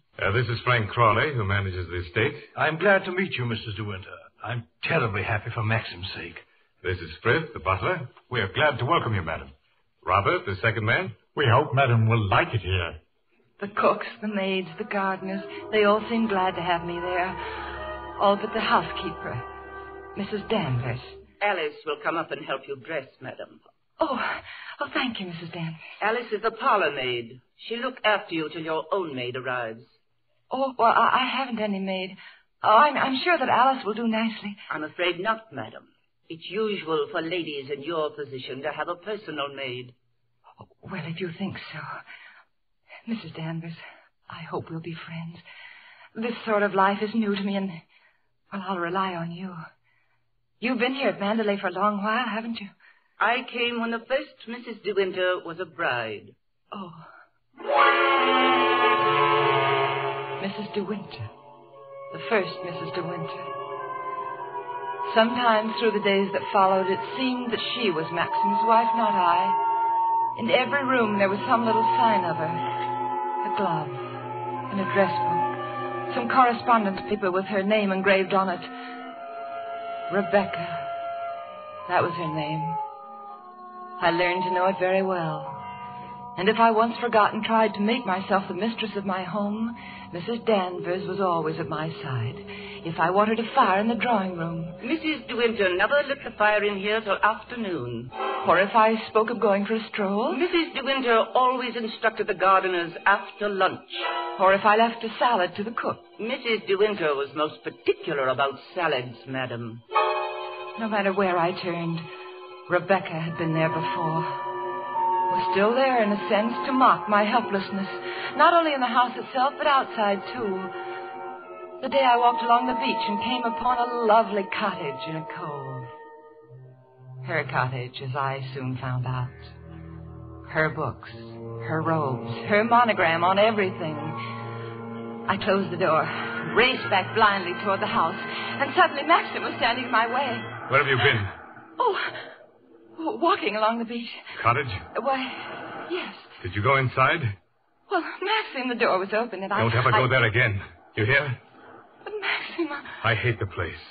And if you had my memories, you wouldn't go there or talk about it or make me think about it. Maxim, what is it? Nothing. Oh, forget it, my dear. Just forget all about it.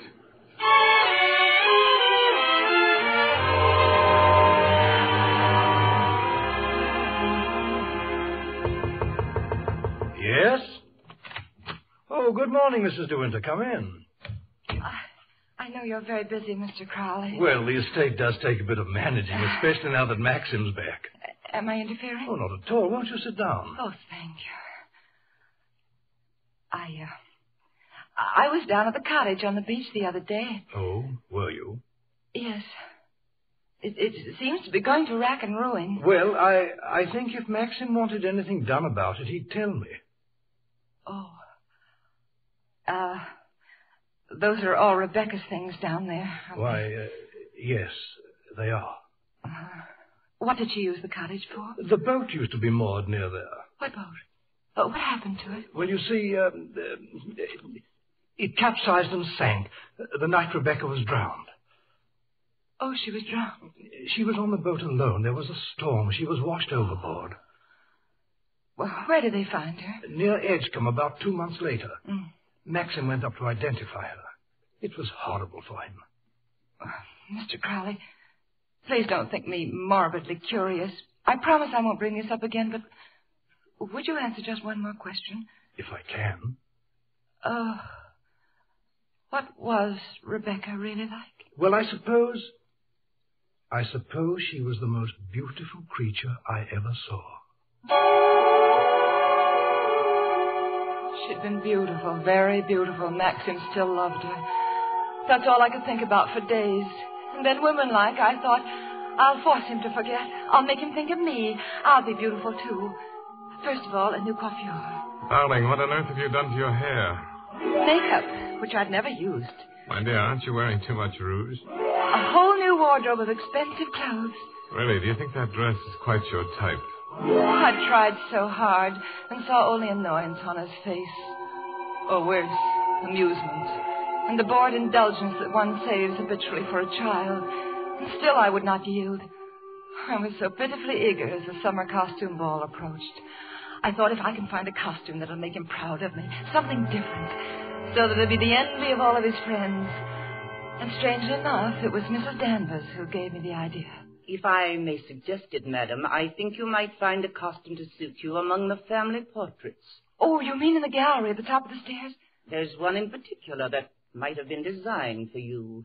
I'm sure you could have it copied. Oh, really? Which one? One of Mr. De Winter's ancestors. Yes?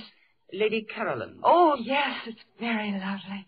Do you think you'll like it? I've heard Mr. De Winter say it's his favorite of all the paintings. Oh, that would be a splendid idea. And thank you, Mrs. Danvers. I'm very grateful. I'm very grateful indeed.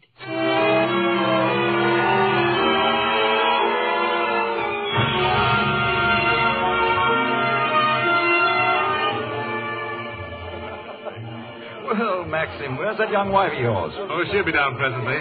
Fussing with her gown, I suppose. It's her first ball, you know. Oh, what's she wearing, Maxim? I haven't the remotest idea. She's kept it a great secret. Wouldn't even let me... Oh, there she is now. Oh, I'm so glad she's coming down. I want to... Good heavens. Oh, Lord. Good evening, Maxim. What the devil do you think you're doing? Maxim. Where did you get that gown? Well, it's the picture, the one in the gallery. Go and take it off. Maxim. What have I done? What is it? That was the dress Rebecca wore at the ball last year.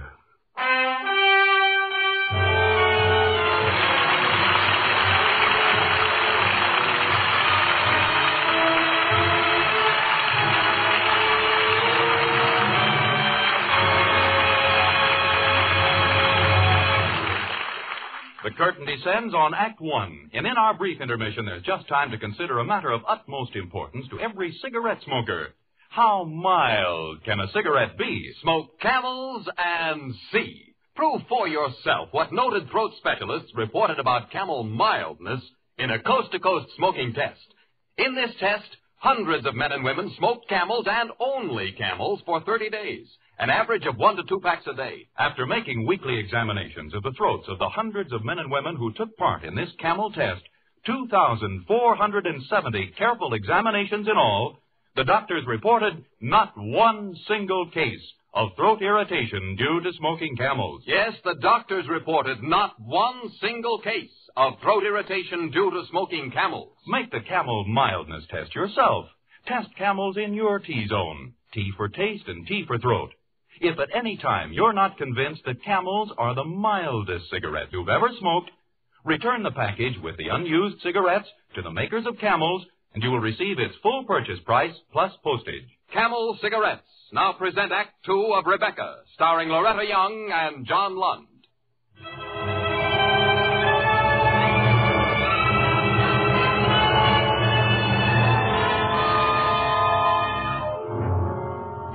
I thought my world had ended when Maxim spoke to me that way, in hate and anger as our guests looked on. I turned and stumbled up the stairs, and as I reached the top, somehow, through my tears, I noticed that a door was being closed. The door of her room, Rebecca's room, and I knew who was there.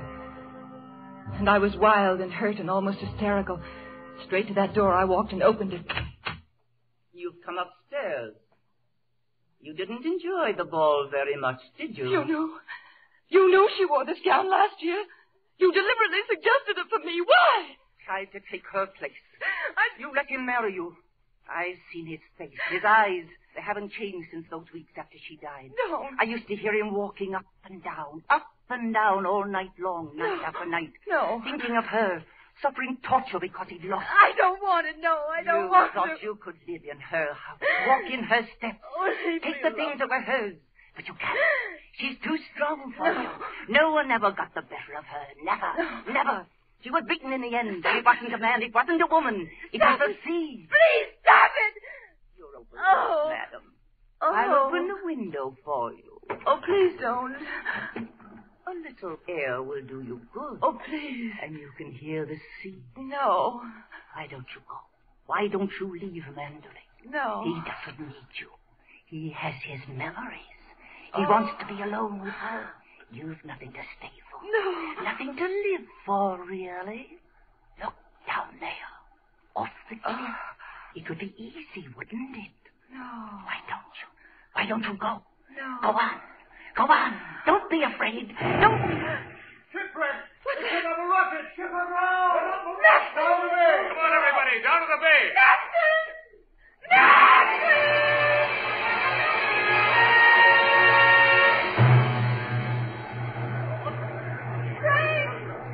Frank Crowley! Right here! Oh, Frank! Mr. DeWinter, you shouldn't be out. It's almost dawn. Frank, have you seen Maxim anywhere? Not for an hour or more. I thought he'd gone back to the house. No, he hasn't been in the house at all. Oh, I'm worried, Frank. You are too. I can see it in your face. Frank, there's something wrong. Well... Tell me, what is it? The diver who went down to inspect the bottom of the ship... Yes? Found the hull of another boat. A little sailboat. Frank, is it? Yes, it's Rebecca's. Oh, where is he, Frank? In the cottage. He said he wanted to be alone.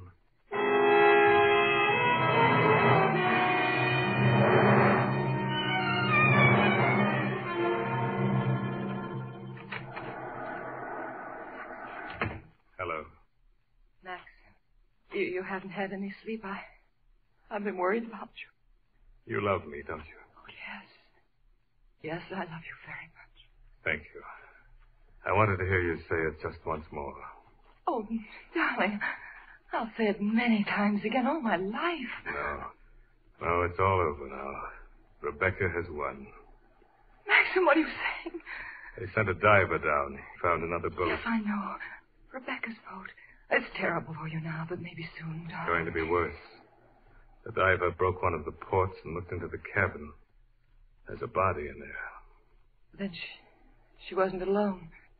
Someone was with her. I'm afraid not. There was no one with her. It's Rebecca's body that's lying in there. Oh, no. When I identified that other woman, I knew it wasn't Rebecca.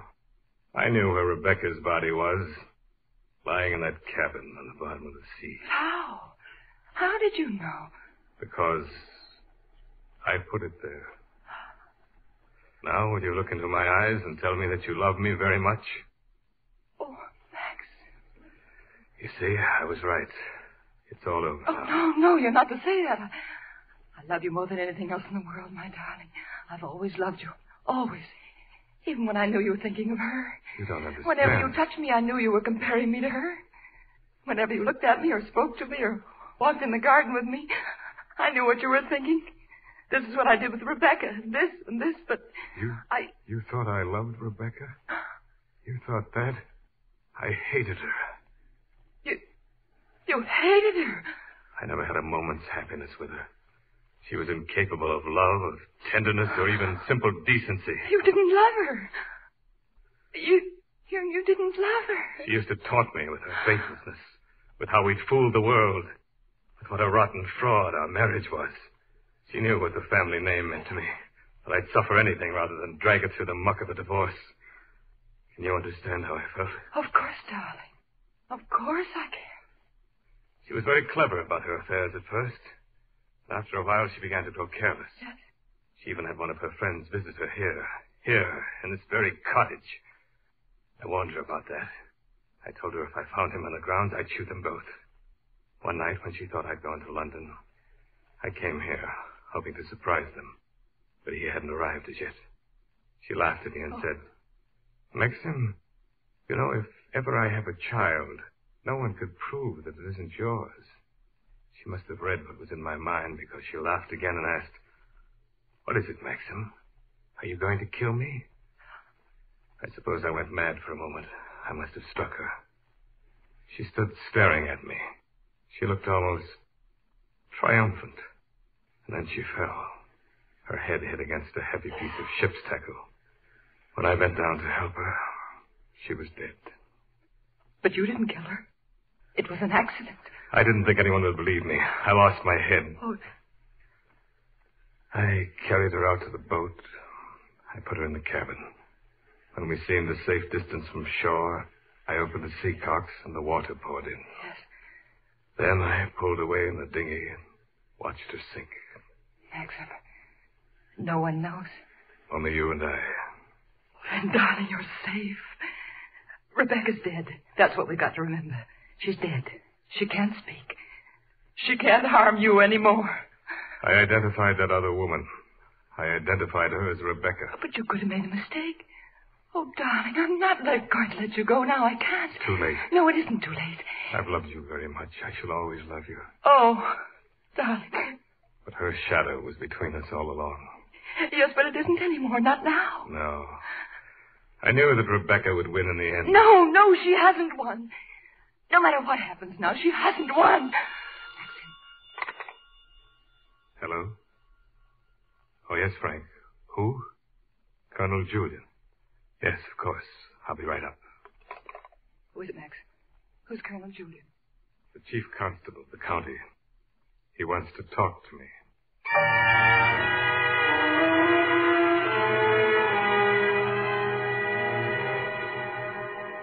Blasting nuisance, this thing, Maxim. I'm very sorry and all that. Thank you, Colonel. Of course, we could make a simple thing of it, following one set of facts. What facts? Well, suppose Mrs. De Winter was in the cabin and a squall hit the boat with no one at the helm. And probably the door jammed and she couldn't get on deck again. Exactly. The trouble is, this diver fella claims he found all the sea cocks open. They can only be opened from inside the boat. So, looks like a clear case of suicide to me. Suicide? That's not the truth. Danvers, I'd prefer it if you knocked before you came in. We're all equal before the law, Mr. De Winter. It's only my duty to tell what I know. What do you know? Mrs. De Winter never committed suicide. She wasn't that kind. And besides, she'd been to see the doctor in London just that afternoon. Dr. Baker on Goldhawk Road. Oh, come now. What's that got to do with it? Mrs. De Winter had everything in the world to live for. The doctor had told her she was going to have a child.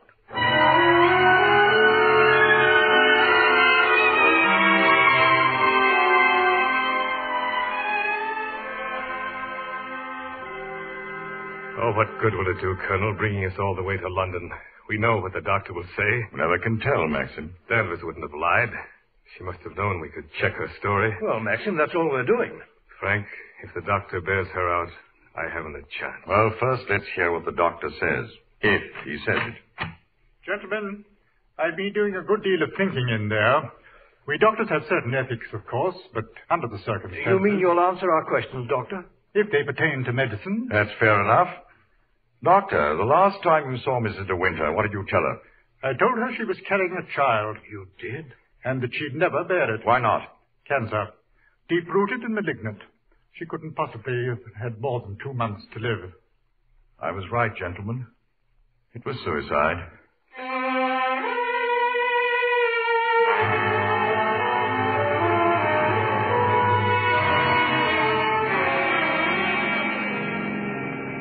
Maxim, there are certain laws about speed, you know. When I telephoned, she said she'd wait up. Frank, there's something you don't know. No, there isn't. I didn't kill Rebecca, Frank. But I know now that when she told me about the child, she wanted me to kill her. That was her plan. Don't think about it anymore. Don't even... Frank, look. Over that hill. That's strange. It's too early for dawn. That's not the dawn, that's fire. Frank, that's Manderley.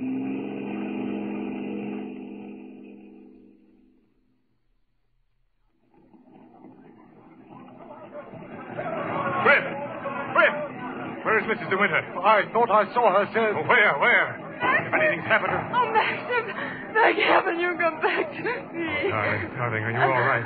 Oh, Maxim, Mrs. Dan says she's gone mad. She started the fire. She said she'd rather destroy Mandalay than see us happy here. Look, the West Wing. Max, she's up there. She's in the West Wing in Rebecca's room. There he goes. Mrs. Stanford!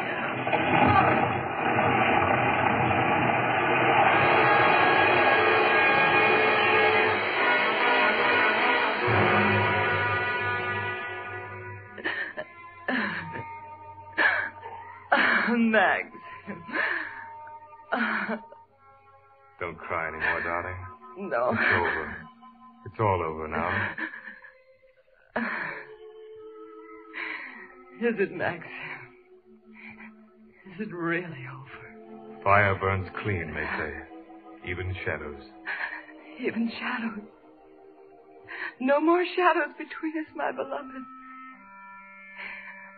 No more shadows.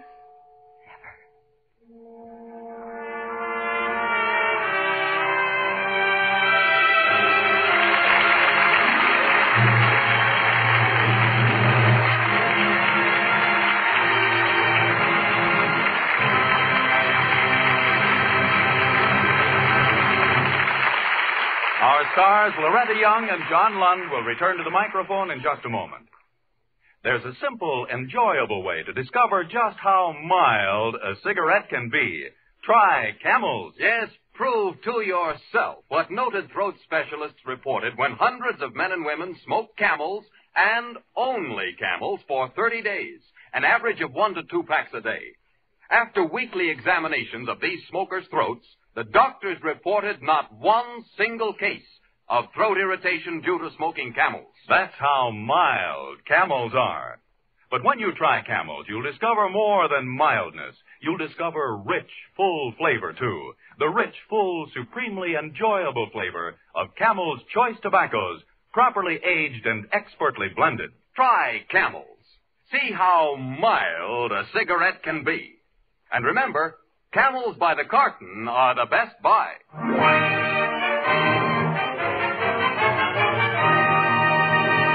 And now, a well-deserved curtain call for our stars. Loretta, John, believe me, you both gave Academy Award performances tonight. Oh, thank you, Fern. All of us like to do our very best when we appear here with the Screen Guild players, because the show is very close to our hearts. Am I right, John? Well, I'll certainly go along with you, Loretta. This program supports the Motion Picture Relief Fund and its country house and hospital.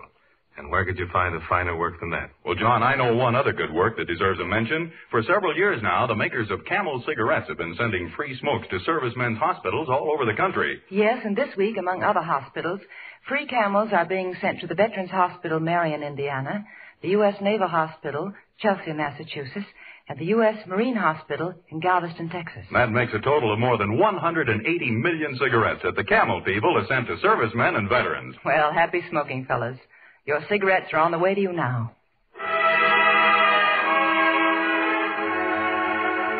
The Screen Guild players are directed by Bill Lawrence. The adaptations are by Harry Cronman. Remember, Thursday night is Screen Guild night. And next week, one of the greatest stories that came out of the war. A thrilling tale of espionage and intrigue.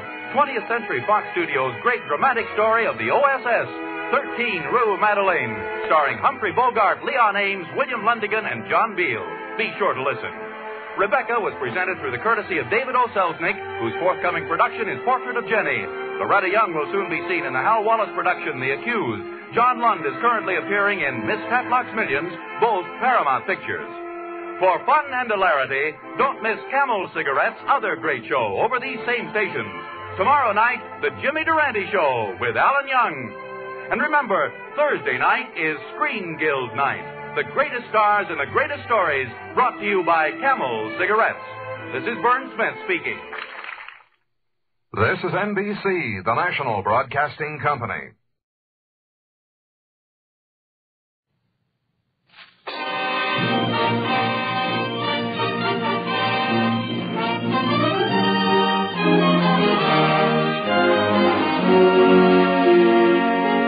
The DuPont Company of Wilmington, Delaware, makers of better things for better living through chemistry, presents the Cavalcade of America. Tonight's star, Miss Loretta Young.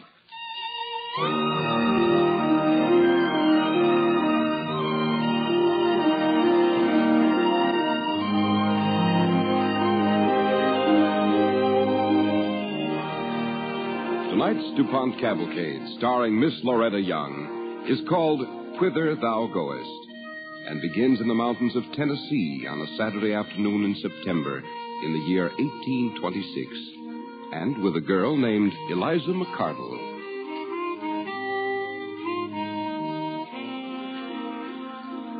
The first time I set eyes on Andy Johnson, I was standing at the gate of my house, and coming toward me down the dusty road, I saw him.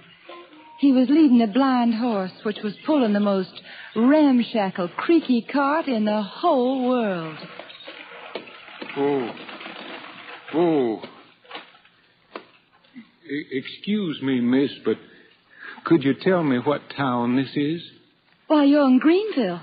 I'm right obliged to you. Could you tell me, is there a tailor here in Greenville? There is indeed, a fine tailor. Oh, I see. I'm mighty obliged to you. Is something wrong? Well, I don't suppose Greenville will be big enough to support two tailors. I don't suppose. Barely enough to support one. Look, I don't want to seem forward, but my name is Eliza McCardle. Oh, I'm Andy Johnson. Oh? Come up from Carolina, my family and me. Up across the mountains. Oh, it's a long way to come and a hard way. You must be tired. Guess we are. You don't suppose, do you, Miss Eliza, there'd be empty cabin somewhere we could get the rent of for a few days? Well, Mr. Armitage down at the store could tell you that. If you'll be good enough to follow me, I'll be glad to show you the way. Oh, I thank you kindly.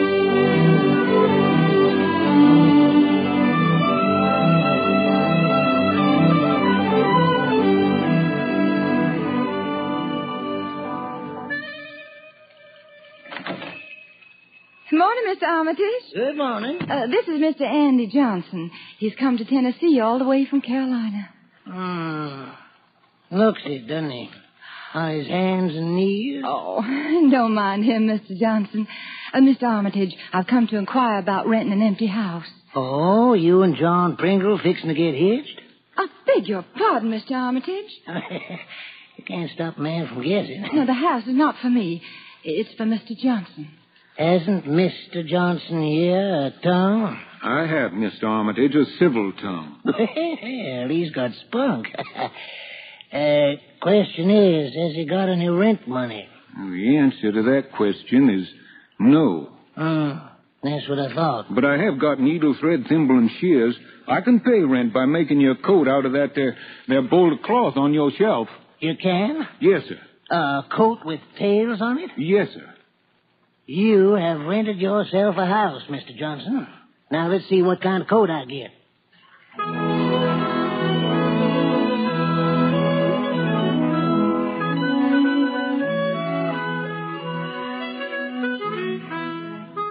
I used to pass by and see him sitting cross-legged on the table, his needle winking through the cloth, his fingers working very fast, very sure. It was on the second Tuesday that he made me a business offer. I could pay you 15 cents. Cash money. For doing what, Mr. Johnson? Reading to me. Never had an education. Would you help me learn by myself, commencing by reading to me? Oh, I couldn't rightly take money for reading to a person. Why not, Miss Eliza? Oh, well, people don't get paid for reading to people. Well, in tailor shops they do. Once the cloth is cut, fingers can sew almost by themselves. By themselves? That's what I mean. While fingers work, ears can listen. Oh, I couldn't take pay. I'm sorry. Excuse me. I guess I shouldn't have brought it up. I shouldn't have, Mr. Johnson. Thank you, Miss Eliza. Do you really mean you never had any schooling at all? Not ever? Would you mind handing me the shears? Oh. Thanks. Pa died when I was 5. Ma took in washing. She couldn't afford to send me to pay school. Weren't any other kind in Raleigh. Oh. Got the habit of going into a tailor shop in Raleigh. The journeyman and his boy sat cross-legged while they sewed. And they'd pay somebody to read. I sat in a corner and listened, making myself small so nobody'd notice. And that was your education? Yes, Miss Eliza. Well, then who taught you your letters? I did. I kept asking one of the men by the time I got to work there. I know my A to Z. Well, didn't you ever go out to play with all the children? Learning's play, especially if you never had learning. Mr. Johnson, I'll be very glad to teach you to read and while you work. I thank you kindly. But it won't be for pay. I'll do it for friendship.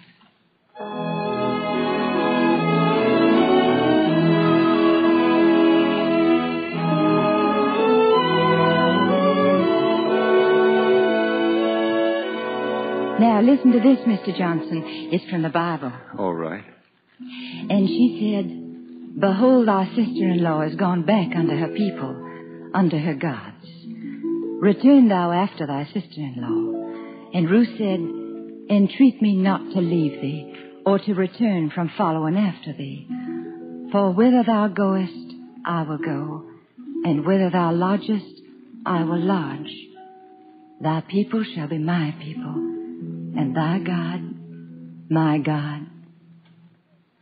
She did all that for friendship. Yes, Andy, she did. Only it was for more than friendship. For love. For loyalty. There's another part later on that I like. Oh? Why have I found grace in thine eyes, that thou shouldst take knowledge of me, seeing I am a stranger? You learned that by heart. I think I know the whole book of Ruth by heart. Oh. If I hear a thing a few times, I know it. Oh, you're an unusual man, Mr. Johnson. I'm ignorant Carolina mudsill. Oh, no. You're different. You're too sober, maybe. Almost bitter. You know, you should laugh more often. Thank you. What have I got to laugh about? Being ignorant, being shut off from books. I'm a grown man and I can't write my own name. It's like a chain around my neck. Eliza, it chokes the breath out of me. You called me Liza. I won't do it again. I'm sorry. I beg your Oh, pardon. but I want you to. You better not come here anymore, Miss McCardle.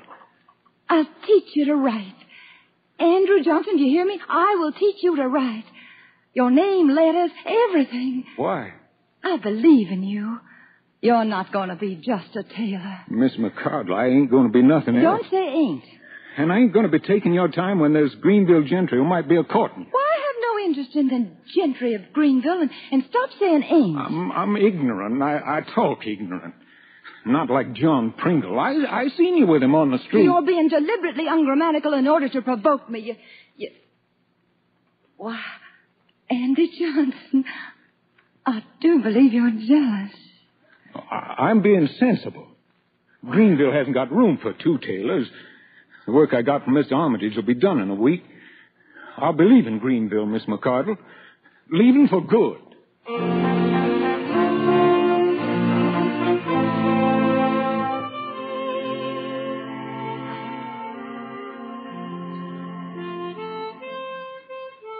Because he thought he wasn't good enough for me.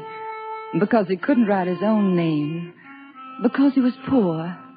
Andrew Johnson piled his belongings on a rickety cart, and he and his mother and his stepfather took the mountain road out of Greenville. They traveled to the town of Rutledge, 75 miles away. Winter closed in, and there was no word of Andy Johnson. No word until spring, when storekeeper Armitage sent for me. Your friend Andy Johnson has built himself a fine, thriving business. Oh? Man just came by and told me. Oh. Yeah. Got his own little shop. Well, I'm glad to hear it. No, you're not. Oh, but I am. I wish him well. I wish him success and good health and contentment. Not in Rutledge. His place is right here, in Greenville. I'm afraid there isn't anything to bring him back here. No, but there is. Well, I can't agree with you. I'm a powerfully dumb man, Liza McCardle, but I know whose face has been before his eyes these 6 months. Oh. It ain't mine. No, you're exaggerating, Mr. Armitage. We knew each other for a little while, but 2 young people who just came together briefly and then went apart. All he wants is an excuse to come back here. Well, there's no work for him here. Greenville already has a tailor. Who's pulling up stakes? What did you say? Yeah, the old tailor's quitting. If you hadn't been moping, Liza McCardle, that wouldn't have been news to you. It's been town gossip since January. But Mr. Johnson has a thriving business in Rutledge. Why would he come here? Don't you know, Liza? He'll be coming back.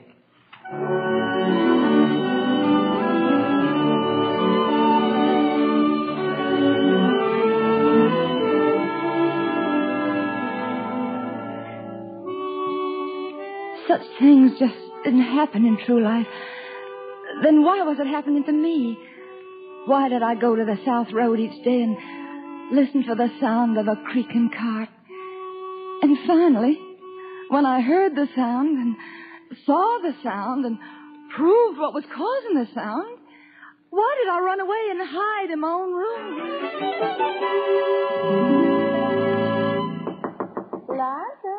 Liza, wake up. I'm not sleeping, Mother. Well, there's someone here to see you. And it isn't John Pringle. Oh, my hair. Oh, Mother. Please tell him to go away. Say that I'm... Just say anything to him. Oh. There's nothing wrong with your hair, Liza. But my face, Mother. It's a good face.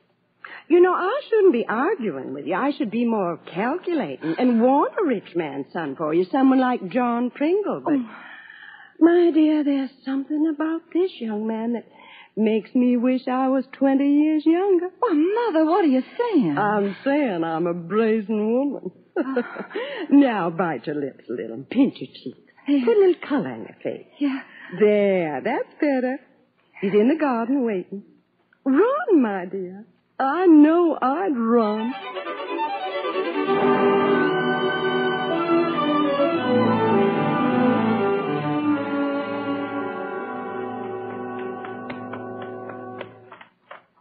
Hello, Eliza. Hello, Andy. Your face has changed a little. Oh, has it? You look older.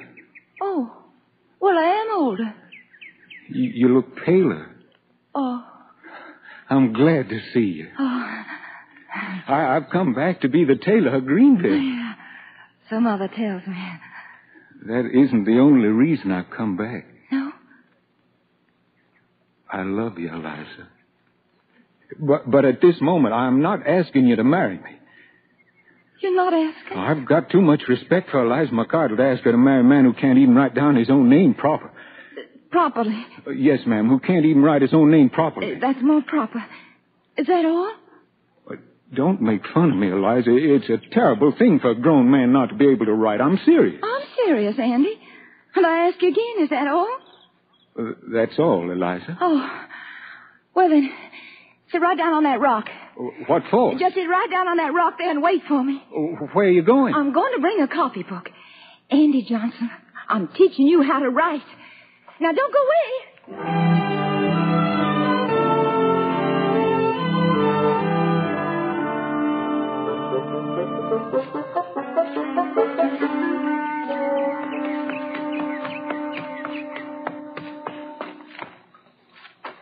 Looking for someone, Miss Liza? Oh, John Pringle. What are you doing here?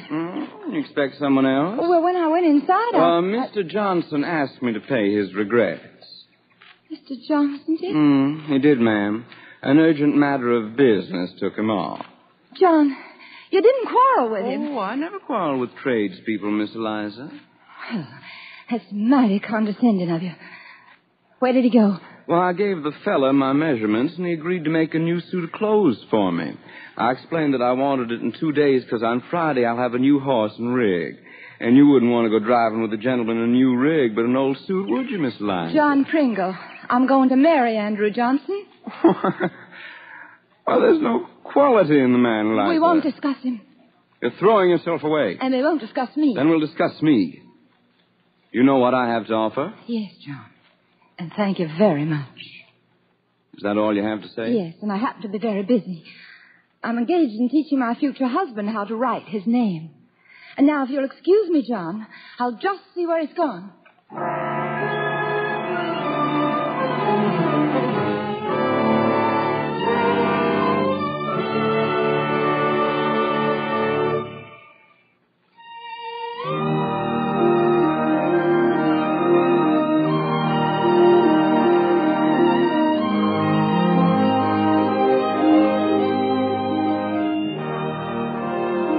The DuPont Cavalcade continues, starring Miss Loretta Young as Eliza McCardle and Wesley Addy as Andrew Johnson. This is a story that took place 125 years ago in the mountains of Tennessee. The simple story of a tailor and the girl who loved him. Andy, why did you go away? Well, I have nothing to give you. Seeing that man, I realized it. I'm entitled to a better explanation than that. It ain't good to be poor. Isn't. Speak grammatically. You're going to amount to something.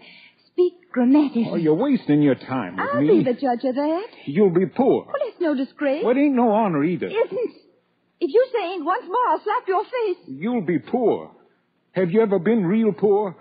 I've seen my mother poor. I know how a woman gets ground down when she has to spend every minute of her life struggling for a piece of bread. It eats all the goodness out of a person, all the woman out of her. Are you finished? She gets old before time and bitter before time and resigned to die before time. Now, look here. John Pringle intended to humiliate you. Why did you allow him to do it? I ain't saying. I told you I'd slap you if you said ain't. I warned you. You got a temper, ain't you? You're making me hit you. Yeah, that could be. And you let John Pringle send you away. I was never more ashamed. Well, he asked me to make him a suit of clothes. I'm a tailor. Well, have you no pride, Mr. Johnson? If you wish, no pride. Have you no self-respect, then? If you wish, no self-respect. Oh. But John Pringle will give you a fine house. Your children will never know want. They say he'll stand for the legislature, and he'll be elected. He's the one who'll amount to something. Oh, we're speaking like little children. Both of us. Andrew Johnson, everything spoken between us is idle and senseless. I will stand in church on Sunday, and I will say aloud to all the townspeople, I wish to marry Andrew Johnson. He does not wish it. Well, you'll say a lie, then. Is it a lie? Well, I'm nothing. I have no right to you. Then I have rights which you must respect. Sit down on that doorstep of your shop. Sit down there and take this copybook in your hand. Eliza. Sir, don't interrupt me. Don't you dare. Now, you'll copy each letter I've written down. Capital A, small a, capital B, small b, capital C, small c. Each letter will sit on the ruled line. It will not stand up the line, and nor will it slip down. Because each letter will have respect for itself. And you will have respect for yourself. Your ink, Andrew Johnson. Your quill. Please begin. Yes, Eliza.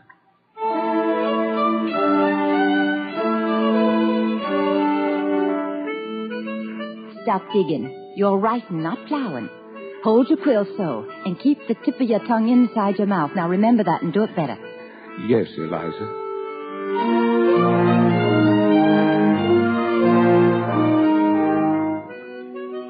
You blotted the paper again. Don't splotch. Write your letters. Don't smear them.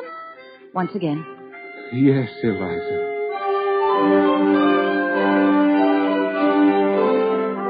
Don't cramp your writing. The only writing worth reading is written in a free hand. Yes, Eliza.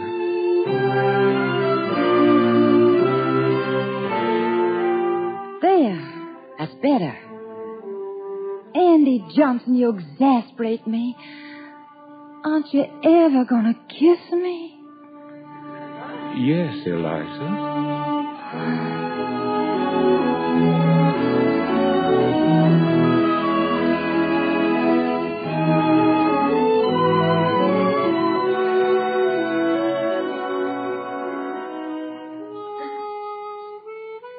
He worked hard. He sat cross-legged in his shop tailoring for the people of Greenville, and I read to him while he sewed. I read the Constitution of the United States.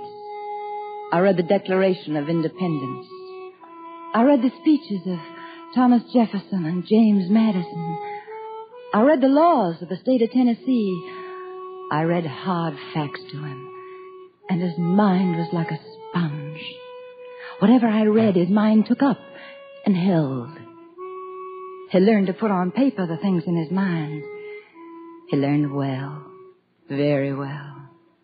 One day he put his needle down and he gave me his copybook. I wrote it down this morning. Oh, it's good writing, Andy. I didn't copy it from the book. I just put the words down as I remembered them. Oh. Entreat me not to leave thee, or to return from following after thee.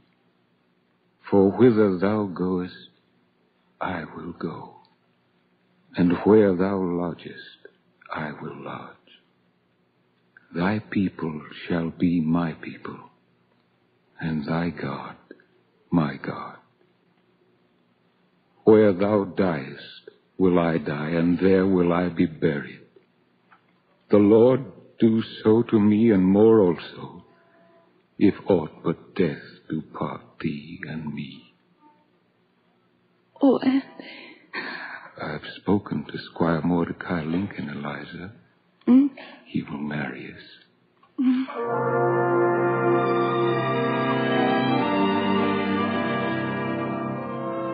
My husband, Andrew Johnson, an ordinary man. By day he was a tailor. By night he read the law. He read the law and he began to speak to other men. The people listened to him. First a few, then many. They made him a county judge. Then they sent him to Congress. They made him the governor of Tennessee. They made him the vice president of the United States of America.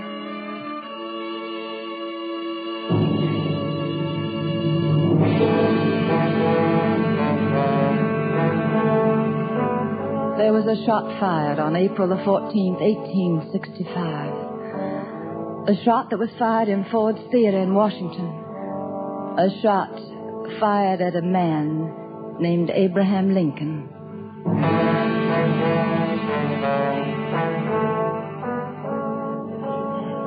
Is Mr. Johnson ready? Yes, sir. A Bible? On the table, sir. Oh, thank you. I believe we may begin. Andrew Johnson, place your hand upon the Bible. Repeat now after me. I do solemnly swear. I do solemnly swear. That I will faithfully execute. That I will faithfully execute. The office of President of the United States. The office of President of the United States.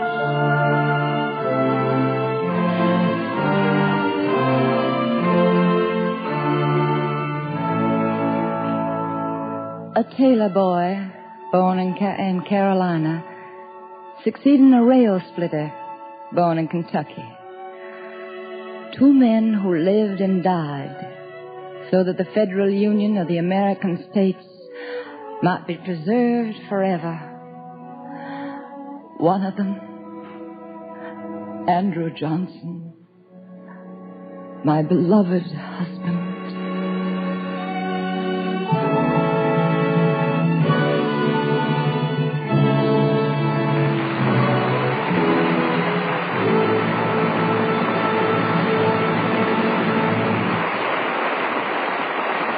Thanks to Miss Loretta Young, Wesley Addy, and the Cavalcade Players for tonight's play, Whither Thou Goest. Miss Loretta Young is currently starred in the Metro-Goldwyn-Mayer production Cause for Alarm.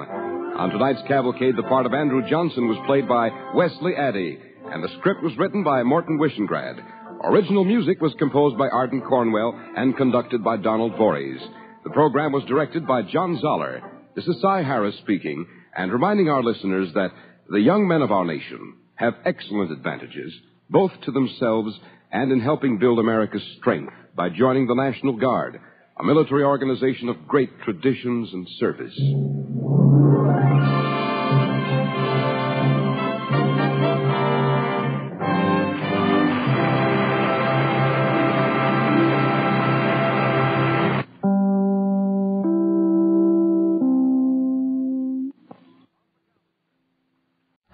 Transcribed. From Hollywood, NBC brings you Hedda Hopper.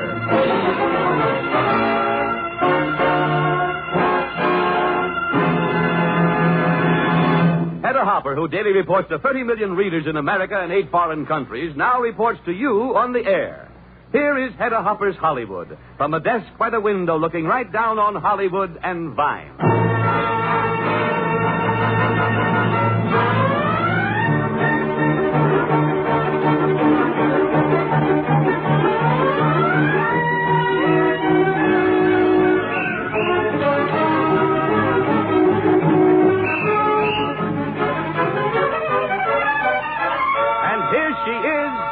Hopper.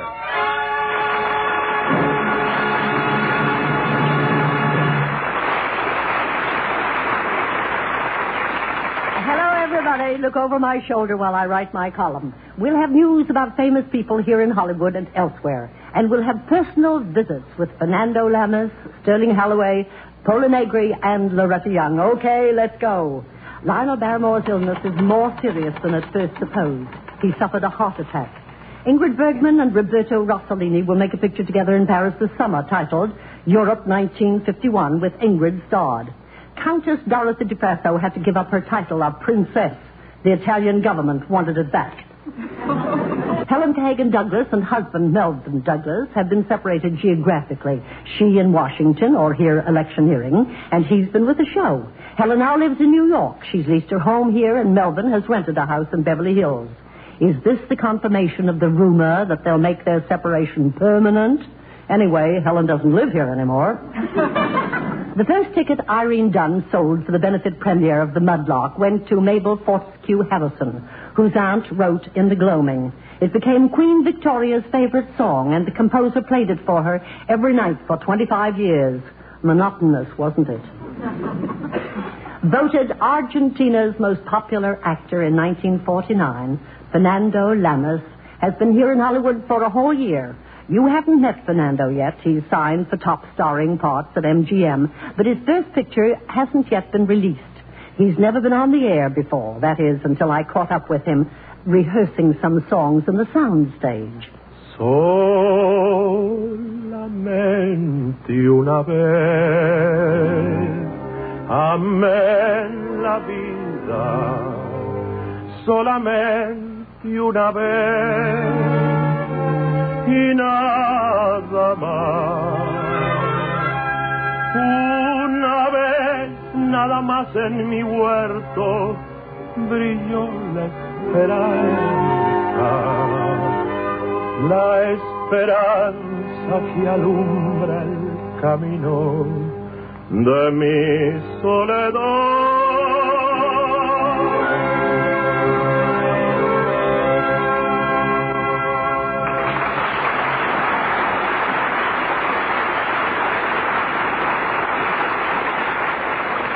You know, I didn't expect you to be singing, Fernando. I understood that you have a dramatic part in your next picture with Greer Garson, The Law and Lady Loverley.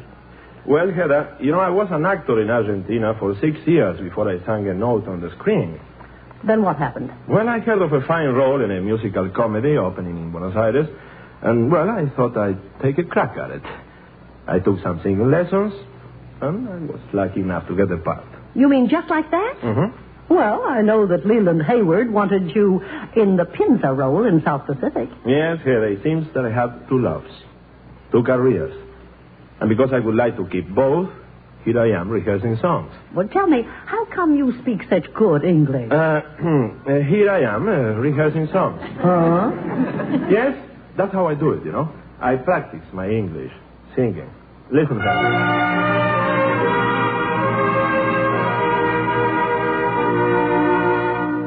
the morning, out on the job, work like a devil for my pay. But that lucky old sun has nothing to do but roll around heaven all day. Fuss with my woman, toil for my kids, sweat till I'm wrinkled and gray. But that lucky old sun has nothing to do but roll around heaven all day. Good Lord above, can't you know I'm finding tears all in my eyes? Send down that cloud with a silver lining, lift me to paradise. Show me that river, take me across, and wash all my troubles away. Like that lucky old sun, give me nothing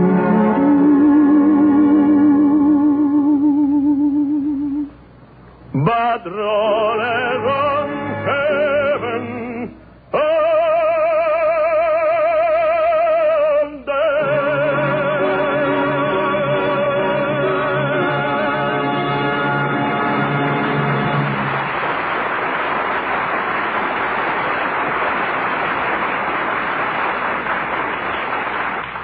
You see what I mean?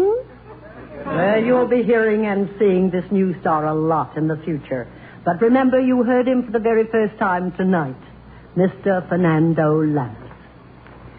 Hedda Lamar tells me she's made her last picture. I'm retiring from the screen. I'll rent my Beverly home and go wherever I like and do whatever I please. Eventually, I'll settle down with a husband who has a heart and a soul. I asked if she'd picked him out yet. No, but several are under consideration. Errol Flynn may not have been told yet, but his x-rays show his back injury is so great that he'll have to undergo surgery. At their dinner next week, the Foreign Press Association will choose as their Woman of the Year, Ida Lupino. Mario Lanza, recovering from pleurisy, had to cancel 8 concert dates. It's believed he'll be able to start his tour in Scranton, Pennsylvania, February the 16th. Paula Negri is one of the fabulous names in motion pictures. Glamorous, exotic, a fine actress. Her fame has spread over the entire world. Well, yesterday I visited Paula in a beautiful home in Beverly Hills. She was as excited as a little girl. Why? Because that very morning she received her American citizenship papers. I asked her how she felt. I feel humble and proud, Hedda. Proud of the privilege of being an American citizen. I have never before had a chance to stay in the United States long enough to qualify for citizenship. Several times I went abroad to make a picture. Once I left the country to get married. But ever since I first landed in America, I have known that this is my land. Doubly dear to me because it was the land of my choice. When I was in the courtroom with 200 other people and heard the judge say to us, "You are one of us now. You can live without fear," I looked around. I saw love, gratitude, and loyalty on all the faces. I didn't bother to wipe my tears away. Too many others had tears to notice me. Hedda, I've had my share of honors. My citizenship is the greatest. I've had my share of precious possessions. This piece of paper is the most priceless thing I own.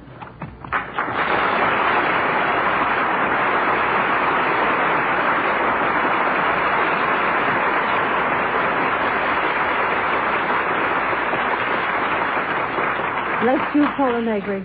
And to repeat the words of that judge, welcome, because now you're one of us.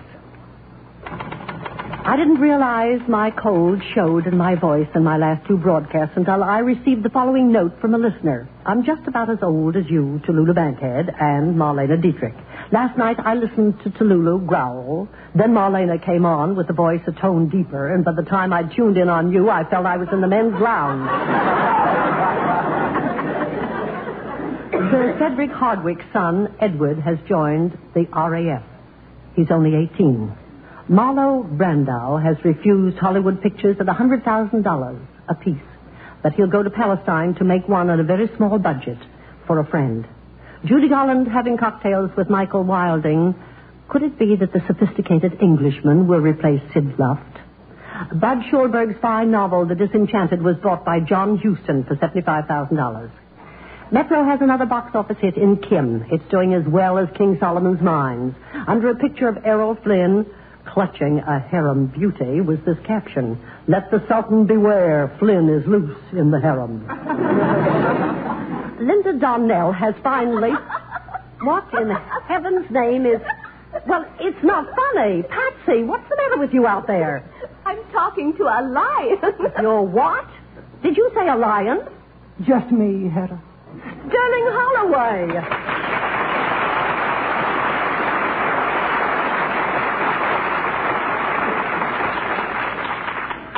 I was just telling Patsy a story, that's all, while I waited for a chance to interrupt you. Mission accomplished. What's on your mind? Nothing, practically. But I've understood there was a place in your column, Hedda, where people could sound off about small things, even. How small? As small as kids. I mean, you keep overlooking them. Kids. But, well, who are the movie's biggest customers? The smallest ones. Who do we buy television sets for? Kids. Who eats the most popcorn? Outside of adults, that is. Sterling, I'm crazy about kids. I've never... Oh, they're here to stay, you know. But here in this column, do you ever recognize it? You write about Oscars and dramatize big, important pictures, but have you ever said a word about the greatest box office attraction of all, the longest run in show business, the thing that's on more marquees than any other thing? What on earth are you talking about? Selected short subjects. For kids. And that brings up my next subject. You introduce new stars in this very column. You've got a big scoop about a star from South America. Well, I could give you a preview of an even bigger one from South Africa. A lot bigger. In fact, he's even got 4 legs. He's what? Oh, the lion. That's the lion. Of course. His name is Lambert. He hasn't even been born yet, but he will be as soon as Walt Disney releases him or turns him loose. But not that he'll hurt anybody. He's not earth-shaking or super-colossal or even able to chew on world events. But he's plenty important to the most important part of our audience. Well, come on, Sterling. Time out for selected short subjects.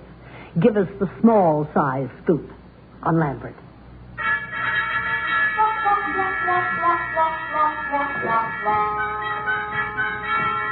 Well, it's about sheep, too. Once upon a time, the springtime. Well, as a matter of fact, the nighttime in the springtime. A certain flock of sheep had a visit from old Mr. Stork.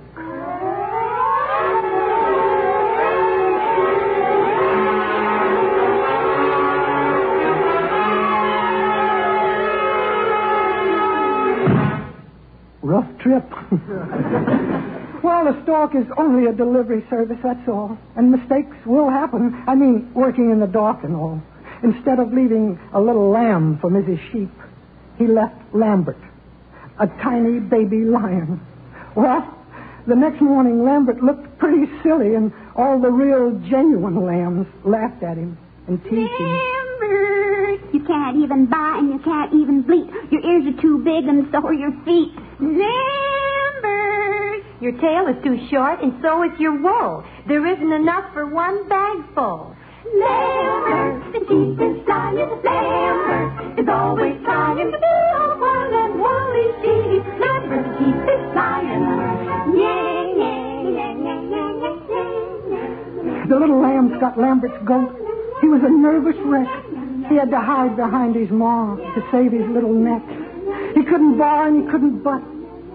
At last, poor Lambert knew. He hated to admit that he was yellow through and through. But time changes everything. The little spring lambs were sheep by fall, and Lambert's maw Oh, was she proud of him? Because she had the biggest sheep, or lamb, or mutton, or... Anyway, isn't he huge? Mercy. However, he's still the butt of all their jokes and takes it on the chin. But he's not ferocious like a sheep, but he has a sheepish grin. One night, the sheep were fast asleep. Lambert woke up with a fright, for he had heard an awful sound and saw an awful, awful sight. A hungry wolf had found the flock. Lambert was petrified. He crawled behind his little maw and tried his best to hide. Lambert! Lambert! Too bad that Lambert couldn't help. But what could he do, poor fellow? He couldn't bark. He couldn't butt. He was big, but he was yellow.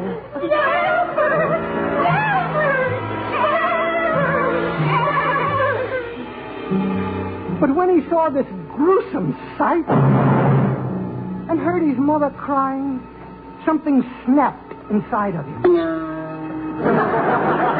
He was a raging lion.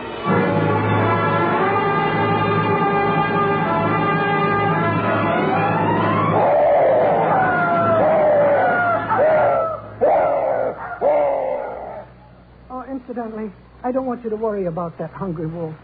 This isn't a grown-up movie, so I want to make things very clear. Lambert chased that wolf up a bush. But don't worry, he won't starve there. Just have a little wait, that's all. That bush has berries every spring. Oh, Lambert! Lambert! Lambert's mother is so proud. Her baby's no buffoon. He's a mighty hero now. And the sheep have changed their tune. Lambert, the sheep is flying. Lambert, there's no denying. Now in the wild and woolly sheep instead of a sheepish wailing and weepish little bo peepish lion. The end.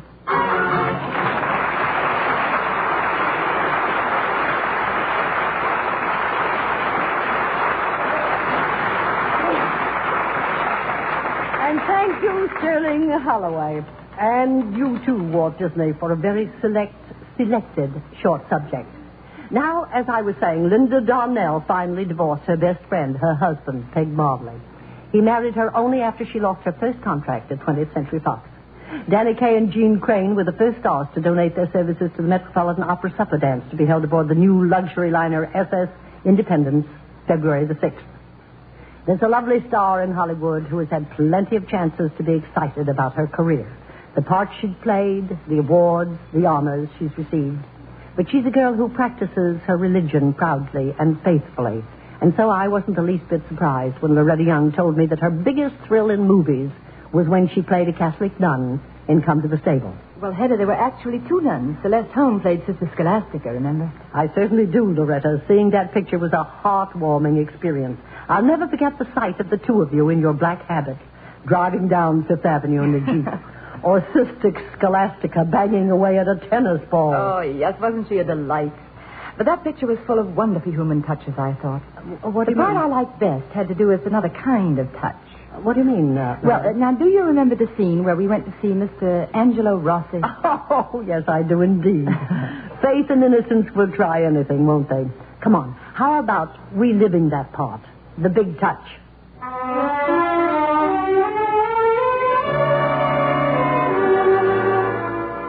Come to the Stable is the story of a private pilgrimage of two nuns. How they came to America from their convent in France.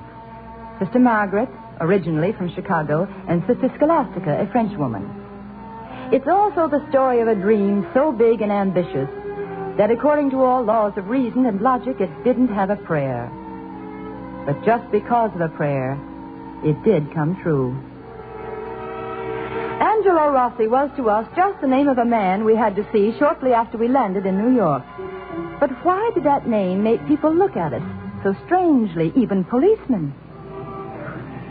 Angelo Rossi? Yes. Oh, look, sisters, are you sure you want to see a guy like that? Oh, very sure, officer. So will you direct us, please?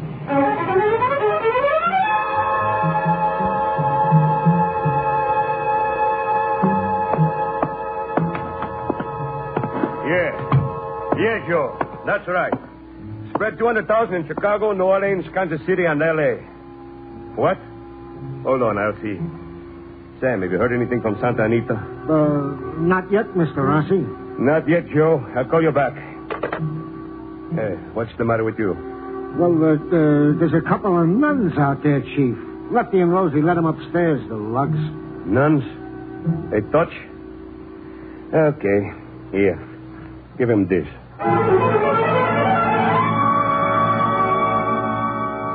Now, what's the matter with you, Sam?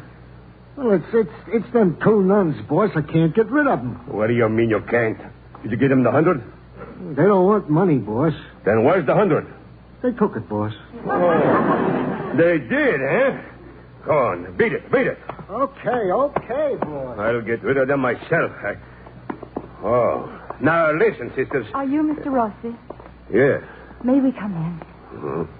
Well, look. Excuse me, I'm sorry. My name is Sister Margaret, and this is Sister Scholastica. That's very interesting, sisters. But what did you want to see me about? A promise, Mr. Rossi. Oh, a promise. Yes, Mr. Rossi. You see, during the war, Sister and I worked in a children's hospital in France. It stood on a hilltop in the path of an advancing American armored division. The Nazis used it as an observation post, and it was inevitable that the hospital would have to become a target.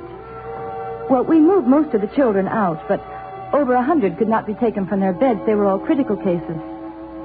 And so one night, I made a promise to God that if he would help me get through to the American general and the hospital would be spared, that one day I would come back to my own country and build just such a hospital for her sick children.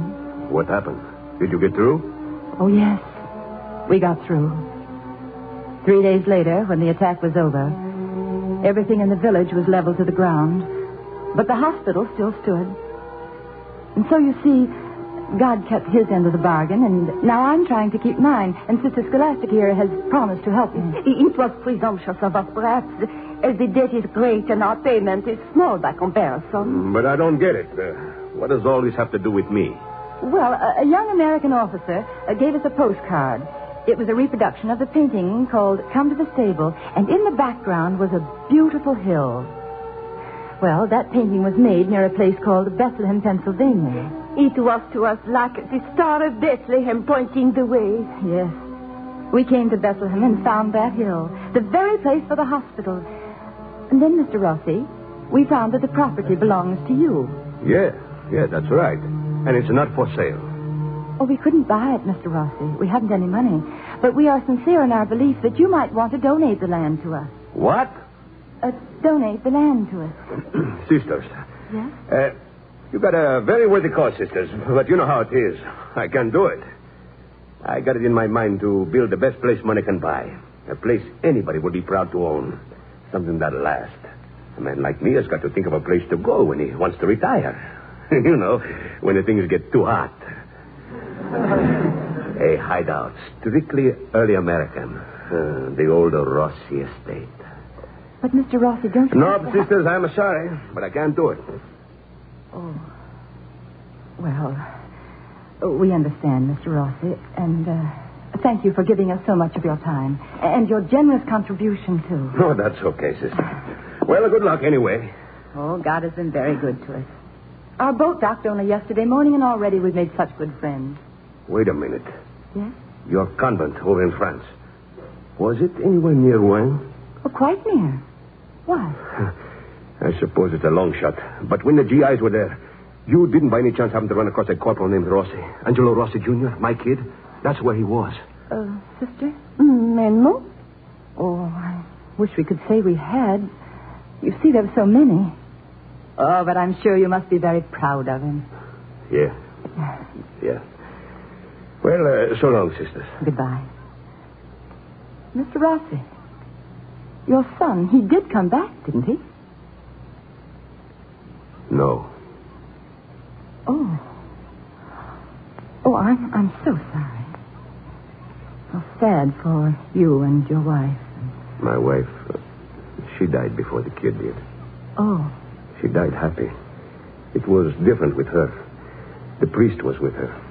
And after, there was a service at the church, and they said a high mass, and then the funeral in Calvary Cemetery. She's got a big monument there. Oh.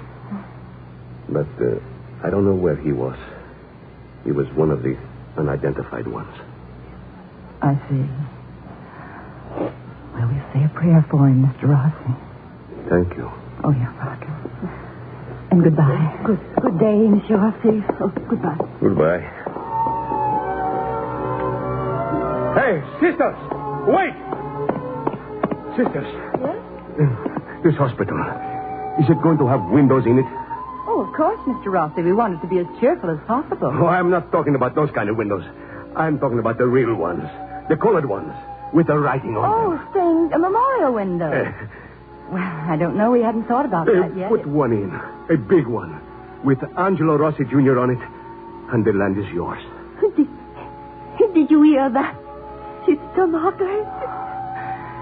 God bless you, Mr. Rossi. Same to you, sisters. Oh, thank you. But wait a minute. Yes? You say you have no money. How are you going to build a hospital? You'll never make it. Oh, the motto of our order is Labora et Ora. It means we work and we pray. With work and prayer, Mr. Rossi, one cannot fail. Will you say a prayer for us, too, Mr. Rossi? Oh, my prayers aren't worth much, I'm afraid. Praying isn't much in my line. But if it will please you... Oh, it will. And it will please God very much. Goodbye, Mr. Rossi.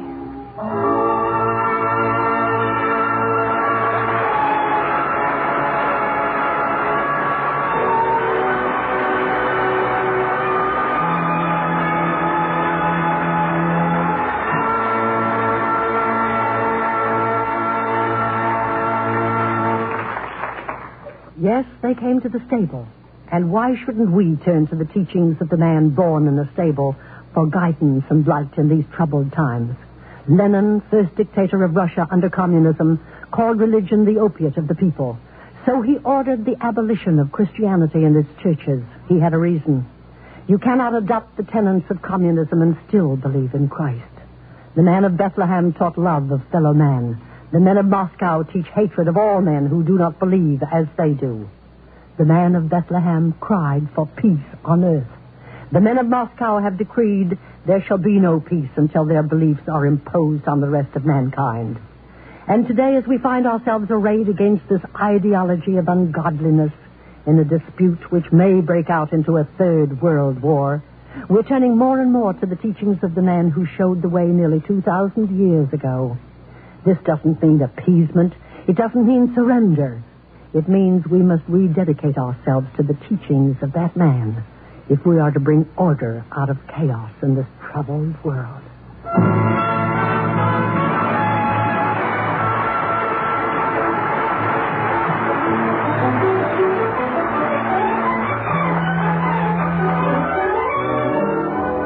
Orlando Lamas appeared by special arrangement with Metro-Goldwyn-Mayer, producers of Tim. Loretta Young will soon be seen starring at MGM's Cause for Alarm. Next week, NBC will again bring you Hedda Hopper with news of the stars and the stars that make news. There'll be an interesting argument with one of Hollywood's greatest writer-directors, Preston Sturges, a musical visit with Mel Torme, and to top it off, a dramatic highlight with Jan Sterling and Paul Douglas. Good night, everybody. This program was transcribed. 3 chimes mean good times on NBC. Here's news of an outstanding musical event. Starting Monday, January 29th, the Boston Pops Orchestra will be heard in a new Monday evening concert series. Theater Guild's next with John Lund and Gene Crane on NBC.